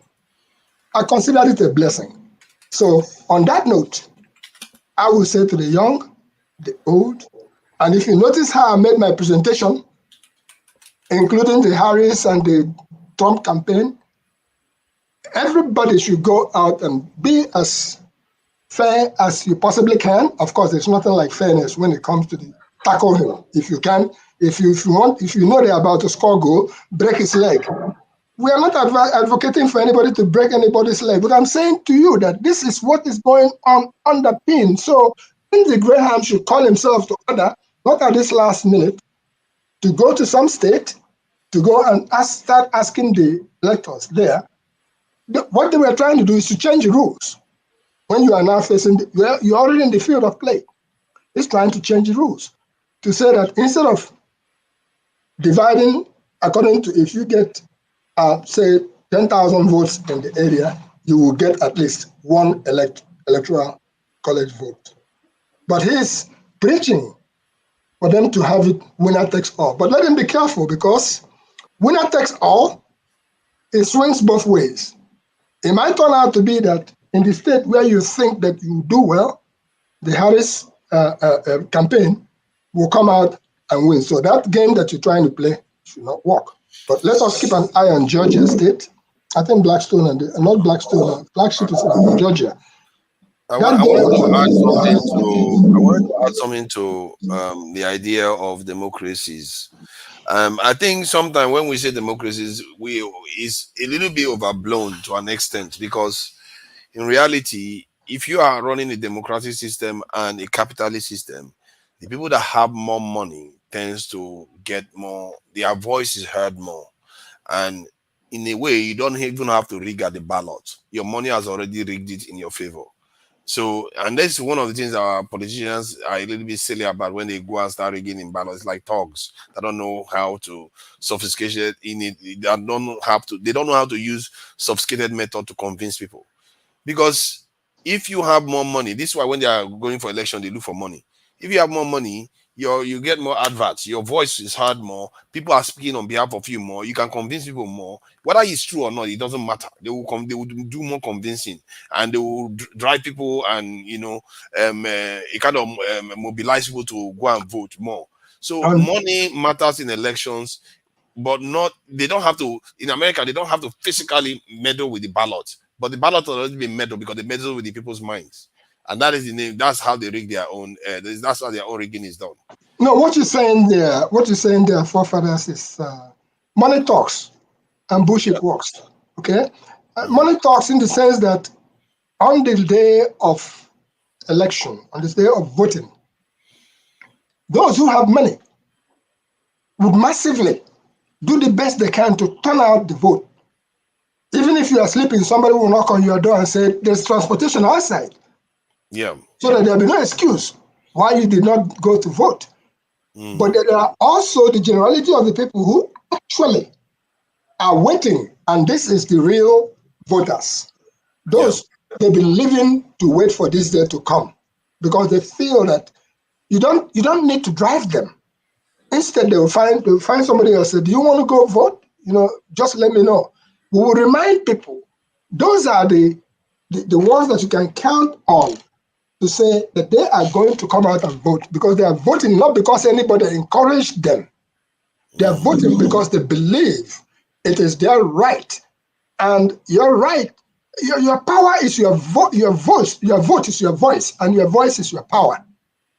A lot of people don't understand that here, even in the United States. So money talks, as you put it, because for now, visibility of the candidates as they travel all around the state, it makes a lot of difference. If you don't have the money, then you can count on genuinely for people who truly, and then you go back to the policies that are being advocated. I was looking at the first presidential debate that I just had. Can anybody tell me that you heard anything about Africa on that particular day? No. I listened through the debate. No. Unless if I blinked and they talked about Africa. They never did. Okay, so I made that note. Africa was sitting in their map. Okay, so I made that note. But also bear in mind that during the Nigerian presidential election, that those who were hoping to get their resources for their electric powers, electric cars, and stuff like that, They were playing their own game in the background. Mr. Musk, for instance, going after the lithium, what it takes to make batteries. That's the game that you can't even hear about. Don't forget about the misinformation that is going on currently in the presidential campaign. Massive misinformation that is going on. And only those who I say are fully aware. You talk about women's rights, you talk about other people's rights, you talk about immigrants. Just think about it. If you say too much about it, then it sticks. So they leave the issue of the genuine people that they actually should be helping, and they go and start talking about who eat cat, who eat dog. That is something that is really, really very disturbing. It's very crazy. It's only today that I started hearing from the campaigns about the Congo. They started talking about the Congo, and they are not talking about the Congo as to what good things that the Congolese are doing. As a matter of fact, I have not seen many Congo people in the place where I live. I have not seen many Congo people. Maybe who is talking about Congo people? Mr. Trump was talking about Congo in his campaign today. I just heard that. Okay, he was talking about the Congo, and talking about the Congo, he's talking about that the Congolese are sending out their criminals, that they are emptying their prisons. To come on now, realize that anybody who is coming from Africa is going through so much to get to the United States. First of all, you don't swim to the United States. You must have some kind of passport. In other words, you're not having criminals coming out of the Congo prisons to come to the United States. That's misinformation right there. It's like anybody telling us that all Nigerians are sending to the place like the US is criminals. No, that's not true. So people should please stop demonizing us as Africans. People should stop placing on us the things that we have not done. So if you're going to win an election fair and square, but not on the shoulders of Nigerians by calling us criminals or calling Congolese people criminals, or that they're releasing their prisoners. The prisoners haven't even found a way to feed enough. In Nigeria, we have the Nigerian Independent Anniversary coming up, October 1. I will end on this note. Over the years, I have spoken on Nigerian independence.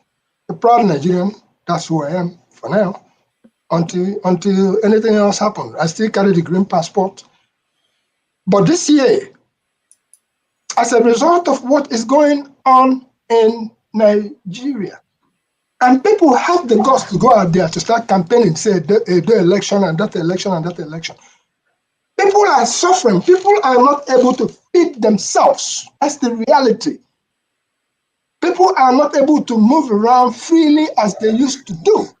Those are the things that we have to look at for this, our politicians, to bear in mind. Every day for the thief, one day for the owner. I have been waiting for that day for the owner. I haven't seen it yet in a very long time. So let us look back at what is happening to our people on ground. Maybe this is an opportunity for people to actually reevaluate themselves.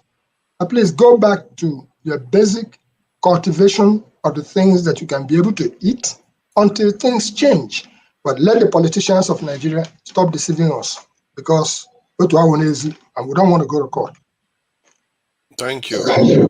Bumi, the Blackstone. Let me go to the Blackstone before it's that. Although we've talked about Edo election, but I wanted to go international because of it's very hard, and I don't think we'll do good service to our people if we ignored what happened in the Middle East this week, because it is a kind of seminal moment in terms of how people fight each other, basically. Where you have your shipping, the items you ordered come with explosives, and the people can decide whenever they like to detonate those explosives within the items you've ordered. You go and buy solar panel kit. The battery has got explosives in it without you knowing. If personally, if I was the one running any ministry in Nigeria, especially when it goes to do with security, I would be like, comb through everything right now just to make sure I'm not, you don't have anything that is compromised. Papa, don't misunderstood that issue actually. How do you mean? Okay, let me just feel what I mean. See, my point is that we should a kind of do a sweep, at least in the critical areas. You know how China helped African Union build their headquarters or something, but it turns out that they were bugging them. They were listening to everything they had. They were saying the same thing. This one is even worse. This one is not just listening to their statement or gathering intelligence. This is warfare. They put things in their the things that they ordered, and anytime they like, they can fire it up, and then everybody is confused. This is what happened. The Israelis secret agent, they intercepted that delivery, that containers, and they opened it and put in some explosive, it's a special explosive, right, on those items, because I think they had an information that they are ordering these things from. I think it was from a German company itself, you understand me? So along the line, they intercepted it, right, and they put explosive in those mobile walkie-talkie mobile phones and so on and so forth, right?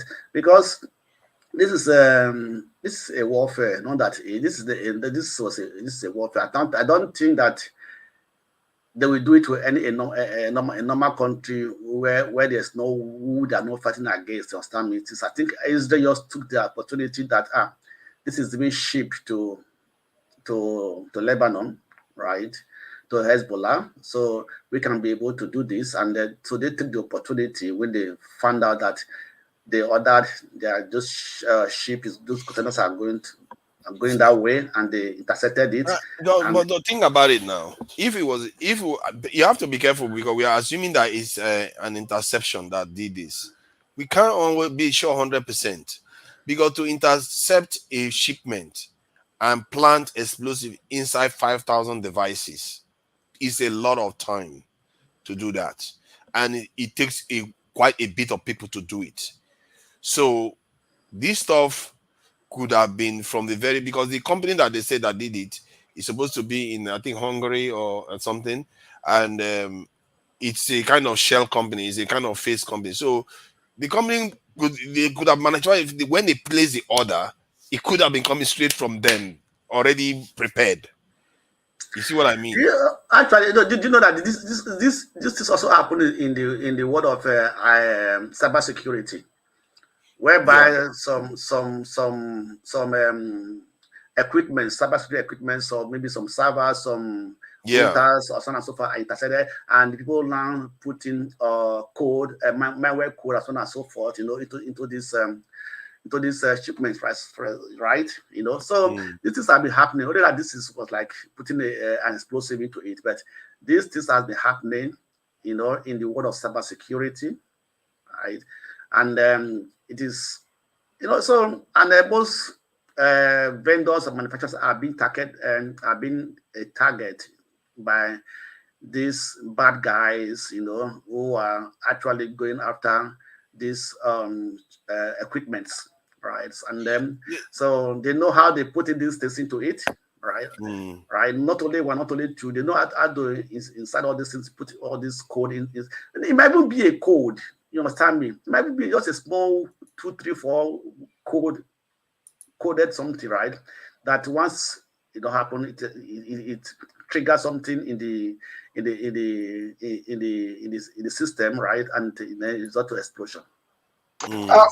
Blackstone, what's going on is actually some very serious warfare underneath. Guerrilla warfare, not be only the one where you come hide in the bush or something like that. But one thing I will advise us is this: if you are not involved, if you do not have first-hand knowledge.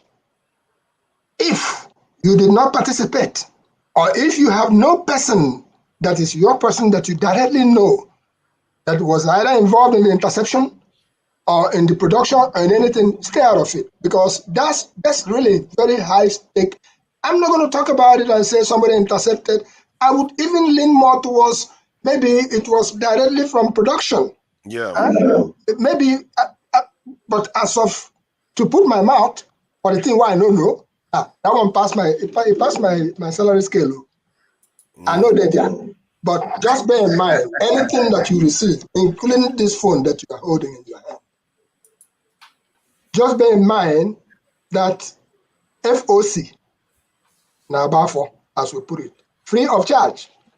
And watch it anytime they give you FOC for street owners. There are people who are trying to get, particularly the low income people.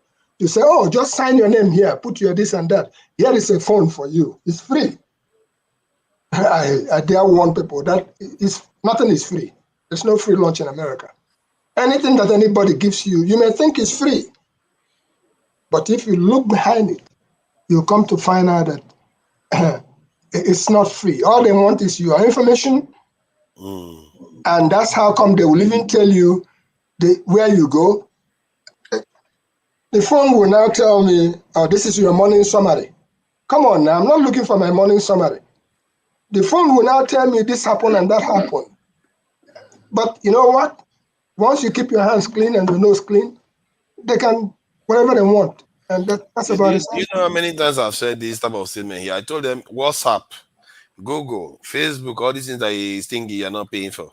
There you you go. are right in the hands of American government. They know more about your family than you know about your family.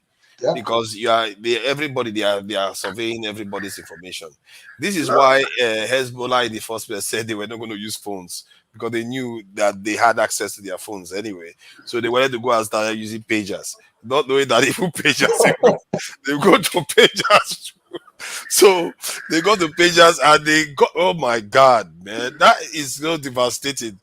It's like now they're taking the warfare on a totally different. And if you think about it, people should know these things already. But people in the back of their head, even if they think, who do you think is manufacturing your stuff? You think it's an angel from heaven? Who do you think is manufacturing it? It could be anybody. It could be your enemy. They can put anything inside. This is why I keep saying to our people: if you don't open your eyes, you think this world owes you a living. They don't. No. Okay. Let me take something right. Anything that have internet connection, internet access, just forget it. You can be tracked, and you can put any. It might even be surprised that that those things were not even bombs. It was some. No, they were explosive. There's nothing inside a phone that can do that much damage. There's nothing. They were explosives. There are codes you can use that can change the performance, the working component, can even overheat the system and everything. That's because there are some explosive things in those. Blackstone. Have you forgotten Delegewa? Of course, I've not forgotten. I rest my case. Sister Bumi, I'm very happy to see you and participate with you. Our sister Bumi, they here, I beg. Blackstone have started again now. He started his science again. The components of the phone can hit up and turn to explosives. Like you said, for fathers, to be able to put bombs into factors, those a lot of quantity of items. You understand me? Even the company that's manufacturing do not allow it. Yes. Blackstone, if you know that idea, if you are not participating, if you did not partake, if you are not in it, don't count on anything. Nothing is guaranteed. I know. I understand that, but you're just talking generally. At least how the company did it, because the original company that manufactures that pager said they signed the rights over to another company to manufacture it. That company is the one that manufactured the one that had the explosives in it. It's Taiwan company that actually have the rights. That was sold to a company somewhere in Europe. I don't know which country. In Hungary. You understand me? In Hungary, but so definitely, if you're ordering something from a company, You understand me? You are trusting that company now. You can't just go to a company and order such a large quantity of items from a company and say that you don't trust that company. I don't done a background check on the company. That's interesting. This one is saying that Western companies will lose trust. I think almost every country, if any country after this thing don't start thinking for themselves, then they are wear trouser. And I'm sure ours is going to prove to be like that. Because if you don't start thinking that everything you're consuming from other people, you can't count on it. You really can't. And this is why when people are complaining about Dangote, they say we need more than 100 Dangotes. We need them in mining. We need them in pharmaceutical. We need them. You see, you know what our leaders do? They was like, oh, go and bring vaccine for us. Come and inject our children. Who do you think is these people? You think they are angels? Tomorrow you go and annoy them. You don't know what they are putting inside the vaccine. I'm not against vaccine, just in case YouTube is listening. I'm just saying, given what has happened in the Middle East this week, everything is up for grabs now. Everything. If you don't see that, then you are really putting your people in a jeopardy. That's in a jeopardy, really, because they could put anything inside anything they are delivering to you. On the day you challenge them, they'll tell you this is what could happen to you, this is what can happen to you. And you give them what they want. And we don't even know why our leaders do what they want. We just think we do. Maybe they threaten them in such ways that it's just so overwhelming. And they'll be like, you know what? I better do what these people are telling me to do. Otherwise, this is what's going to happen to our people, not just themselves. Their own people. How do you know? Anybody can come into Nigeria and do whatever they like. Nobody's checking them. And look at what is going on in the Middle East right now. I think what the Israelis did to this week, I think this man may be right. It has opened people's eyes now to potential dangers of consuming things that come from other countries without doing due diligence. It is only the consumers that actually trust everything. But if you are a corporate entity, you don't actually trust any vendor or any manufacturer system, because you have to actually be very, very careful what they are shipping to you and things like that. So they will that just by go to the shop, buy something, we take it away, and we don't care. We don't even check the petrol they bring inside our country. I think was it not that? No. You just talking about I'm not talking about Nigeria, whereby we can even import toxic waste. They bring in toxic waste. They bring in bad petroleum products and so forth. So Nigeria, just forget Nigeria. Even Nigeria doesn't even know their citizens. It's sad, isn't it? It's a little bit sad. But like I said, if I was the one in the security industry right now, first things first, I will sweep everything that has been delivered to us. And anything you do, you have to go original now. You have to go original. You want to be sure, especially if you really want to be sure of what you are doing. You have to be original, because there are so many ways now that technology can be undermined. There are so many different ways. Like even terrorists can't find a way to block people from hacking their phone. You know you're in trouble. Terrorists can't find a way to block their own phone from being hacked. What hope have we got? They can listen to anything we are saying, anything we are doing right now. If you have your phone next to you, it's got any kind of speech recognition engine like Siri. They will listen to anything you are saying. They are listening all the time. So the only thing that gives you security is that if they're not after you, that's when you think you have peace of mind. Once they're after you, just forget it. Whatever you are doing, they know. They have so much on you already. That's the thing. They have so much on. According to one guy on your YouTube, he says Facebook, Google and Facebook together have enough for me to put me in jail. That's the term he used. They have enough for him to put him in jail, and that's a problem. Anybody can be compromised, and we take these things for granted. We share our data. We don't seem to understand the gravity of what we are doing, because the people at the top have so much power over the people beneath now, because one way or another, they have your information. They will find something that will embarrass you. They will find something that may even show that you are breaking the law one way or another. They throw the law at you. No, forefathers, is there anything you apply for in online that they don't ask you for your details? They don't ask you for registration.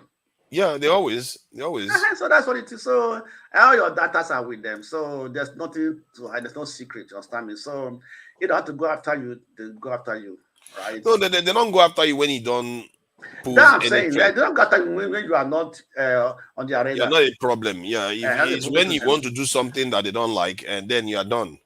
Yeah, that And is it. So what if? anyway, shouldn't be afraid. I be in the fear of forefathers. You know, say nobody. No. I for my fear is not for my personal well-being. It's for Because my own people. The nobody confirm consequences for our now. own people. No, understand what I'm saying here. I'm trying to say that if we are trying to walk our way out of this predicament we are in, and they don't want that, we are in trouble here. It's going to get worse too. What I'm saying, it's going to get worse in the future. You understand me? It will get The worse. IT world, the IT, where the IT, what the AI world, where they are going, you understand me? It's going to get worse. You understand me? Nobody is going to be safe or have any secret. That's what it is. You can't even trust what you read now, because with AI out there, what you've read before can go. They can change it. It's the power these people have is out of control. And I hope in the West they too start sensing the danger this thing is, because you can read one thing today, AI can go and change it tomorrow. Then you go and read it like, no, it's not. I saw something different the other day. What proof do you have? You don't have any proof. They control it all. Papa, let me tell you one word now. Just take this. Anything that we bring money to the corporate entity, they will go for it with full force. Because they're making money from it. So that's why the speed of AI is beyond your thinking. Because I guess that AI, since AI came into limelight, it's less than 10 years, right? Yeah. And that's taking over almost everything. It does. And so because there's a big profit these big corporations are making from it. So they're investing. So it's money that controls everything. So they're investing on it, and they're also lobbying the government, the politicians, that not to restrict it, not to put heavy restriction on it. Yeah, they are trying their best to not put. It doesn't even matter, because the government is made up of the same people that control these things. They are all working hand in hand, and this is another area that I think maybe our people should be aware of. When they see capitalist companies like Google, Facebook, they are an arm of the American state. I don't know why because it's a capitalist, they tell you that it's private owned. It's still part of the arm of the state, especially when they are that big. The same thing, Dangote, it may be an individual, but who is he serving the most? Nigeria. That's why Nigerians are feeling it a lot more. Whatever he's doing. When he sells cement, it's Nigeria that is strategically important to Nigeria. Whenever a company becomes strategically important to a nation, they are an arm of the government. Make no mistake. Because the government can just say, you know what, you are doing too much. We'll take over. You know, American government they have the power to take over any company in America if they want to. They can seize it. So if they're not sponsoring them, if they're not sponsoring them during election year time. No, I think they don't do those. You see, that's the thing about them. They don't politicize business that much. They have their different arguments, but they don't penalize businesses for supporting the other side. Sponsoring most political parties, most candidates. You understand? They spend a lot of money. True. They spend a lot of money to lobbying. The Blackstone, the difference between them and for business is ideological. It's not because they hate the business inherently. All of them are pro-business. All of them are pro-business. It's not like they hate the business inherently. Like if Democrats don't like fracking, it's because they care about climate change, but Republicans don't care. So they are not going to support the companies that do fracking. It's not because they hate the companies. And that's the difference between them and us. Ours we want to destroy them because that guy supported the opponent the last time. You want to destroy them just because he supported the opponent. Whether the company is good for Nigeria or not, they don't care. They just want to destroy the company. So, but it's a shame. I really hope that we begin to learn a little bit some lesson on how other people conduct themselves. We have to kind of remove politics from business. We have to remove politics from governance. Politics is actually different from governance. It's not, because governance is how you manage the people, make sure you deliver a certain amount for the people at all times, no matter who is in office. Then the political aspect is tweaking, just changing the nature of governance a little bit here and there. But fundamentally, it should remain the same. So, but in Nigeria, it's like winner takes it all. You win 25%, you take everything. If you win 55%, you take everything. So that's how it works in Nigeria anyway. Welcome, this thing, Bumi. I don't know if you have anything to talk about. Is there any Welcome, topic Mama you would like? Esho. You see, the Blackstone. Don't start now. Don't I'm start. trying to help it to moderate. Don't start now. How can you? Our forefathers is guiding us. Mama Echo is here. We know she's here. Don't mind him. Let's do it in order. Don't mind the Blackstone. Bumi is in darkness now. No, she's not in darkness, I beg. Leave Bumi alone. Bumi would. I want to hear from Bumi if you go there, please. She's using candle. Bumi may not say anything even. Why don't you give her a chance, the Blackstone? So I'm asking a question now. I'm getting ready to go to work. So yeah, Bumi, thank you for joining us.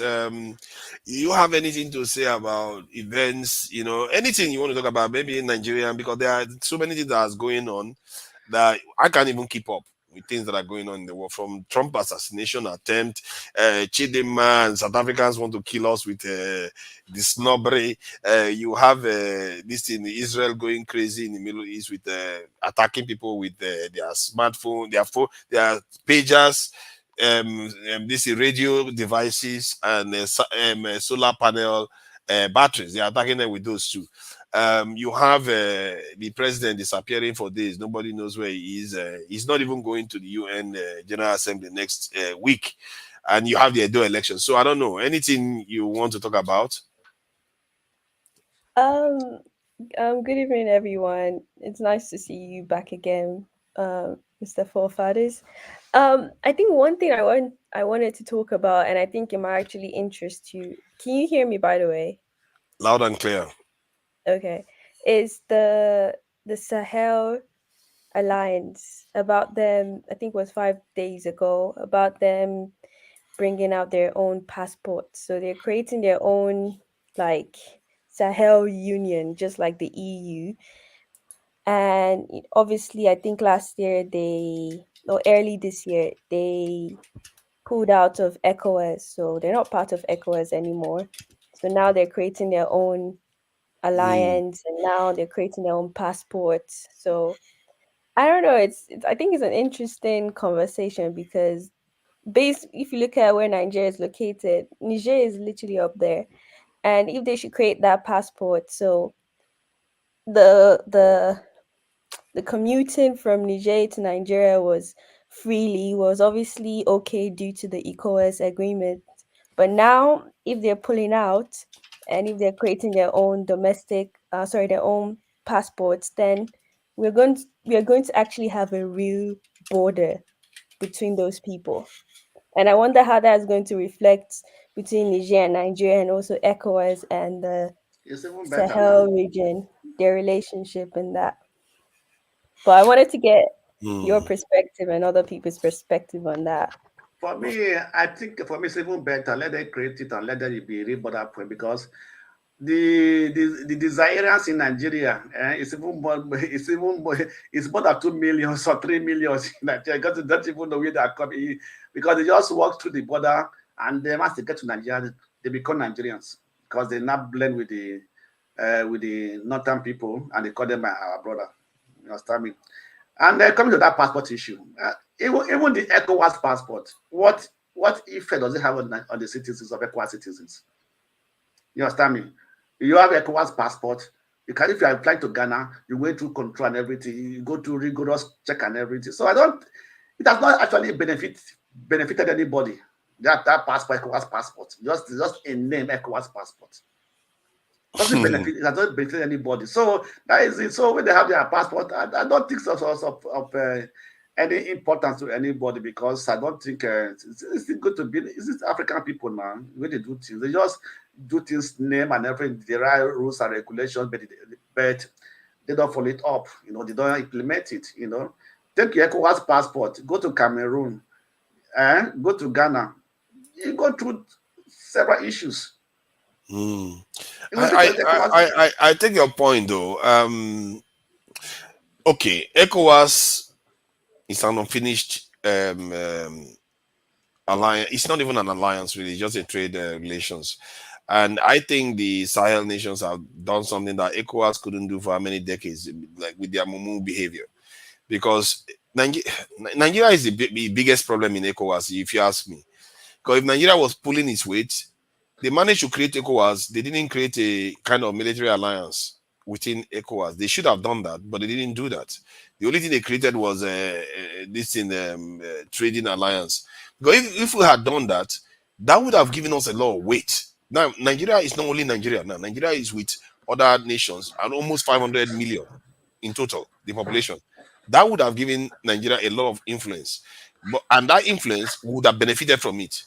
But no, how many decades of having ECOWAS, they never made it a military alliance. What they did instead was, oh, we are going to create a peace force that just responds to things. You know, they deliberately kept it weak.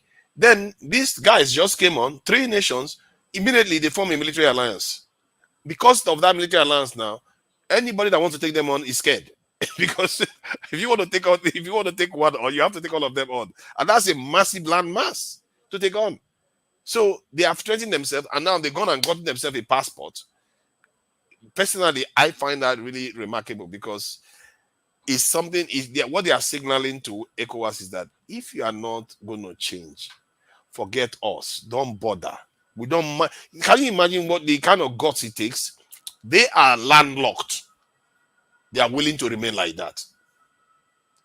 They are willing to remain landlocked and just stay there. They don't care what ECOWAS thinks about them.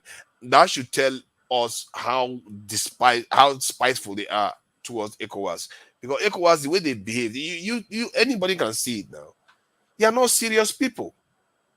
How can you not be able to be responsible for your own security in your area? Whenever anything happens now, they said the other day, Ivory Coast, which is Cote d'Ivoire, the French ships came there to show dominance. Like they have soldiers in Ivory Coast, in Benin Republic. All these countries, they are undermining Nigeria's security. They keep having foreign militaries in their countries as military bases and all those things. And you expect ECOWAS to prosper. Look at ECOWAS. They are robbing us left, right, back, side, everywhere they are robbing us dry. Nothing works. Our president, the only time President Tinubu went to China, on his way back, he had to drop at London. Then from London, I think he's ended up in France or somewhere. I don't even know where it's like you can't do anything with any other people and you don't go back to report back to Oga in London. What kind of behavior is this? And forefathers, if you want to fly over the Sahel region and they tell you no, you can't fly over. They will shoot you down. Yeah, you have to fly around. That's the military alliance we're talking about. I think they settled that one though. I think Nigeria are you sure they are flying through now? Oh yeah, they are flying through. They are flying through now. I think the Nigerian government backed down because they are not invading anymore now. They backed down and you're allowed to. They were even begging them to come back to ECOWAS. But why would they come back? What is there for them? Look at Nigeria. Look at a country of 220 million people is making do with 5 gigawatts of electricity. 5 gigawatts. We have been friends with these Westerners while all this was happening. While Iran, that has been under sanction for going to 50 years now, sanction, they don't let them buy anything. Yet Iran can generate 70 gigawatts of electricity. And their population is half of our population. It's like, how did they do it? What does that tell you? That the relationship we have with the West is not benefiting us at all. And our leaders just keep acting as if there's some benefit to it. I don't see it. If there is a benefit, somebody should tell me, because me, I'm not seeing it. Why are you blaming the West in the first place? I'm saying our leaders are having relationship with them. How am I blaming them? And I have a relationship with them. So is it that relationship? Is it the West are going to make it better for us? I'm saying our leaders should make it better for us. Let's put our house in order. But is that what I'm saying? Are you not understanding what I'm saying? You're missing it. I said, why are we having relationship with people that are not benefiting us? What do you think I'm saying there? Yeah, where are we having relationship with people that are not benefit? How can they benefit you where you yourself are not been able to put your house in order? Yeah, but that's what I'm saying. You have a relationship that doesn't benefit you. If you okay, if you have a person now that is But involved in let a me say, relationship can I with put it like this? If I give you one thing, you spoil it. I give you another thing, you spoil it. Will I give you a third one? Oh, so now you are saying that they are giving us something that we are the ones spoiling it? Yes, now. No, they are not. Oh, have you seen them building anything in Nigeria? Have you seen them building How will anything they for come and decades? build? How will they come and build when you know that if they build for you, you can't retain it. You can't keep it running. Hold on now, hold on. See, the reason why those things get damaged is because our Mumu leaders again go and report to them and get IMF loans. And when they get the IMF loan, they tell them, don't sack your civil servants so that you don't have to spend so much money on the state. Don't recruit this, don't recruit into your military and all those things. So they damage your nation because they are putting those conditions on them. But who do you blame? Is it not our people that are going to agree to those terms? Now you are talking. But that's what I said originally. I'm saying our leaders are the ones taking ourselves to them. Now you are talking. So if they destroy what they are giving to you, so now how can they come back again? Okay, please go ahead. I get what Mr. Blackstone is saying, but in a way, I disagree with you.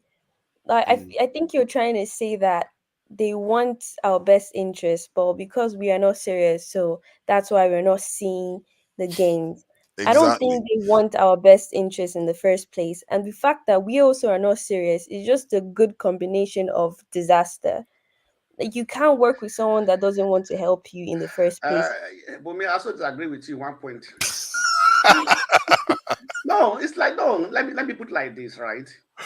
Oh, you know what? We are going to Relation, recommend excuse Jeremy me. sends this guy back to Yes. Nigeria. Jeremy has to bring him back to Nigeria. Relationship between countries, it depends on your country performance. That's what you know.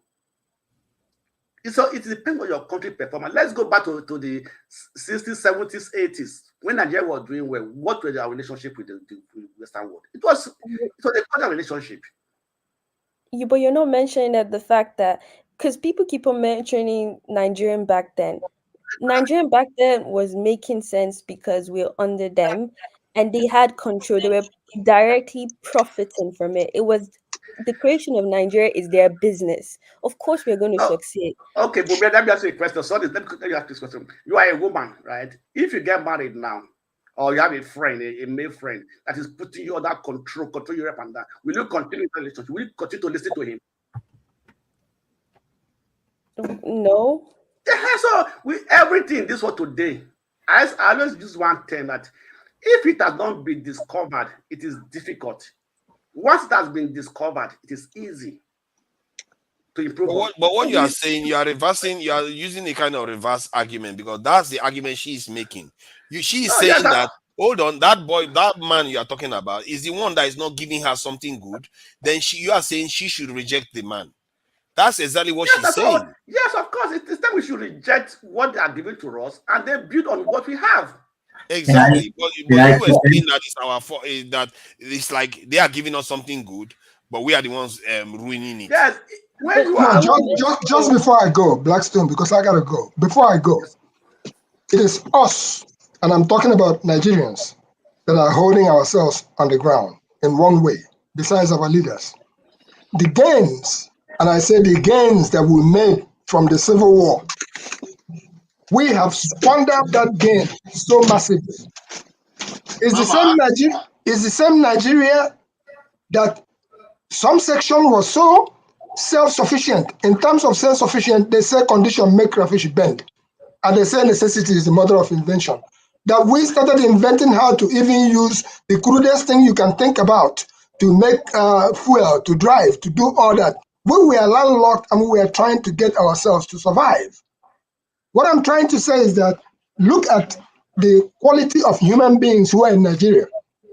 Look at the gifts that God has given to Nigerians. Ingenuity. They can do anything. They can be Taiwan. They can do better than Taiwan. Just back to places like Aba. Just look at Nigerians striving every day.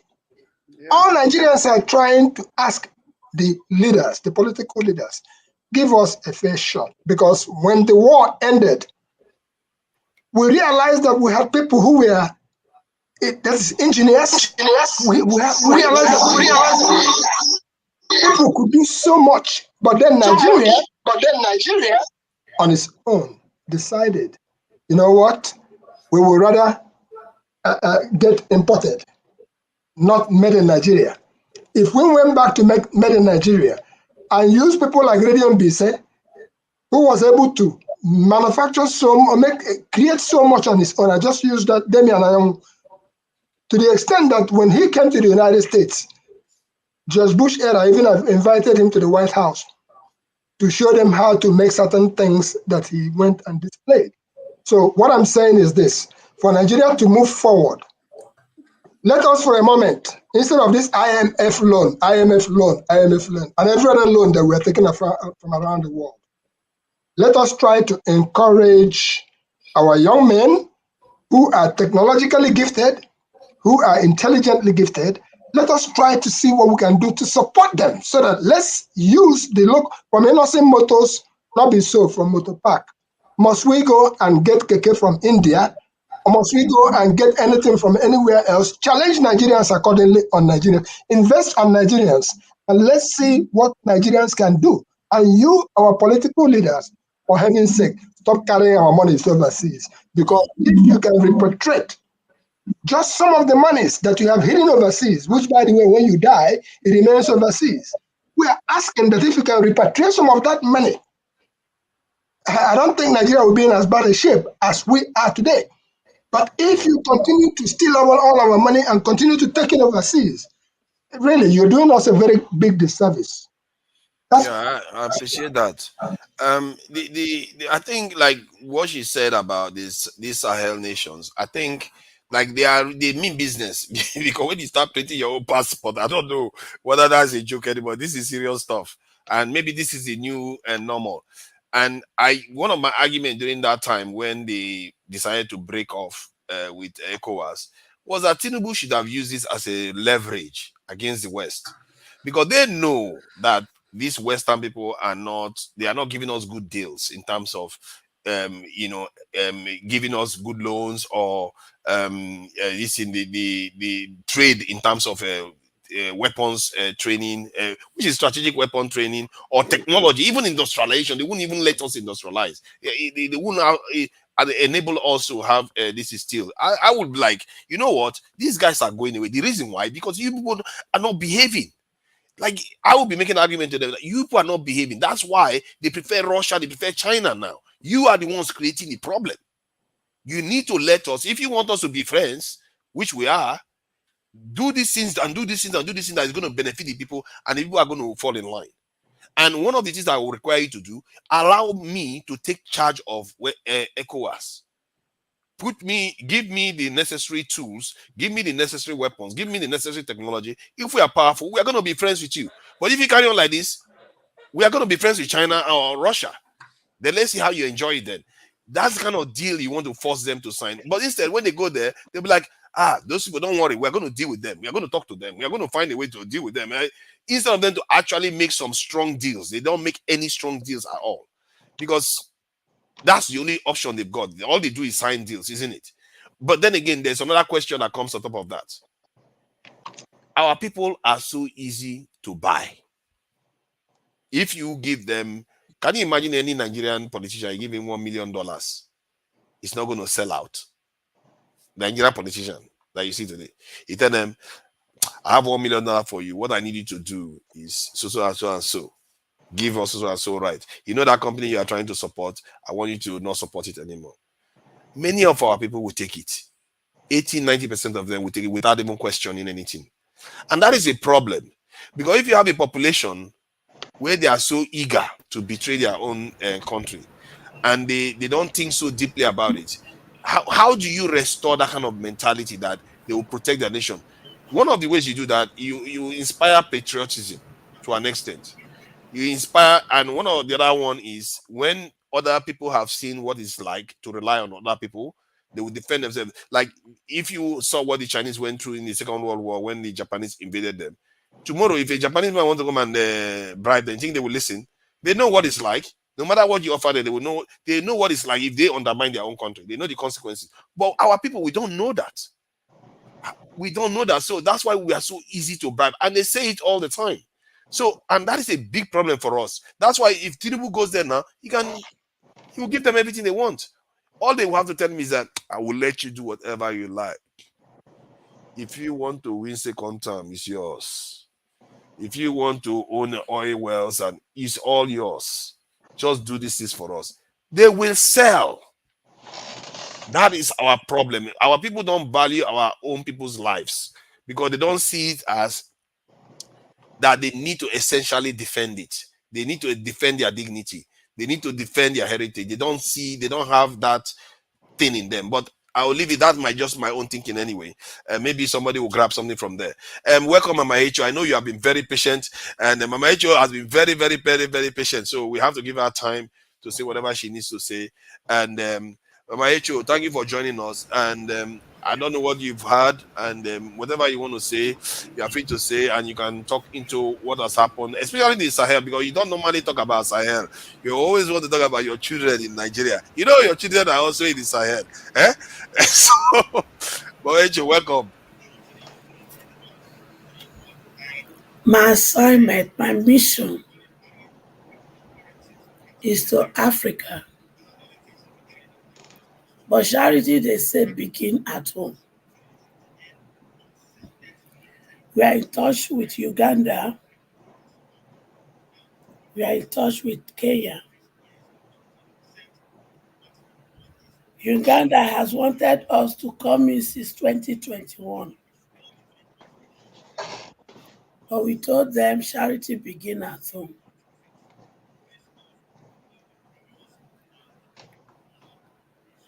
Abraham Traore has proven to us that military rules is even better than the civilian rules. We are finding a way to connect so that we can participate in their agriculture over there. If I had wanted to start with Uganda, we were offered 250 hectares of land for agriculture. But we asked them to hold because charity begin at home. I choose to come in this afternoon so that some people, 3 people specifically, their words throw me off balance when we had that meeting. Adana, Tokwe, and electricity. I don't know where the envious and jealousy is coming from. Because 3 of you, when Tokwe came out, when I talked to Show, I was wondering, where is that coming from? When Adana came out to say, when Mama Esho talked in the panel, none of you may talk. I'm like, if it is Adana now, you people will be talking. I'm like, Then electricity came on board to say, I caused his children during election. I read causes in his family. But the same is sent him credit when he was in Nigeria. So since he chose to be petty, I decided to be petty with him that day. And all this action and every other action that has happened has made me to wake up to do what my children have been asking me to do long ago. To make my channel, which I have opened already, to be active. So by the grace of God, on Monday, my channel will come alive. I'll try as much as possible not to schedule my time into all the favorite channels I have been going to be part of them. Because my dream, my goal is to also use my voice to help other channels to grow. For those of you who want to be envious of me, you aren't seen anything yet. I am sent to Africa. So Dr. Damage's channel is not where I am sent to. So those who want to do competition in Dr. Damage's channel, congratulations. I am not taking your spot. I am not shining your shine. So allow me to shine my shine. And let peace reign.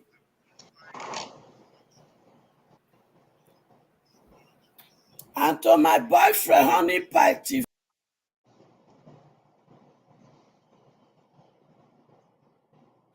What happened? Where's Mama Icho? Oh, sorry. Sorry about that. I think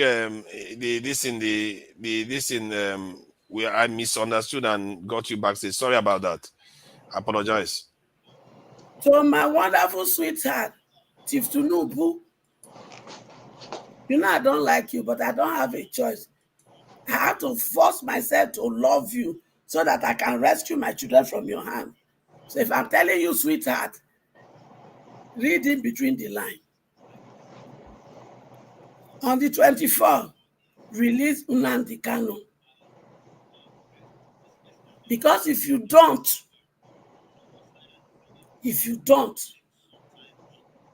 me and my children will play what they call last card of checkmate for you. You know they carry gun.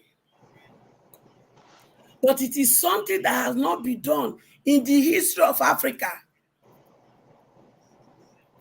And when that happens, it is not only Nnamdi Kanu I will demand his release. All the military men that you people locked up somewhere, just because they speak out, you will release them. And that is applicable to all the forces, because they are all my children. And all my children that store yam to eat. And those that people, because they are in power, they have to lock them up. I will demand of all of them. And more demand will come on the way. Because whether you are in power or not, Nigeria must work. We will force you people to make Nigeria work.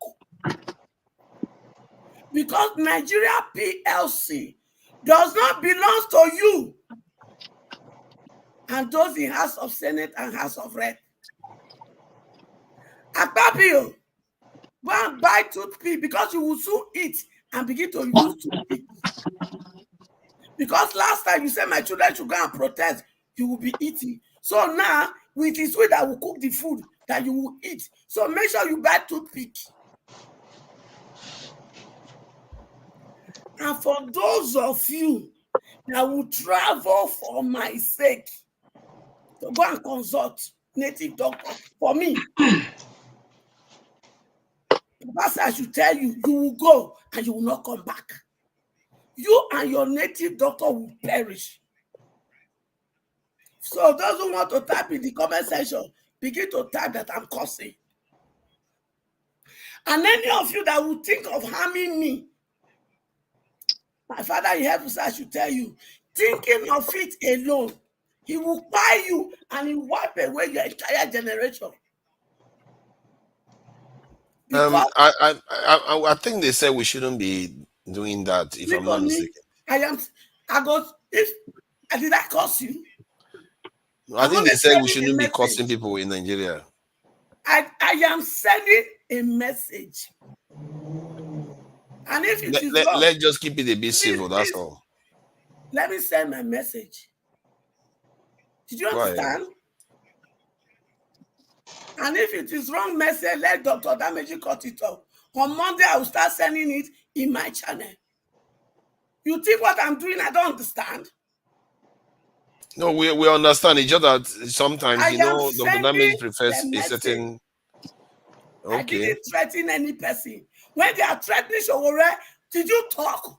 When they ask Showore that is wanted, is that not threatening?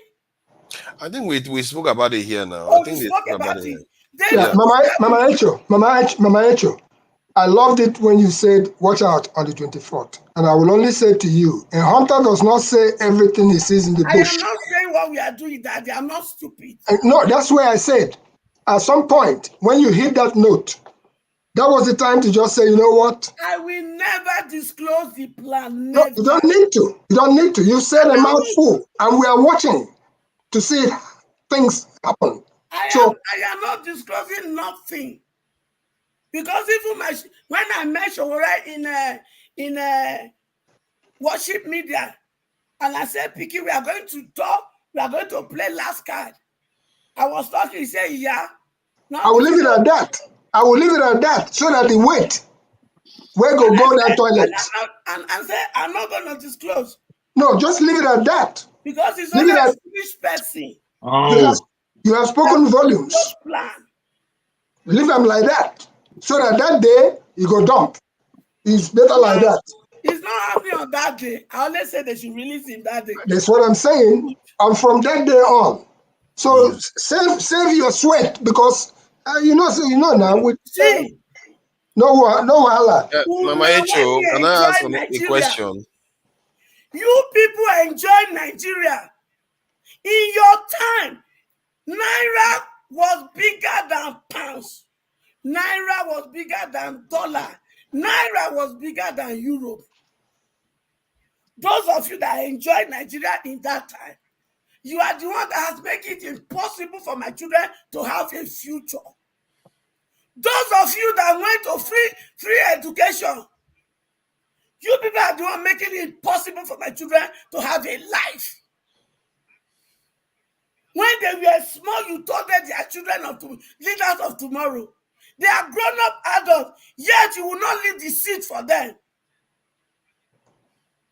Because you must become president before you die. When you stole their mandate, didn't I tell you? Didn't I tell you that mandate you stole will become a hot coal of fire in your hand? Look at all your politics. Which one has favored Nigeria? Which one?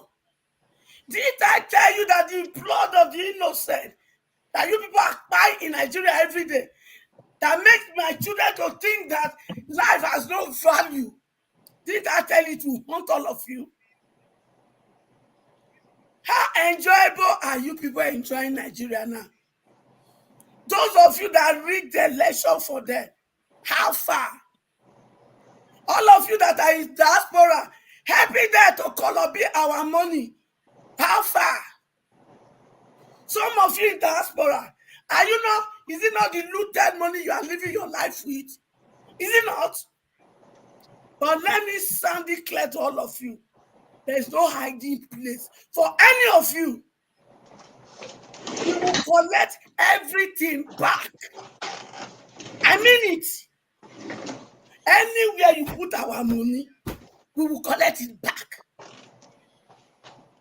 You are borrowing the future of my children that have not been born. You borrow you are eating it. Remi Tinubu, oh my chef, well.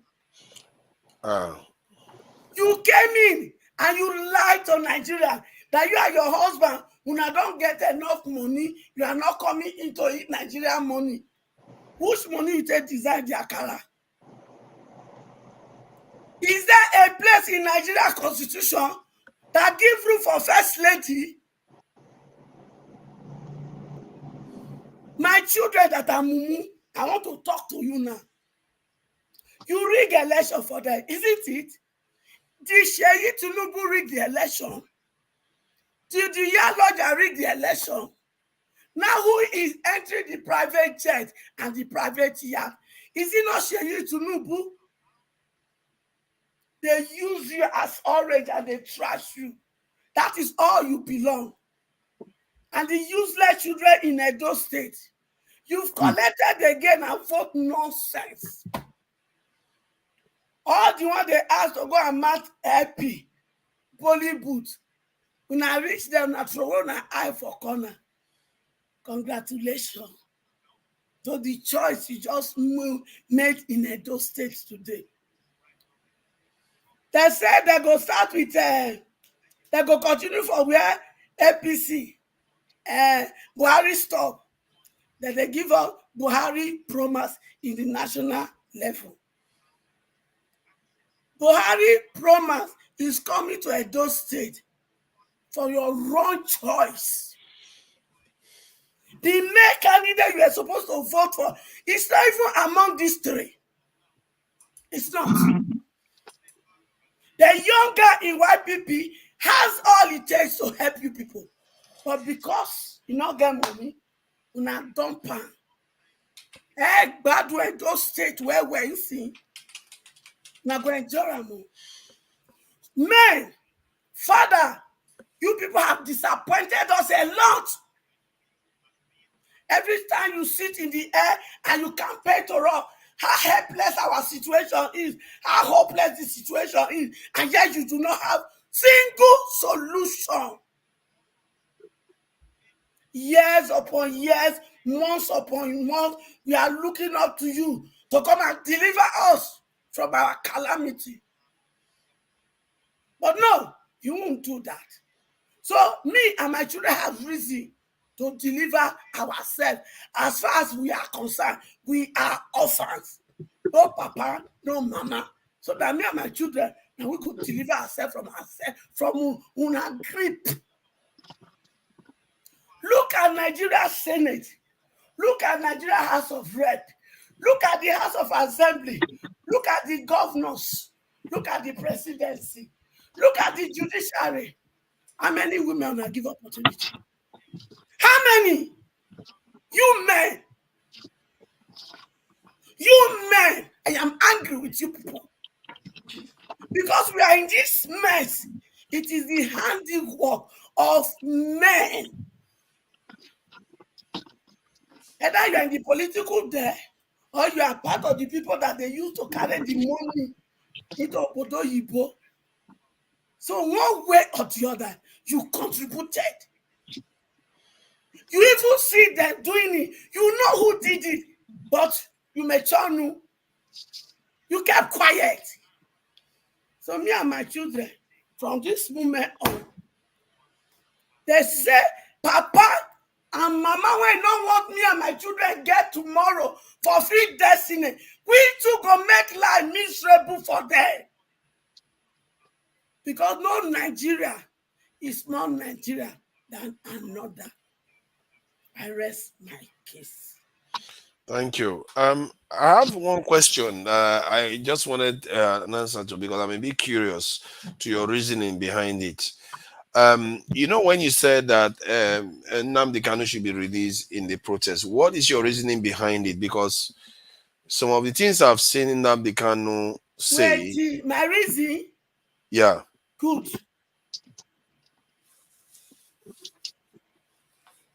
Forefather, if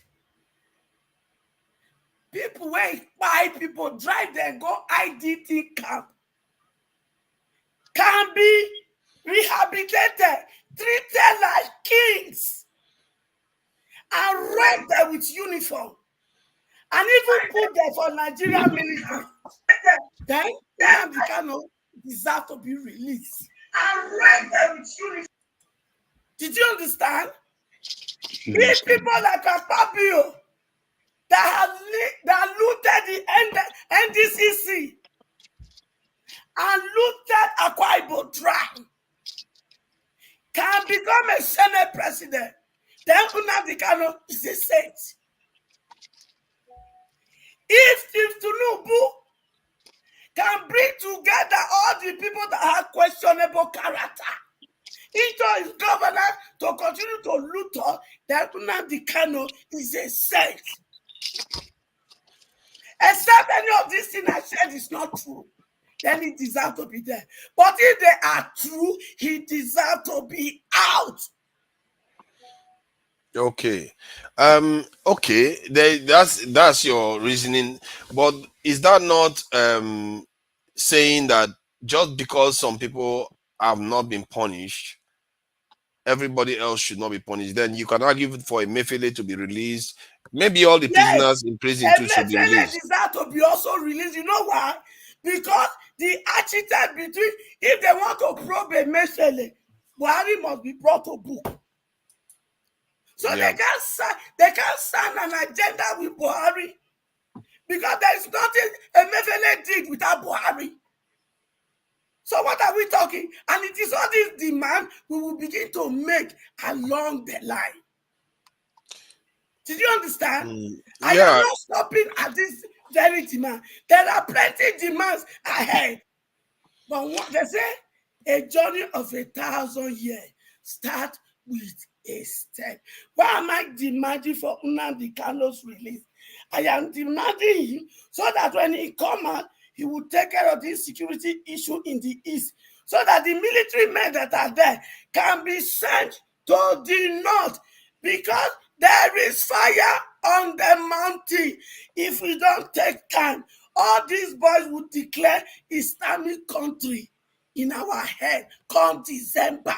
They are prepared and they are back up. So, because okay, I had the second reasoning, which seems to add credence to some of your statement. However, because at first, when people hear it, it sounds as if you're saying they should release people just because some people have not been put in prison. It means everybody in prison should be released technically by that argument, because there's still a lot of guilty people outside. And for me, that is a problem. But if you believe that if Nnamdi Kanu is released, there will be security will improve in the southeast, that's something not all prisoners can provide. So one can say, okay, Because maybe when that's he the valid come out, argument. he's not just come out, we'll leave him alone, we'll sit him down, we will talk heart to heart. Because if Yes. I thought we want to get Biafra, we can't get Biafra without referendum, and we can't get referendum without having a constitution that puts such in place. But what if he comes out and says, if Nigeria doesn't give him what he wants, fight? Hello, Mr. Forefather, for your information, I know you don't like him. I know you don't want him to release. So you can do your argument as far as concerned. But as I be mama figure, I demand my son to come out. It's not because I don't like him. I'm just trying to be reasonable. I know you since the beginning to today. You're not understanding me. You're not understanding. Make I tell you your reason. Okay, good. You believe he instigated the crime of some military people. But I want to tell you, I can't disagree with that fact, okay? But the thing is this. The military people that were back in Okwama, it wasn't Okwama community people that buy them. It is because they were stealing oil. And they have problem with another group of people of the oil stealing. They buy those military people. And they label it on Okwama community. Therefore, sheriff, I am from Delta, Mauro. Una go repair Okwama community for me and my children. And they come for you, sheriff. Hey, you see Okwama community when I destroy, una go build that. So you think that it's because they killed military people, that's why I'm against him? Yes. See, the reason why I feel like when I see Nigeria, I see people that break the law and just get away with it. Like it started. No, let me give you my reasoning. I know where they go. It started from. No, you don't know where I'm going. How can you possibly know? Break the law and you want them to suffer for it. Why did you not ask Akpabio to suffer for the stealing and looting? Did the stealing not result to the crime of people? All our governors that are stealing, did their stealing not result to the crime of our people? So why must you now hold Nnamdi Kanu as the one, the most? Come on. No. If you want to fight justice, make you fight justice all right. That is true. That is true. What you just said just now is true. If you did one way because you don't like that man, Me and No, you, it's we not go about there he. for It's not trouser. personal. See the way you give. It's See, personal. you are the one making it. Based It based is on you. these feelings. It It's is not. you See, because okay. all your reasoning is because he contributed to the cry of policemen. But those policemen said, don't they deserve pie? Did you what they do to my children? How can you say that? Yes. Let's call a spade a spade. How can a policeman ask my son and my That's daughter? anarchy. Wait. Carry anarchy put for one corner. When they do, it not be anarchy. When my children and myself want to, you got to call anarchy. Match break there. All of them are a problem. See, let me tell you, forefather. At times I can't clean ground. I can't. All the policemen, when they tell my children, make them bring their phone, they go begin to transfer 10 million, 5 million come out from my children account. You don't call the anarchy. I call them anarchy too. See, I'm not. You are mistaking my point. All of them are a problem. But your own case is that you are saying because all of them are a problem, one of them should also be released. All of them are problem. I need that my pikin to come and help me solve the problem of the East. Because the East, they turn it to two categories. Some are criminalized the activity in the East. When some people are saying we are doing it because Unandi is held accountable. Some people turn it to criminality. But if it's out, we want to know who are the true criminals. You see, that argument is the only any reason. That argument is the only argument that is outside not creating anarchy, because you are saying he has value to offer to the people, that he might actually come and save life. That's the only argument you can give. But to just say, just because the other people have not been convicted, that he too cannot be convicted, it's not proper. Wait. Father, I want to ask you. Have they pronounced judgment on him and his service jail term? No, they have not. Good. This Western world that you are enjoying, did they just keep you there indefinitely without taking you through this process? That's true. Although Julian Assange spent almost a decade. Okay. My other question is this. How many times has the court pronounced him not guilty and they make some pronunciation that your federal government you are supporting? Has he obeyed your I'm not supporting the federal government. I'm supporting Nigerians. You are. See, you have to see beyond the federal government. You have to see your people. You say you are fighting for the people. You are willing to support somebody that actually has advocated attacking people on the streets, attacking their children and stuff like that. I don't know how you can do that. See, forefather, you see, if we want really fight for justice, we must get the slate clear. Did you understand? In as much Boko Haram that display people and put them in NDT camp in their own country, and a lot of them are big bang, children are big bang. Did you see what is happening in the north in these past few weeks? That is a big problem, and they should be dealt with. And you know how we are standing that one. This thing, the ex-Zamfara state government that is behind it, that the present government called out, is he not working with Chief Tinubu?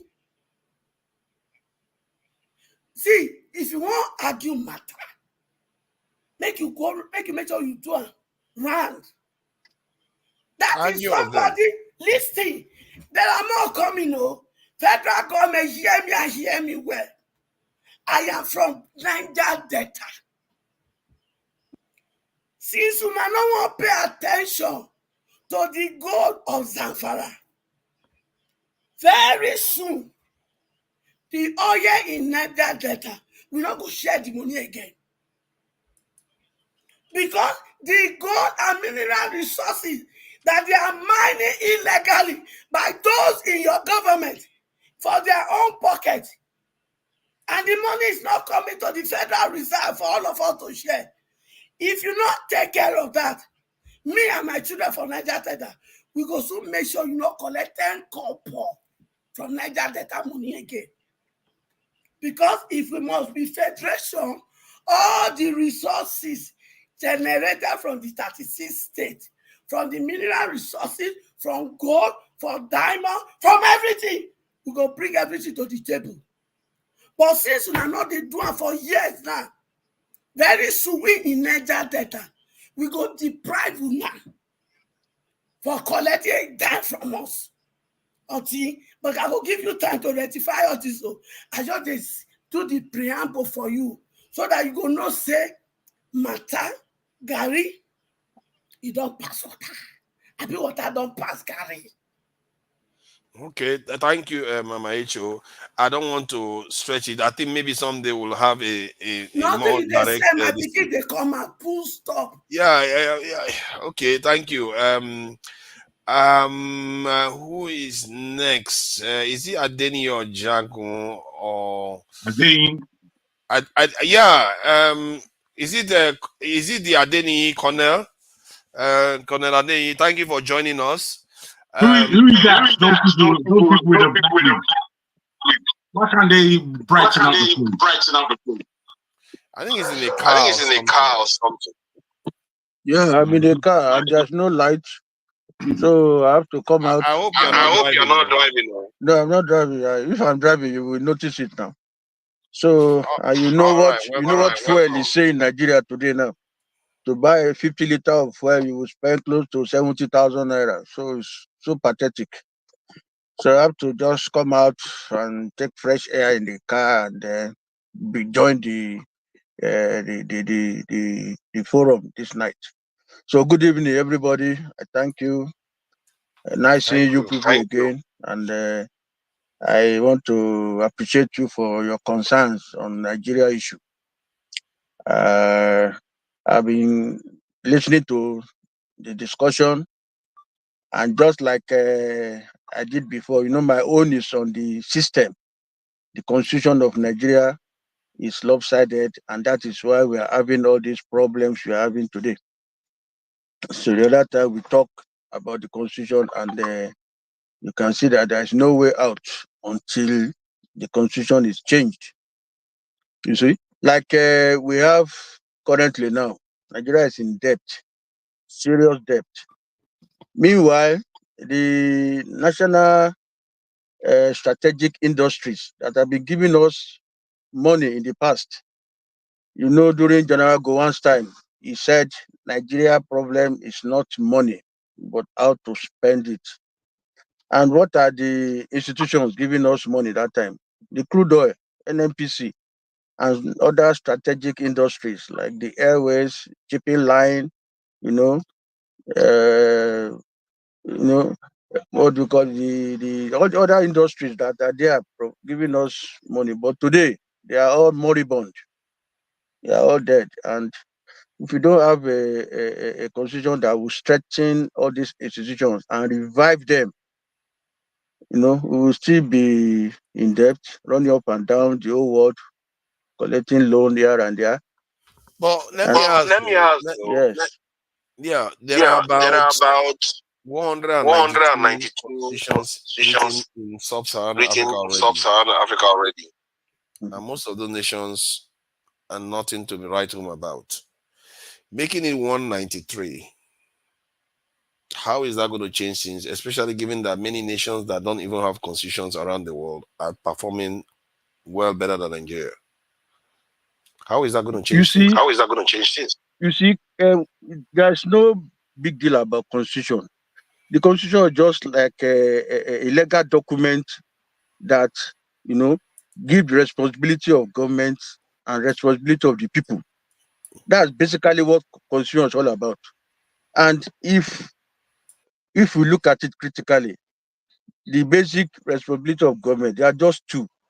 And that of the people also, there are two. Duty of government is provide the security and welfare of the people. That's all what is stated in the constitution. Then the duty of the people is basically to also go out there to obey the laws, and then pay your tax.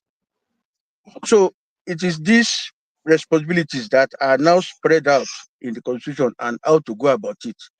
So if we don't sit down and, analyze it properly and take into consideration our diversities, we will be making mistakes. I went through a lot of countries' constitution before I came up with this one, and I came to realize that they came up with their own constitution that will suit their diversities. Nigeria, you look at it critically. What is the basic responsibility of government? Like I said before, provide security and welfare. And the institutions to provide these things are already established. So what we need to do is to have a constitution that will strengthen these institutions. But the mistake we are making in Nigeria is that we are giving powers to individuals in the name of elections, democracy, politics, and the rest. And I was telling some people, I said, democracy is of different types.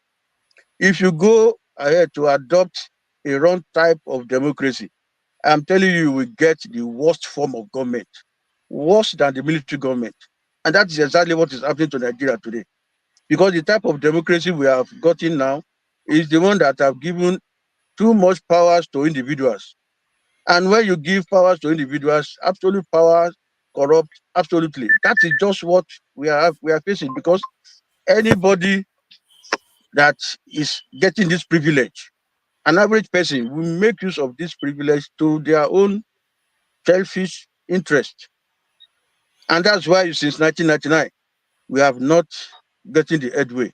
Individuals will come, do their 4 years, 8 years, come up with their agenda, and when they leave, another person comes again. He comes up with their own agenda, and then do his own 4 or 8 years, he will leave. So the government, there's no continuity in government.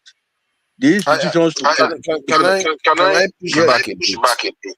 Okay. See, like regarding the if you can mute because I think yours is echoing.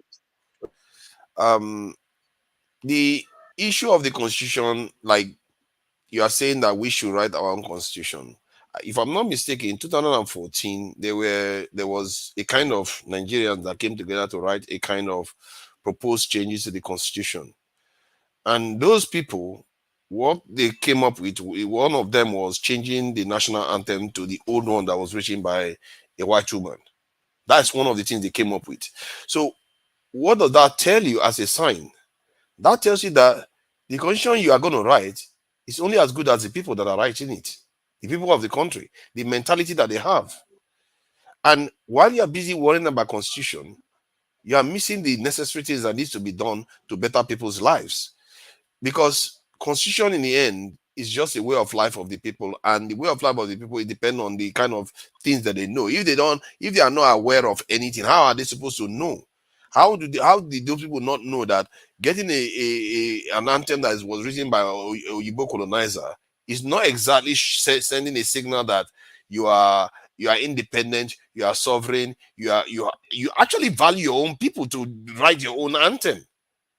There are so many things that are wrong with it, and we tend to have a lot of people that are tied to constitution. They are called patriots. We tend to have a lot of patriots in Nigeria talking about constitution constantly, but we don't have nationalists, people that actually fight to make the nation so that the nation functions.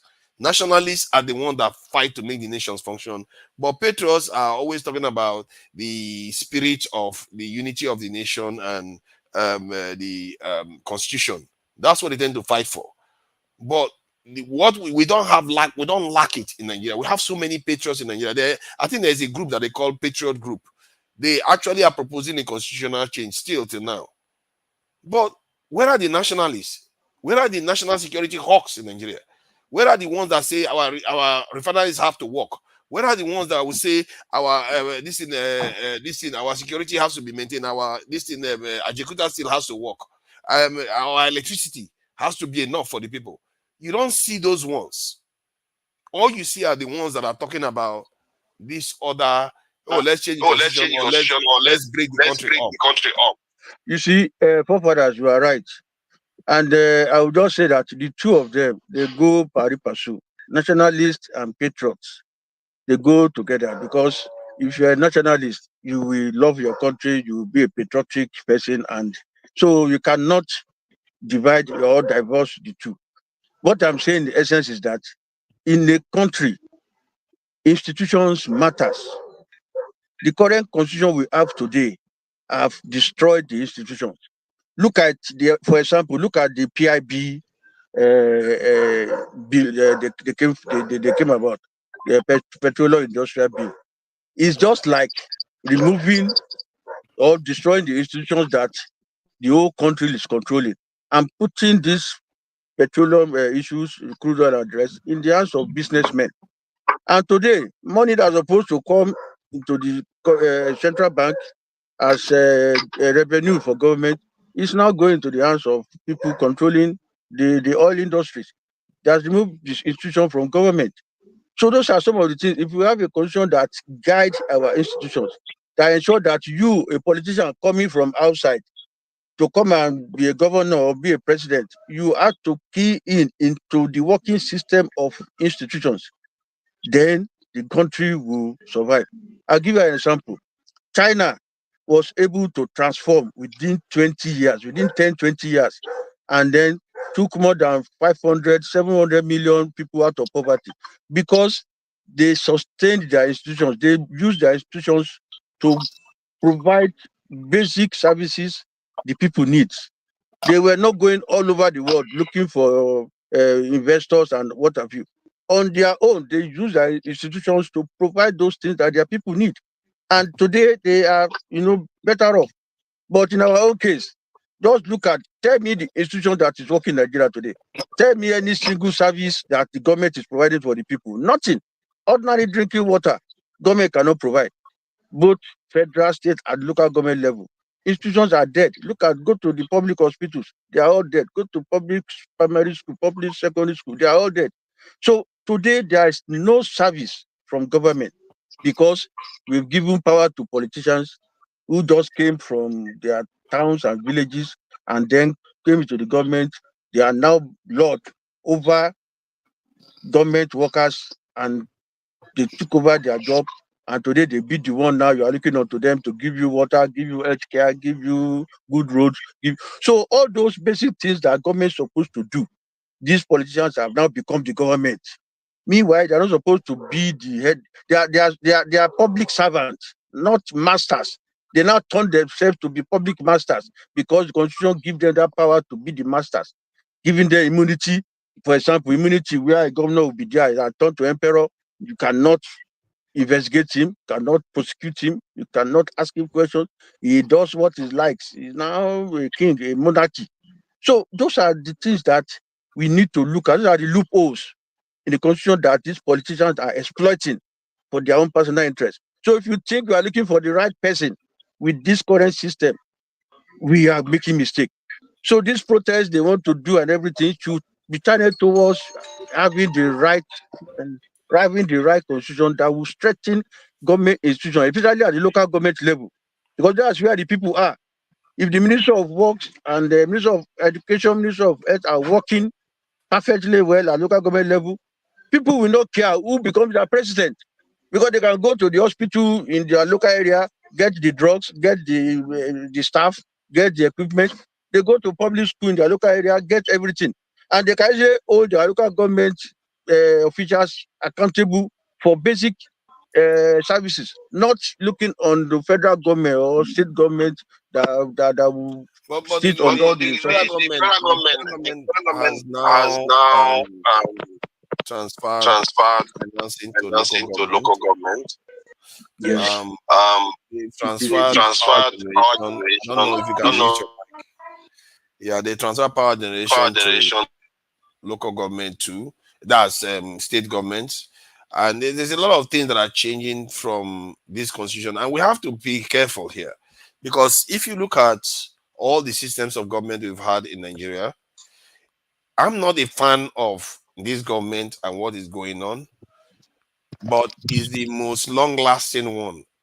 This is the most, if you want to call it stable, it's the most long-lasting one. But where are she taking us to? Sorry, forefather. It's long-lasting, but today it has ruined the country. In 1999, what was the state of our economy? What was the state of Naira? What was the state of everything they met on ground? Today now is worthless. So if you say it is long lasting, people are just respecting that is democracy, but it is a wrong type of democracy. That's what I'm saying. If you adopt the wrong type of democracy, you will destroy your country.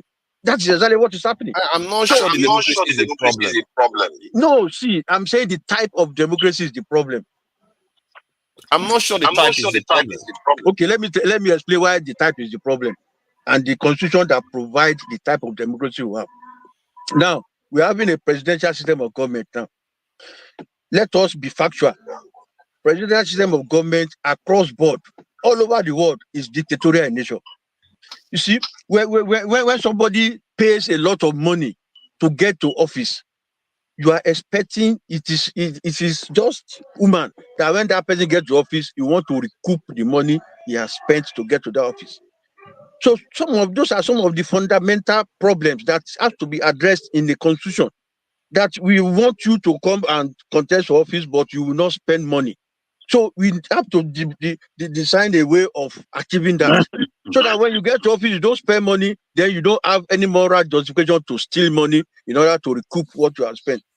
You get my point? In all these Scandinavian countries, you see their prime minister go to office with a bicycle. They go to office with a public transport. All this siren, a lot of vehicles follow a convoy. You can't find it in all this Norway, all this Denmark and they are so. You are only entitled to your salary and your allowances, and that is how it is in the constitution. But in our own case, it gave power to all these politicians, a lot of powers that they make use of. A lot. You can just go to state COFAS, bring money out, and start saving money for the next election, and those things. So I took my time to ensure that we block all these loopholes, all these things that will make people to spend money and get to office. So some of the things I said, the system is a problem also. Then when you look at political parties, because that's one of the problems that we had in First Republic. Because when I said we should go and practice parliamentary system, someone told me that it's parliamentary system, was it not the one we did that collapsed in the First Republic? And I said yes, it was because we are having party politics. I did a study and I realized that politics can be practiced in two ways: partisan politics and non-partisan politics.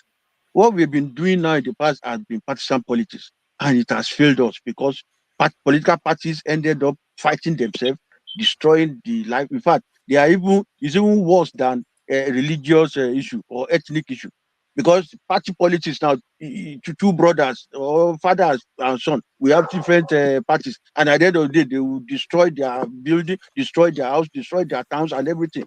So we have to really sit down and know our problems and address it.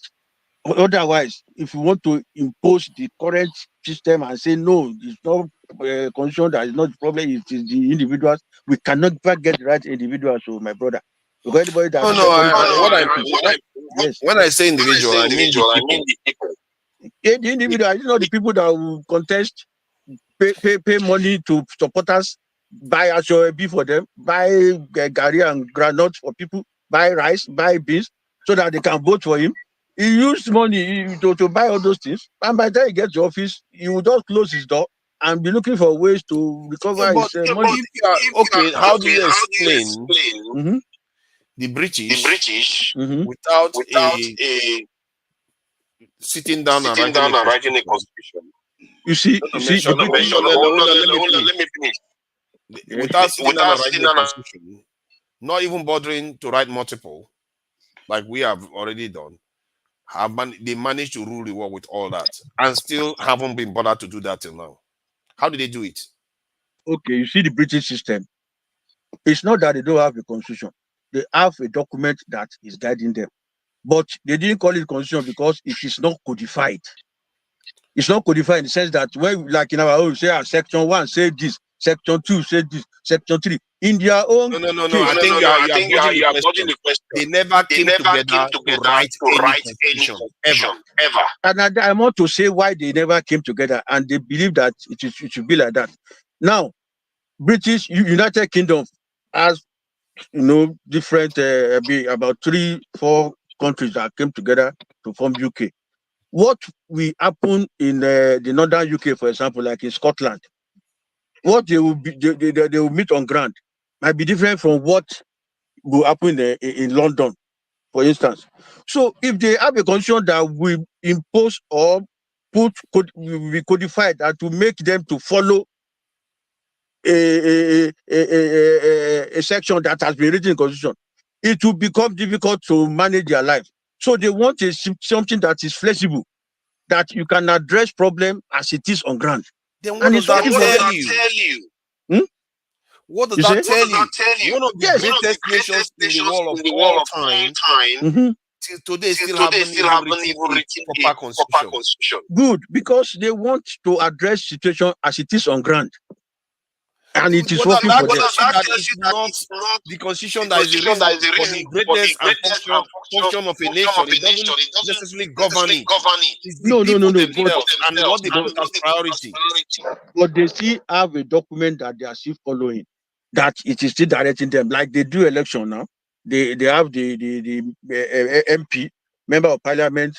They have the different political parties. They still have House of Lords that the Queen can decide to appoint anybody to be a member, a knight, and all those stuff. So they still have a document that there's only that they are not so rigid with that document, and they are flexible with it. Yes, but in our own case, we have come with a rigid document that has given room, that are given some loopholes for some people to exploit. And that is why they are exploiting it to their personal benefit, to their interest. Our constitution in Nigeria, I don't know how you see it, but what I saw, like there was report on the news, or I don't know where it's sometime this week.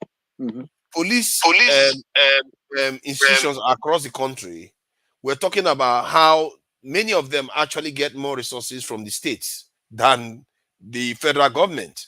Like Lagos gets more resources from the state than the federal government. The police there. And there are many states that are in Nigeria. So if it was rigid, that wouldn't be happening. No. See, forefathers, why they are getting some money from the states and the rest is that every month states get their own security votes. And the only way they can use it is just to give police some money so that they can help, to get in logistics and in training and in other things also. But that's not what it was meant for. They cannot just keep the money in their pocket, and that's why some states decide to go. It's not meant. They are not meant to fund the police. They are not meant to fund the police. No, they are not really funding the police. They are just supporting. They are just supporting the police because they have this security funds that they just have to spend, and that's why they spend it the way they like. So they decide to buy vehicles. You said it was rigid now. No, that's the rigidity I'm talking about. I'm talking of all these sections, like the way a governor will do what he likes because he has Section 301 that has given immunity to do what he likes with people's money, and nobody can investigate him. So that's some of the rigid things I'm talking about. Issue of police, okay. Like I said, the job of constitution is to highlight the job of government and the jobs of the people. Government is to provide security and welfare. Has the welfare been provided to the people? No. Basic. How is changing constitution going to do that? Changing constitution now is to ensure that the institutions to provide the welfare do their work. For example, the constitution is not going to make them do their work. No. Why would they not do their work? Okay, let me tell you something now. In the government, security and welfare, like I said, institutions to provide security are there. The armed forces and the police have been established before even these politicians were born. They don't need politicians to tell an average soldier or the armed forces or the police how to protect the countries. Internal security is the job of the police. External security is the job of the armed forces. Now, armed forces to assist the police if police are overwhelmed internally. That is the job of the security outfit. You don't need politicians to come and tell them how to do it. That is one. Then when you talk of welfare service to the people, the constitution have established the institutions to provide the welfare, and welfare is only encompassing. We are talking of quality education, we are talking of quality healthcare, infrastructures, housing, healthcare, all those things. Those are welfare, and they have established various institutions to provide those things. And these institutions have employed Nigerians who are trained in that field to come and serve the government and provide those services to the people. So without these politicians, these institutions should be working. It's on autopilot. So a job of politicians is just to come and oversee these institutions and ensure that they are doing their job. So, but today now the constitution have turned everything all around and given all the powers to governors and the president and to interfere into the working system of these institutions, take it over from them and give them to their contractors. And this is where corruption starts. Because when you start awarding contract, you know that you are spending money, you are going to get your own money back from the contract you are awarded. So that is where we say, let these institutions that have been established do their primary responsibility, provide the services to the people. Without the politicians, why don't we interfering. see more people Yes? coming out to say that our security forces are too small? I've seen some of them come out to say, but why don't we see more that our security forces are too small? They're too small. Yes, in numbers. To be able to secure the country. You see, let me say something about this issue of numbers. Now, security and welfare are supposed to be carried out simultaneously. If you abandon the welfare of the people, you will have more insecurity issues. And that is why it's looking like as if that our people, the people in the security outfits are not enough. Because the institution to provide the welfare has failed. Now we have a lot of people now, millions of people out there providing insecurity problems because their welfare is zero. They want to now go out there to commit crime. Colonel. Yes. Why is it that in Nigeria, when we talk about insecurity, they start talking about welfare, especially our security officials. Here in the UK or in America, when they are talking about security issues, they don't start talking about welfare because their job is to make sure nobody steals. If you are a security guard in a supermarket in the West, your job is not to worry about whether criminals are deprived. Your job is to make sure they don't steal from the shop. Okay. And why is it that in Nigeria, you hear defense minister talking about insecurity has to be dealt with because of the lifestyle of the people. You should be advocating block to take over the space to prevent people from stealing and causing chaos in terms of insecurity in Nigeria. We know anybody that is subjective that looks at the data knows that we have too few security officials in our security forces. But you don't hear our security officials saying this thing. They keep blaming it on hardship in the nation. Fathers, sorry to cut you off. Can you, Mr. Denny, can you make sure that all tabs are closed? Because sorry, mute your mic if you can. So I hear it. Yeah, please. Can you make sure all tabs are closed because you're echoing and.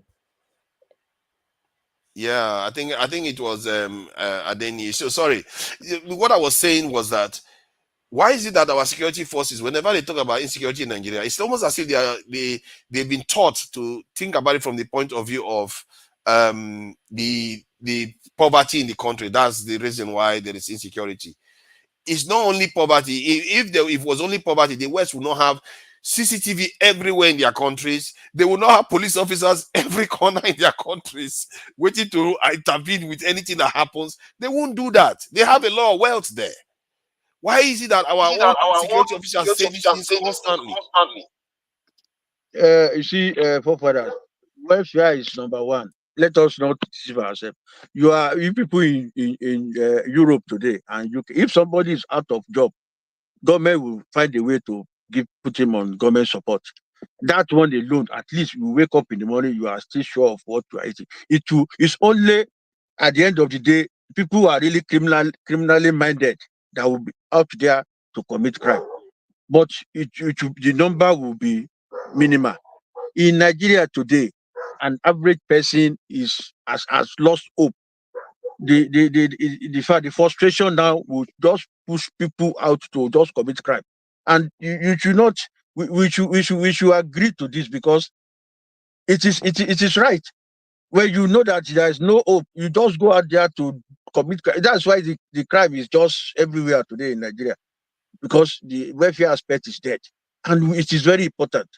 And that's why the local government institution has to be strengthened, because the people are there at the local government level, so that those basic things are even provided. Okay, Then the few people will be out there. Colonel, please, Yes. address the point directly that was made regarding that the West, people are generally richer in the West. They are rich. They have money.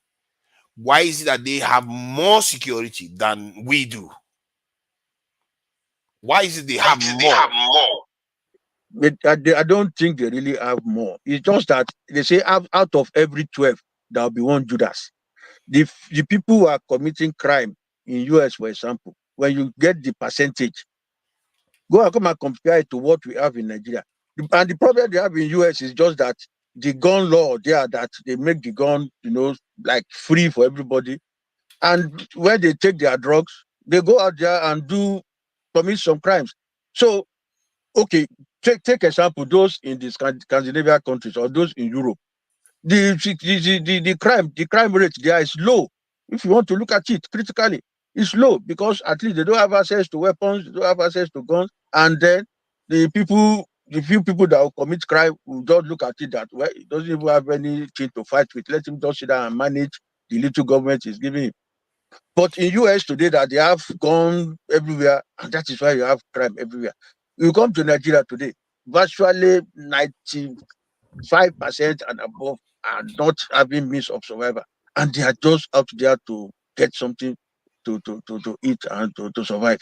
And that's where the crime rate is more in Africa generally. Yeah, please go ahead. My question is, for example, because you were mentioning why, like, the lawmakers and Nigerians keep on mentioning welfare. For you personally, why aren't you a criminal right now? I don't know if you are, but why aren't you a criminal right now? How dare you? How dare you? I don't want to assume. I don't want to assume, but I hope not. What do you say? I didn't get your question. No, it was to forefathers.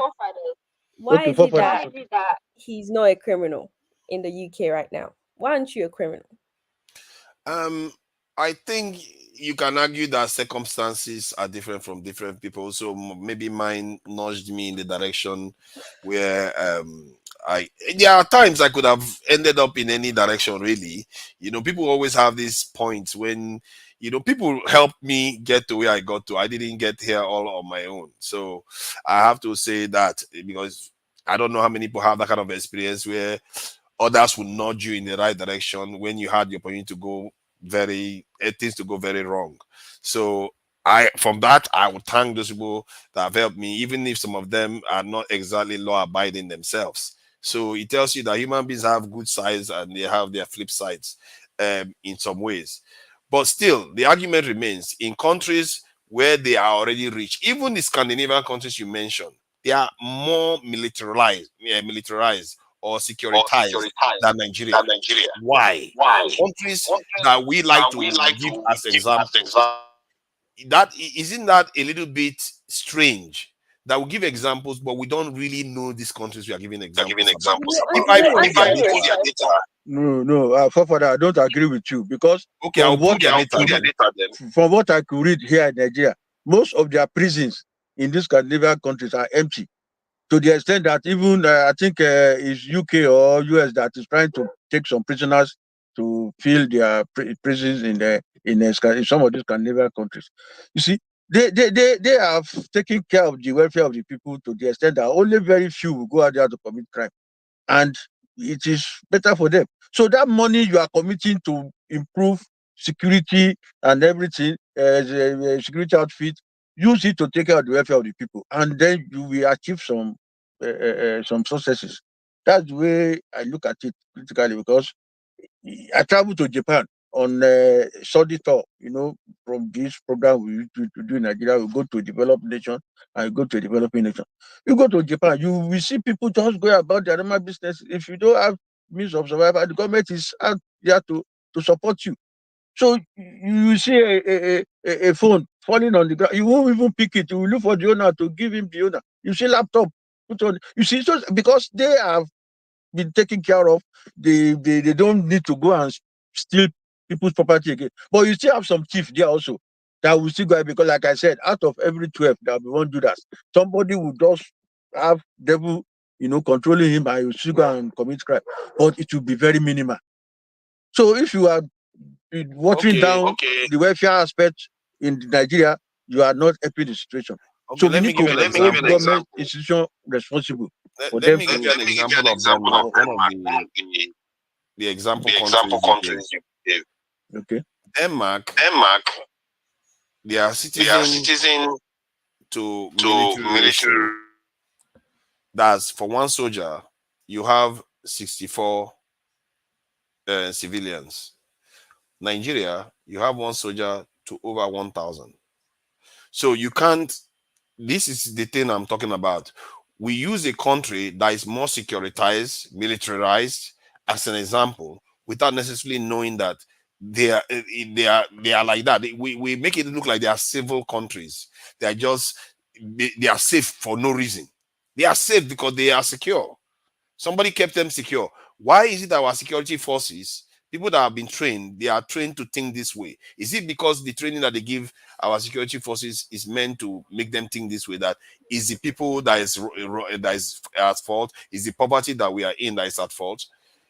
Yes, we all know poverty drives crime higher, but national security has to be always at the top, because if you cannot rein it in, nothing else works. You can't heal it. That's what I'm saying. You cannot face national security and forget welfare. Welfare is part of national security. You get my point. Welfare is an integral part of No, national that is security. not the job of the military to be worrying about. Your job No, is to you make see, sure, or the security the to stop the military we are talking about now. You mentioned Denmark and some of these countries in Scandinavia. Their problem is Russia. They know that Russia can come out any day to attack them. That's why they have a strong military force. They don't really have any internal problem like we have now in Nigeria. Their problem is external, and it is towards the east, Russia. Like the way Russia just attack Ukraine now. They too they've been preparing for that Russia can one day wake up to attack them.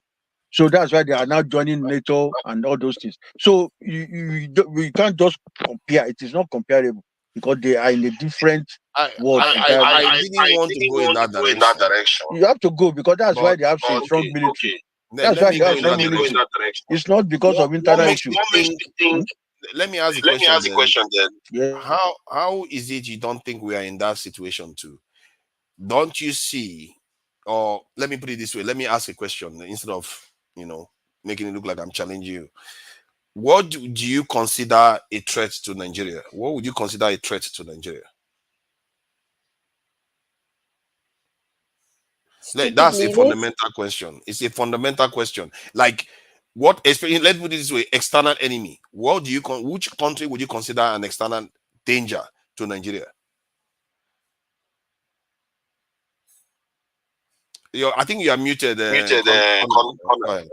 No, I'm not muted. Okay, you have muted me. We don't really have much external threat apart from this Tuareg, this Fulani moving here and there that are straight to Nigeria, and they are looking for what to how to make living, what to steal, and how we don't really have external threat from established country.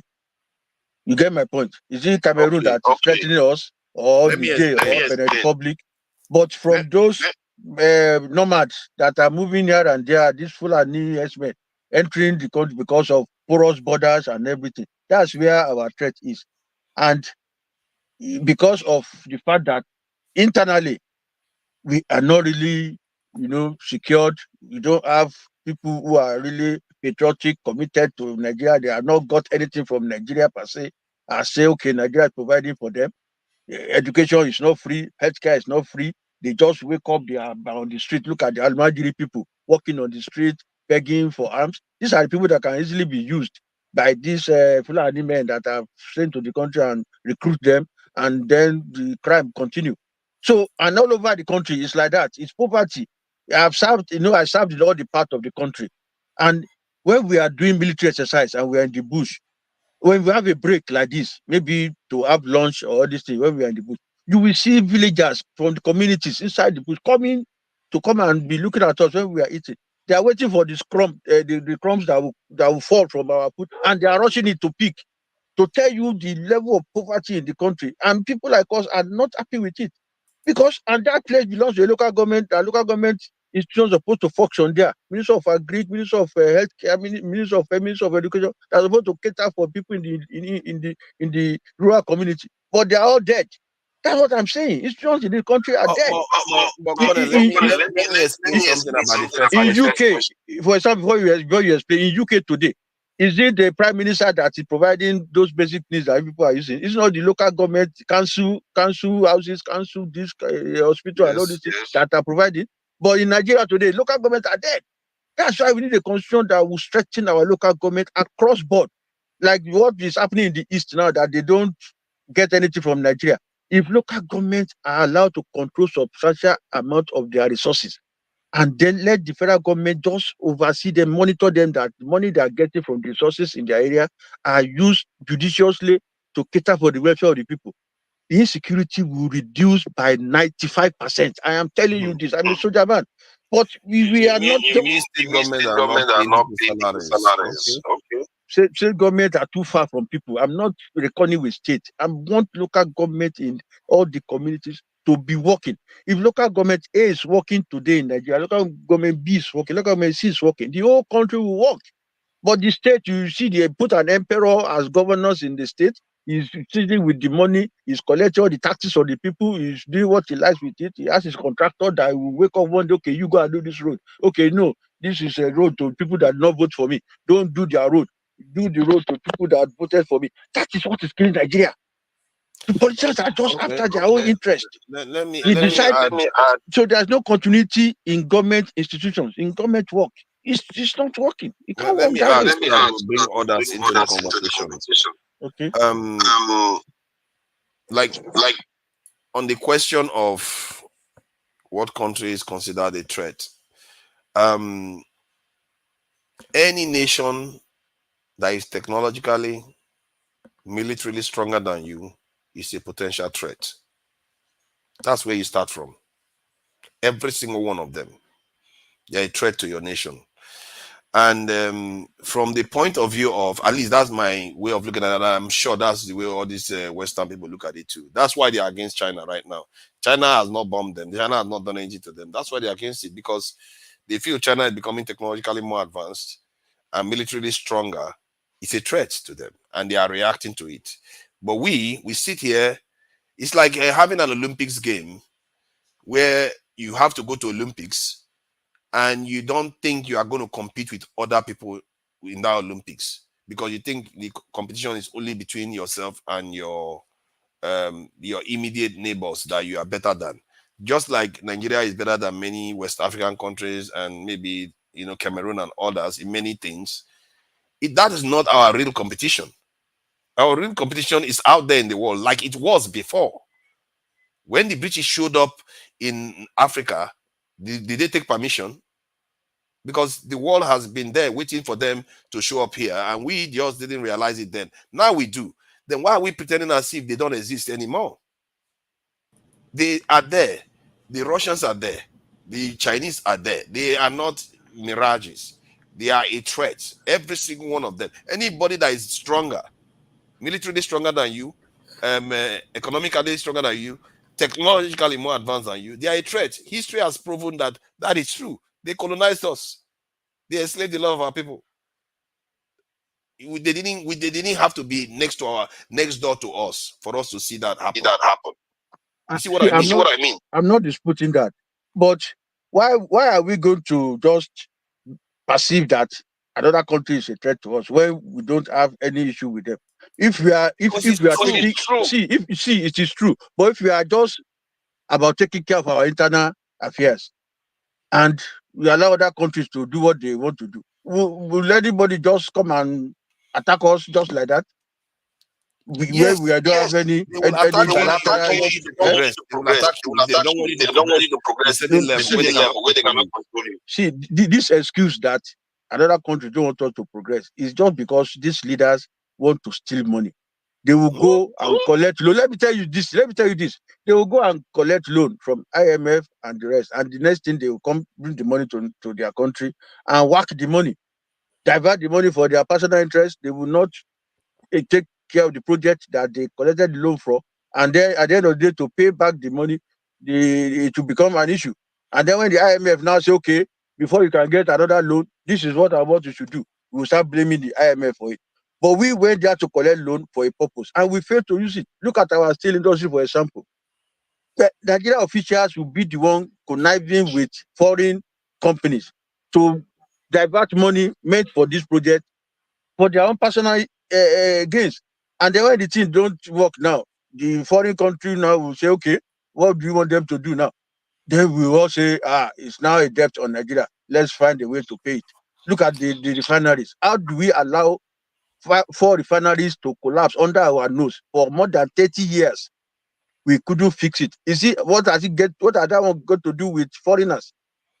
These refineries have been built and our people have been trained to manage it, but because of the fact that we wanted to cut corners, wanted to continue to import because some people are benefiting from importation, they didn't allow the refineries to work. And all these leaders are supposed to come and make this thing work. They too are benefiting from importation. And that's why they have been lying down for more than 30 years. The only part that I agree with that is, at least I don't know what other people disagree with me, is when you said we are the ones causing the problem. Yes. However, it is still true that IMF loan that they are taking is a form of bribe. We don't need the money. Nigeria doesn't need most of this money that we are borrowing. It's a form of bribe to our leaders to keep us where we are. That is a form of bribe for them. That is how they incentivize them to do what they are doing. Many of these leaders have their children overseas. They actually think they are part of the British Empire. They are not even seeing themselves as Nigerians, really. So that's the way they think. And it's a wrong way to think, because we have 200 million people that we have to cater for here. And personally, I just feel like if you want to do something like that, like let's say you want to take a loan, it has to be for a specific reason. You can even get it from private people. You don't even need it from IMF. We don't need to borrow money from anybody. If you tell Nigerians that are overseas, if you are serious as a government, you tell Nigerians that are overseas, put money together, let's put money together and build this thing. If they trust you, Nigerians will give you the money. Nigerians have the money. Do you know how many Nigerians that are overseas? We have going to 10 to 15 million Nigerians overseas. If Nigerians are serious, Nigerians will give them the money. I agree with you. That's why I say that if you adopt a wrong type of democracy, you will get the worst. You see, since 1999, this constitution has given these politicians that are coming so much powers to do and undo. Like I said before, the same resources that we had in this country, crude oil and all those other strategic industries, were the ones that were giving Gowan government money. That Gowan said our problem was not money, but how to spend it. All these resources are still there with us. But what happened? These politicians came now, leaders came in the past, and the next thing, they personalized some of these things, bastardized them, and today now we are in a mess. So somebody was changing money in Ghana, 200 CD, and he want to buy Naira, collecting more than 20-something thousand Naira. So shameful. I felt ashamed of the whole country. How can our Naira now be so useless under their nose? And they call themselves, if all the leaders that have been there since 1999, to cover their faces in shame. They are total disgrace to this country because they allowed Naira to continue to fall under their nose, not because we had any natural disaster that has destroyed our assets or strategic assets. It's just for them to make this strategic asset work. And that is why government institutions come in. See, people don't like Donald Trump, but I still respect that man for one thing he did to America. When he was a president the first time in 3-4 years ago, the first thing he did when he wanted to approve the contract of laying pipeline from North Dakota towards Canada, southern Canada, The people are resisting that. No, pipeline will bring devastation to the environment and all these things. No, he said no. If the pipeline were well constructed, there will be no what do we call it, devastation to the environment. He now asked them a question. Say, where are these pipelines coming from? They told him that they are importing the pipeline from China and the other countries. The guy got angry. Say, how can America be importing steel? He now gave them ultimatum of about 6 months to revive all the steel industry in America. That is a patriotic leader for you. That's a nationalist. Nigeria government, the leaders have never thought of that. That how can Nigeria be importing fuel? And said no, the refineries must be fixed within social period. This issue of refineries that has been there for 30, 40 years now. It's just a matter of 2 months. So when the issue of turnaround maintenance came under IBB's government, they said they need 2 months to do turnaround maintenance. And these 2 months, they will use it to import petroleum products. It is 2 months now that have led to almost 40 years. Is that not shameful? Is that not disgraceful? And then you say that problem is not constitution, it's not leader or this. We need a constitution that will strengthen our institutions, that will make people not to just interfere into the working system of institutions. Let's put it this way. Yes. Constitution is maybe an issue in the context of Nigeria, but looking at what Nigeria needs right now is a lower tier problem. We have a strategic deficit. Strategically, we are not strong in terms of security. We are not strong in terms of industrialization. We are not strong in terms of even controlling our energy sector. There are so many things we are supposed to be doing to ensure our nation is strong. Even when you are not very organized, like in terms of what the constitution is supposed to do, you can still figure these other things out while you deal with the constitutional issue. Constitutional issue is something that will keep happening. They will keep amending and amending and amending. That is natural process. I just think that when we argue this argument about constitution, or we say it's poverty, I can't believe how many, it's almost as if they give them a note to read. How many of our security officials say that same thing, that is poverty? It's like they don't want to confront the truth of the fact that Nigeria is undermanned for their security. It's not that the security outfits are complaining about poverty or lack of jobs for people. What we are saying is this: to even provide the right security you are talking about, to get the equipment, to get the manpower, to pay the economy now has even collapsed. Do you know how much naira now you need to give a police post, a police station in a remote area for them to be able to perform their duty effectively? Do you know how much naira you need to give them? But naira is not even available. So the economy has been bad because government institutions that will strengthen the economy, that will provide the necessary services and manage the whole country, has collapsed. The politicians, individual politicians, have exploited institutions to collapse these institutions. And today now we have dead government. We just have people that are just coming to talk, and that's all. See, Colonel. Yes. The things you are saying are the things a lot of people say, but that is not what I see in Nigeria. What I see in Nigeria is a country that is hemorrhaging almost $50 billion every year because of insecurity, and they say they don't have money. That doesn't make sense. Can I ask a question? Yeah, please go ahead. Okay, because I'm confused. Are you saying that because you just talked about us spending so much money on security, but obviously you're not seeing anything? Haven't you asked yourself why exactly we're not seeing those things? Like, why do you think that we're spending so much money, but we're not seeing the reflection of the money in our society? Are you asking No, I'm asking you because I agree with what he's saying. Well, the reason why we are not seeing, at least we claim we are not seeing, what I'm trying to, my case is that we are seeing it. We are seeing what we paid for. The idea that we don't have security in Nigeria is because people don't understand the nature of the problem. You don't come out of international airport in Lagos and get Hello. sorry, Just let me just finish the point. Sorry. You don't come out from international airport in Lagos and get robbed. There's a reason why that is. Because somebody is doing their job. You don't travel along most of Nigeria and get robbed because somebody is securing it. As a matter of fact, they are overperforming. You see, people don't see that. What they see is a deficit, and they don't understand that the deficit is as a result of not funding in, not having manpower there, not having the right people, that the right amount of people to do the job. You can't ask one. Can you imagine ShopRite alone? Just imagine ShopRite in Nigeria. When I went to ShopRite recently, they had more than 50 security guards. Can you imagine saying 5 people go and secure that ShopRite? They will steal the whole place dry. But that's what Nigerians expect our security forces to do.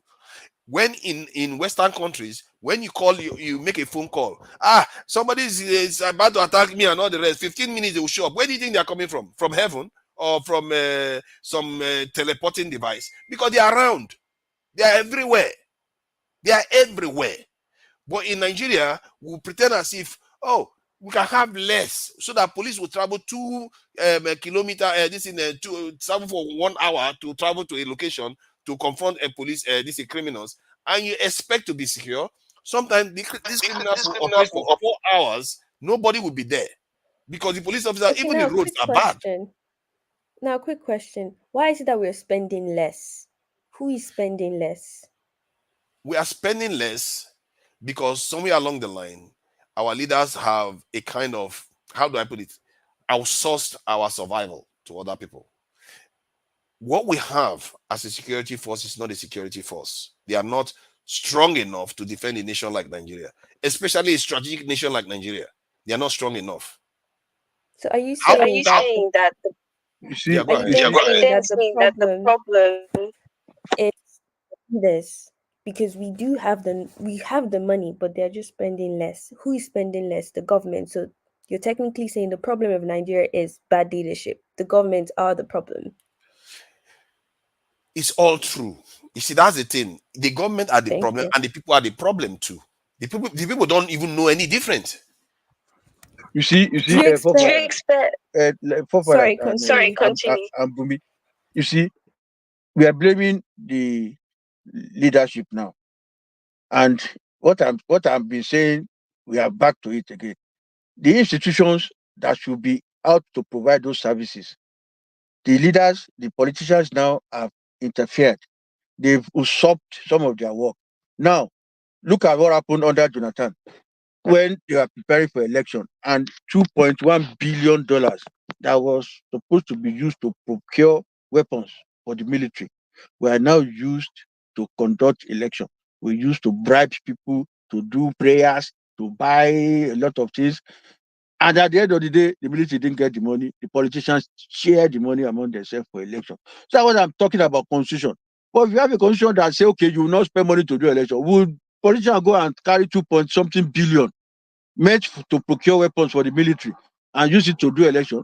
So we have to start from the fundamental, from the root, and correct the whole thing so that government institutions can be on their own without these politicians interfering. If the armed forces now and the police come up with their budget so that they can secure the country internally and externally, the politicians do not have right to go and then find a way to divert some of these resources for their personal interest. That is what is destroying the country. As a young officer, when I was a lieutenant, platoon commander, and the rest, where I was serving inside one of these locations in Nigeria, about 4 local governments were under my jurisdiction as a platoon commander. Why?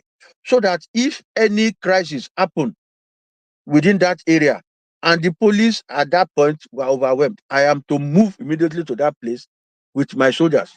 That is how Nigeria has been planned. That's how the security arrangement of the country has been planned up to that level. But along the line, what happened? The resources to provide the vehicles, to provide those logistics to get to this place, will be seized along the way by these politicians who have just come, supposed to come and oversee and ensure that these institutions work. They will come in because of their personal interest, because they have spent so much money to get to office. They need to recoup their money. They divert some of this money for their interest. That's why you see them moving around with convoy, spending so much money on the policemen, on e-laws and everything to move around. Do they do that in UK? Have you ever seen any member of parliament going up and down with convoy in UK? You know, let us They just do go spend around the with truth. convoy. Some of them. How many cars do they go around about with in UK? Do you know, Colonel? Do you know that the Nigerian police, which is a significant number of up to I think it's almost 400,000 that they have. That 40% of them are used to secure VIPs. Just about 40% of our police officers are used to secure VIPs. And when you start having a situation whereby that is the case in your country, then what is left to secure the nation? What is left to secure the nation? That's what I'm saying. So they have usurped, they have somehow, disrupt the working system of government institutions. And because they have just little time to spare, 4 years, 8 years, they want to make maximum, income for themselves before they leave. And that's why we need a constitution that will stop them, that will limit their powers, so that it stretches the power of existing institutions for them to do their job. But Okay, I will just say this and pass it on to Jide, so that I think he must have some things to say about this. Welcome, Jide. So what I'm going to say before I pass it on is that these systems have failed because the security forces, in terms of the military intelligence services and all that, they protect the police. It's like a different layers of security in nations. And when the others fail, the police become stressed, and the individuals like the VIPs, then they start needing protection. And this is why a lot of people live in estates. A lot of people have barbed wires. Everybody is stressed in the system because the top layers have failed, and they are still very tiny. So I will leave it at that. And welcome, Jide. I'm sure this, is quite an interesting conversation. I don't know why I go so long because I enjoy the conversation. Like, I don't know what I will say. I enjoy it. I want to truly understand why our people think like this, because sometimes it drives me mad. Right. Yeah, I think the reason why we think like this, it's not our fault, really. I think the information space has been hijacked by the same people that are responsible for, I won't say responsible, but that play a key role in a lot of the underdevelopment in our country and our continent. The information space is highly hijacked. That's why, there's so much we need to know, but we don't know it. Like when we're talking about security, a lot of the things that you said, like I really understood it comprehensively.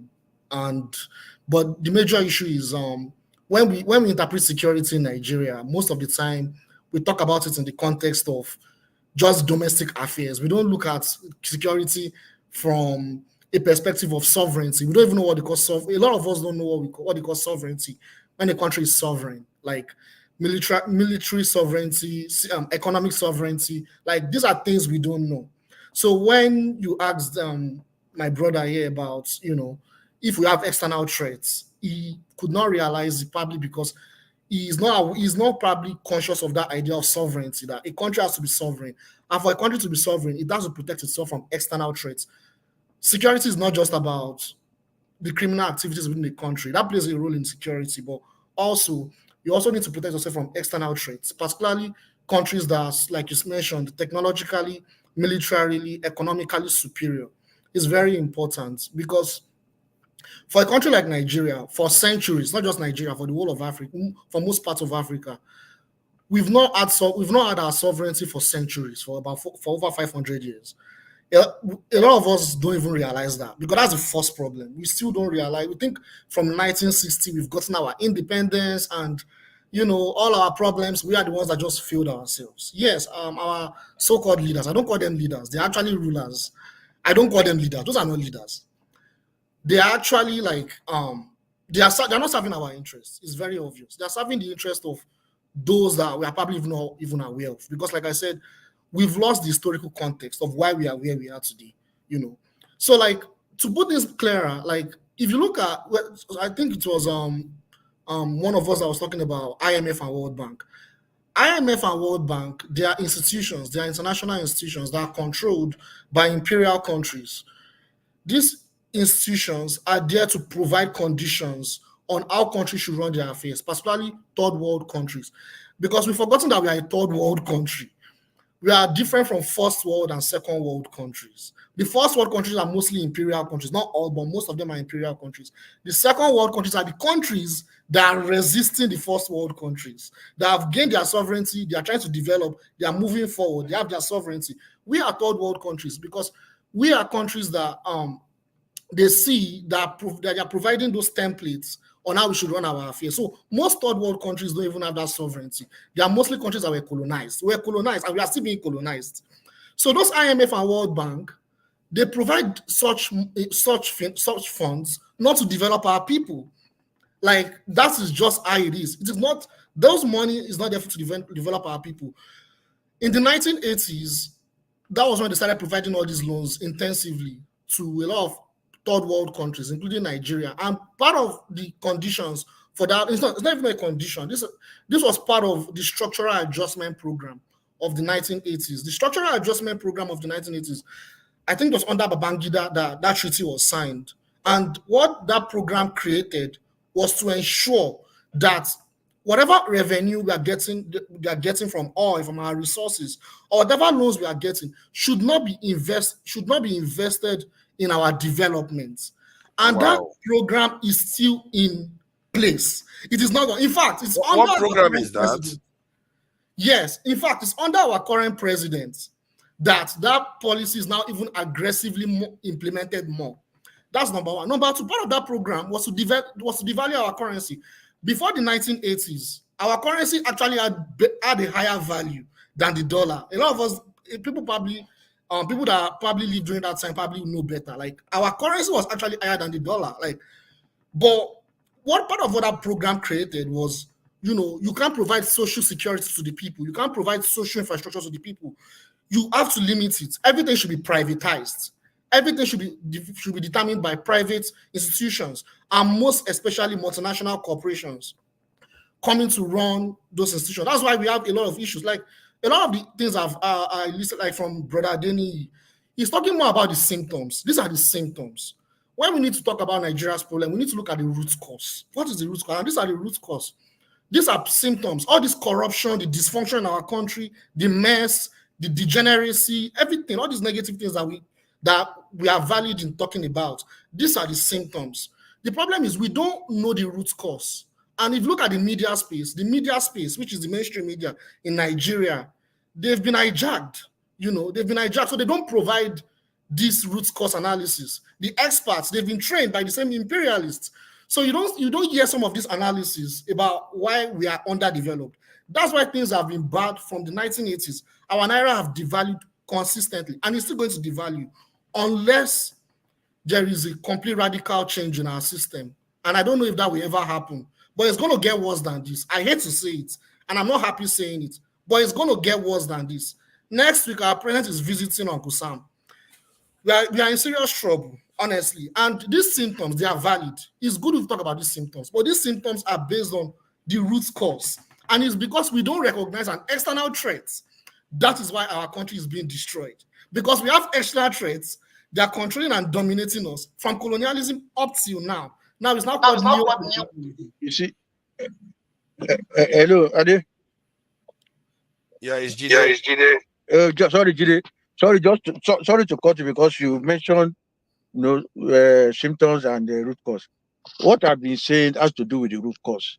If you go back to history, I mentioned how we had so much money during General Gowon's period that he said our problem is not money, but how to spend it.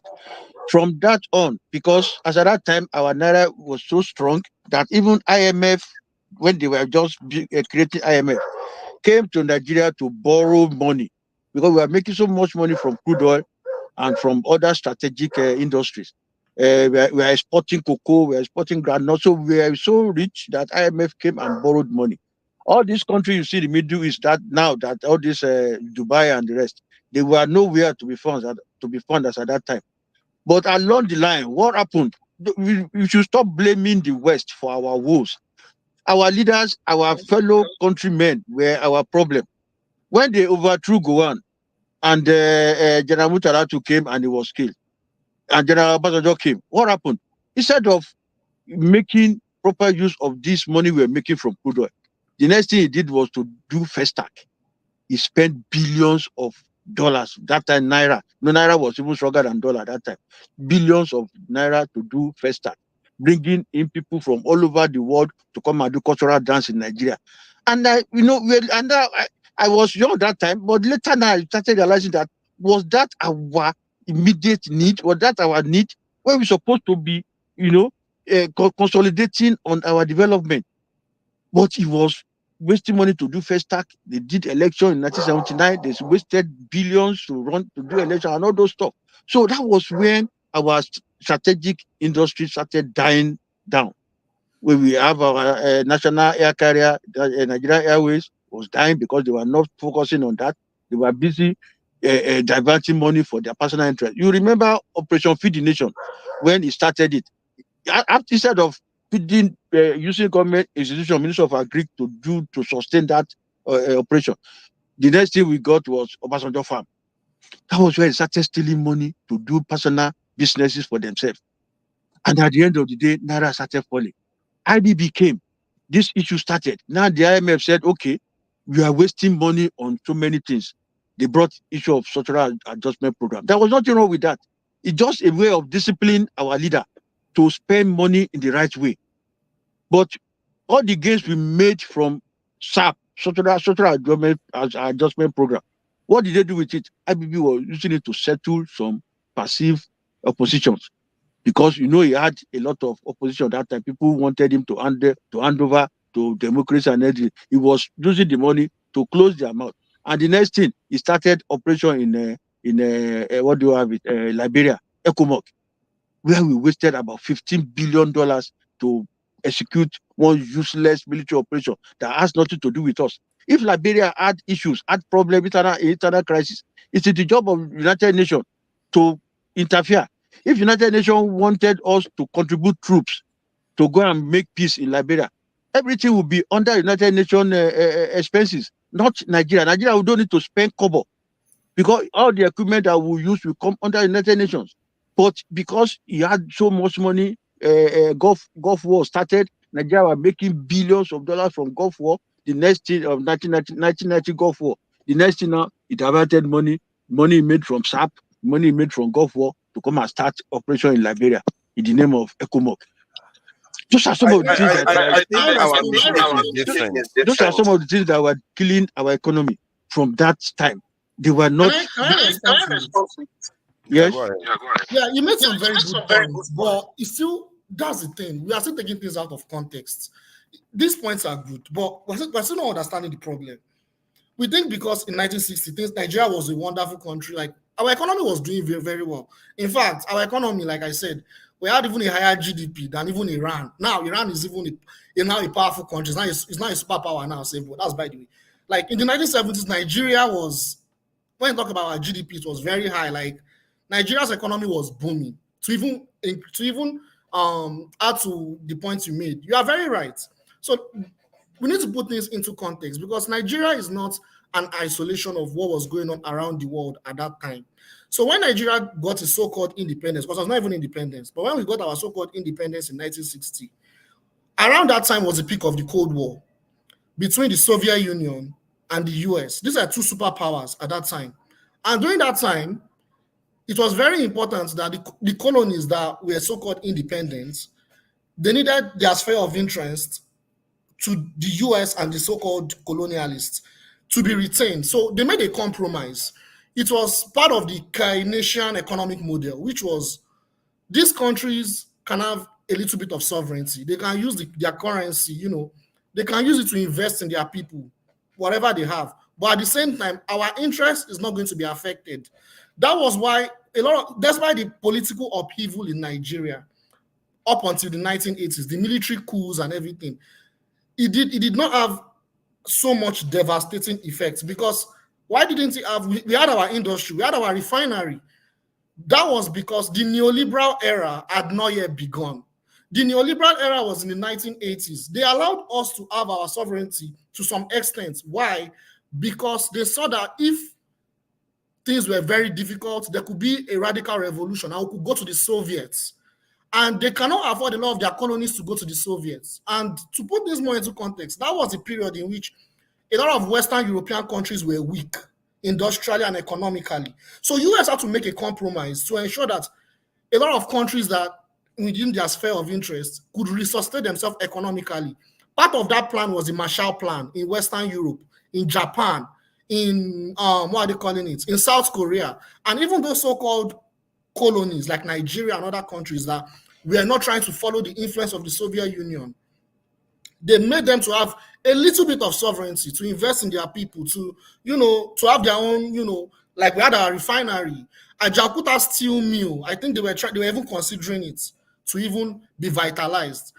Then this issue of structural adjustment program that I'm talking about, it started in the late 1970s. They focused on Latin America first, on Chile. They destroyed a lot of countries that were trying to nationalize and develop their economy away from the West, right? Nigeria had not yet started having that effect until the 1980s, when the neoliberal era came. During the neoliberal era, it was very important that they keep the so-called third world countries, the so-called their former colonies, which is still their colonies, in actual fact, to keep those colonies under their realm. So they needed us to be underdeveloped.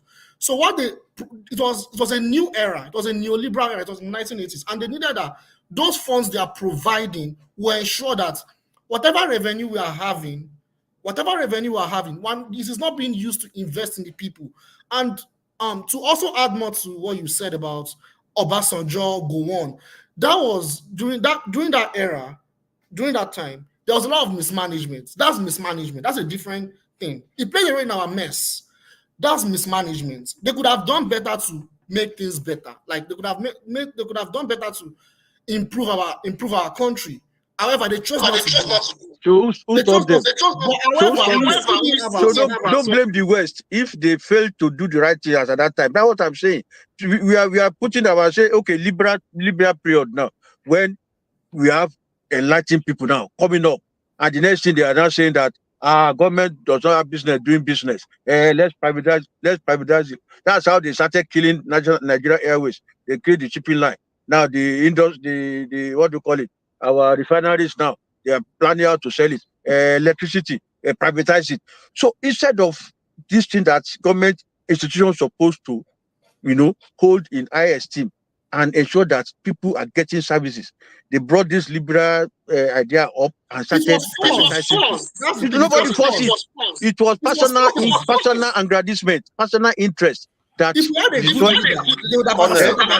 Colonel, I think what he's talking about is on a slightly higher level than where you are coming from it. You are coming from it from the point of view of individual people that are making bad decisions, and you're saying they are responsible.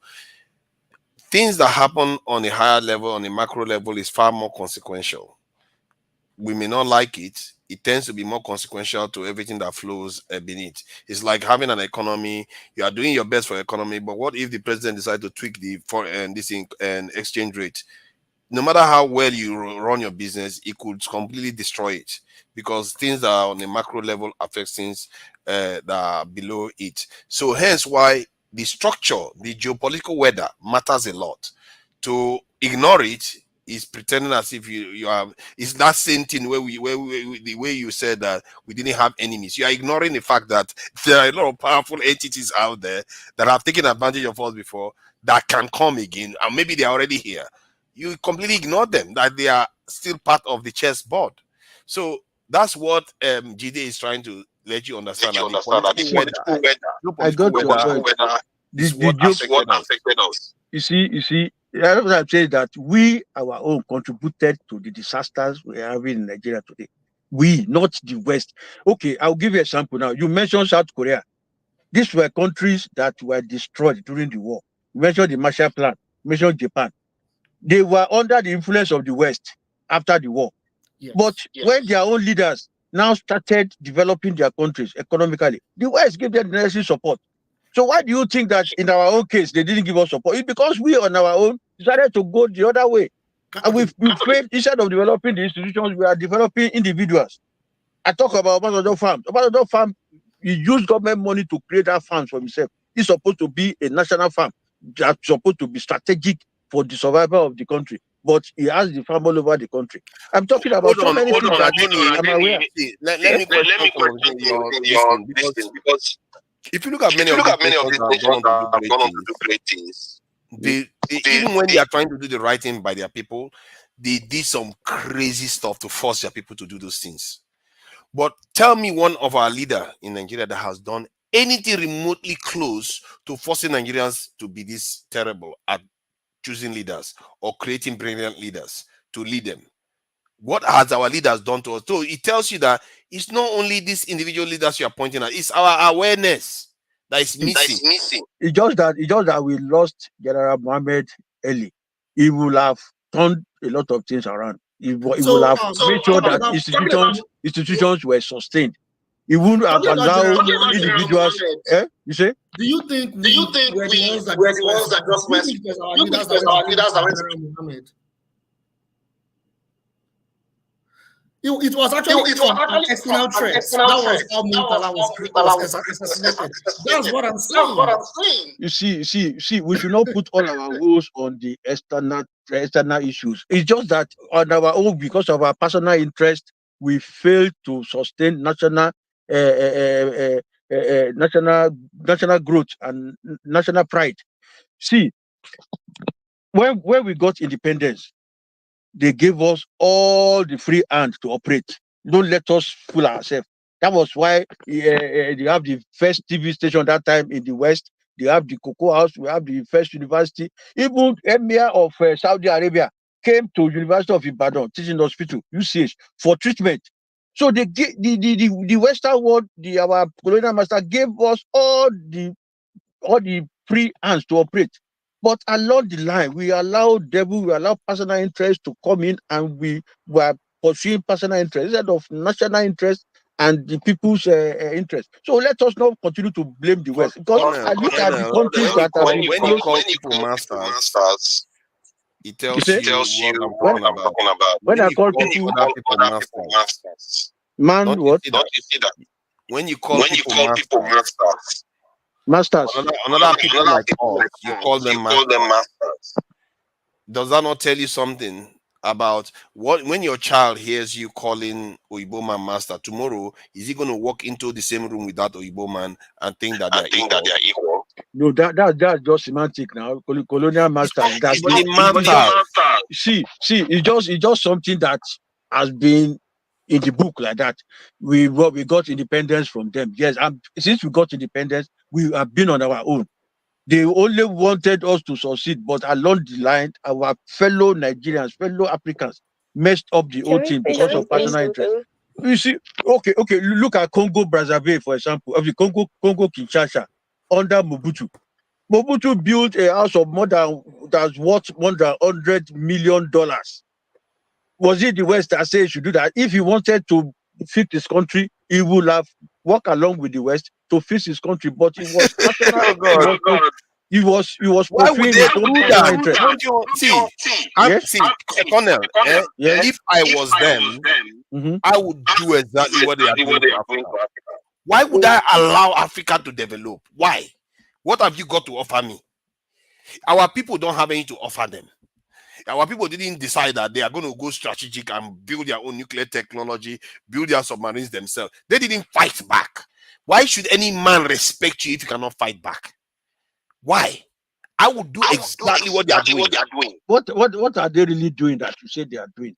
What I'm saying in essence is this. Saying if I was them, I would do exactly what we accuse them of doing right now. So I'm not seeing that. I don't see them as being evil. I'm seeing them as doing what they're supposed to do for their people.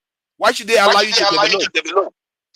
No, why? See, it's not that they will not allow you to develop. What I'm saying is that they gave us free hand to do what we needed to do for ourselves. But along the line, okay. Why do you say they didn't give us free hand? I told you that. I told you that Gowan government said our problem was not money but how to spend it. If they are not giving us free hand, they will have collected the money from Gowan. But we had the money, and what did we do with it? We went and did Festac. We went and started hosting cultural dances all over the world and spent billions unnecessarily when we couldn't even provide drinking water for our people. Okay, we went and enter ECOMOG, spent billions of naira to prosecute one useless war to protect Samuel Doe and all those rubbish. Is it the West that say we should do it? Now, democracy came 1999. We were making money from crude oil export, billions that we have to create excess crude account. What did Obasanjo do again? He went and created Darfur, AU military operation, spent billions again to prosecute unnecessary peacekeeping operation in Darfur. So all those things are what will destroy your economy. When you don't face, you are not investing, you are not talking of agriculture, boosting your food production. You are not talking of improving the electricity. You are just out spending money recklessly. Then you say it is the West. It is the West. I mean, this country. See, I've served this country for 35 years, and I know Nigeria. You mean this country? Yes, Nigeria. I've served for 35 years. I have seen all the nitty-gritty and the nonsense that is happening that is preventing growth in this country. I don't blame the West at all. I've talked to colleagues and I've let them know that we are our own problems. And that is the root cause. No, we agree on that point. Everybody's in agreement. Okay. Look at this man now. Look at this man in Rwanda, Paul Kagame. Has he not fixed his country? Why did the West not? Who told you the country? Come on, go there now. See the better infrastructure. Yes. Okay. We don't pay attention to things enough. See, if it's not fixed, why will your prime minister, former prime minister, wanted to take some refugee to Rwanda? It's because they have seen the basic. Because they have basic services that the man have been able to provide in that place, and some of stable economic activity. But that was what I'm saying. The guy was able to look inward and fix the basic services in his country. Is one of the most compliant countries in Africa. Compliance to what? Most compliant. In fact, their current leader, this guy, I can't remember his name now. I think it's Kagame. The guy is most compliant. And in fact, you can't even be comparing Rwanda with Nigeria. It's just, I mean, do you know that Rwanda GDP per capita is half of that of Nigeria? And after Nigerian economy halved, like the current president did, it's still higher than that of Rwanda. When we say Rwanda, I don't know why we. No. Please let us say facts here now. When you are talking of GDP in Nigeria, are you considering 200 million people that are poor, that have nothing to survive with? I'm talking about GDP. No, I'm talking about GDP per capita, not GDP. So in other words, it takes the population into account. So if you are Nigeria is still higher than Rwanda. No. If you are talking of GDP per capita, yes, and you are comparing that to Rwanda, I can show it to you. Because Nigeria is a big country with some. What are we even producing in Nigeria that are talking of GDP per capita? What is it that we are exporting in Nigeria today? Let us the crude that it's in the hands of businessmen. That the country is no more making money out of crude oil. That's why we are borrowing money every day. Okay. What you said just contradicted yourself. What you said is right. And it's contradicted your points. That was why I was explaining that the reason why we don't have. Jide, let me just show him. This is Nigeria GDP per capita, and I think it has halved further now since this government came into office. But look at Rwanda's 966. That is the miracle we are talking about in Nigeria. And let me show you the GDP per capita of Switzerland. So you see the difference in magnitude that we are dealing with here. You see the magnitude difference? So let's not, we are all in a mess. And the kind of narrative we paint of our societies, it doesn't, the numbers don't show it. It's a totally different reality that is out there, and my eye has, like, I try to see it as clearly as possible, because many of our people are not seeing this reality. We think what we hear on the news, most of us don't know the real truth. We don't even check, and the information is there now. There is even ChatGPT, there is Google. They are not hiding it. It's all there to see. Just take your time, check it, then marry it to what is happening in your country and say, so why are they saying this then? Why are they saying is poverty is the reason why Nigeria is so many reasons. Why are we the poverty capital of the world now? I be that one too. Is it not international figure too that brings? I like what they said, because I don't think there are very few people that have seen it, this issue, to the point where they saw it, to the point where they knew that our power and our sovereignty we lost it a long time ago. No, I will not agree with you. We have not lost our sovereignty. See, we've not. If you are looking at it, see, if you are looking at it from the point of let's allow the lady to speak, please. Please, Colonel, sorry about from that. security aspect of view and all those stuff. Sorry about that. We normally allow the ladies to speak. When they want to speak. So when she probably has a question, whether for you or one of us. Please go ahead, Bumi. I don't have a question. I just wanted to contribute to the conversation. In regards to, because I feel like we're all kind of saying the same thing, but the difference is just like, okay, where did Nigerian problem actually start from? And I think just like what Mr. Jide said, it actually started, like, we have to go down to the root cause and even talk about the creation of Nigeria. That's where the problem even started. When you talk about, when Mr. Adeniyi says that, oh, we're giving the free will, we're never giving the free will. When you even look at, for example, Francophone countries, like, of course, they got independence, but we are understanding what that independence actually means. When you talk about their, what do you call it, their money going to France, so it's like they are a sovereignty, they're a country, but everything they do has to go to France for approval. How are you a country? So I think we as people, we think we are independent, but so many things about how things are run and structured in our society is so messed up. And I think that also dies down to what Mr. Adeni is saying in terms of like our government. It's messed up.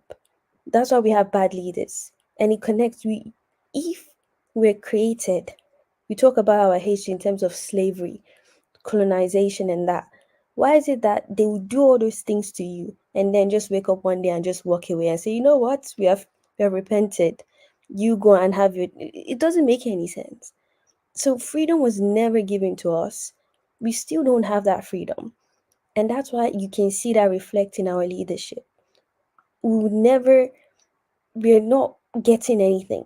When you talk about Obasanjo, you talk about other leaders before him. That's why even though they had money, they never used that money wisely, because that was never the aim. The aim was never for us to progress. The aim was for us to stay the way we are and keep on making money for the big guys, whether it's the West or whoever. So we have to see our history in terms of how was Nigeria created, what were we doing before, and why are we the way we are right now. And I think they kind of lie together. For us to change our government, we need better constitution. That is true, because we need to find ways to checkmate our leaders. We also need to know how we should roll as a people. So that is true, but we also need to know why is it that we have bad leaders, so we can also checkmate that. So even if we change our constitution, we don't go back to having bad leaders that will find loopholes. So they're all connected interlocked, whatever you want to describe it. You see, yeah, you are very correct, Bumi. The only place I will not totally agree with you is that we were not given the free hand when we got independence. Of course, we were given free hand. That's why, like I said, a lot of institutions grew up in Nigeria at that time. That other countries, I told you, the Emir of Saudi came to Nigeria. The same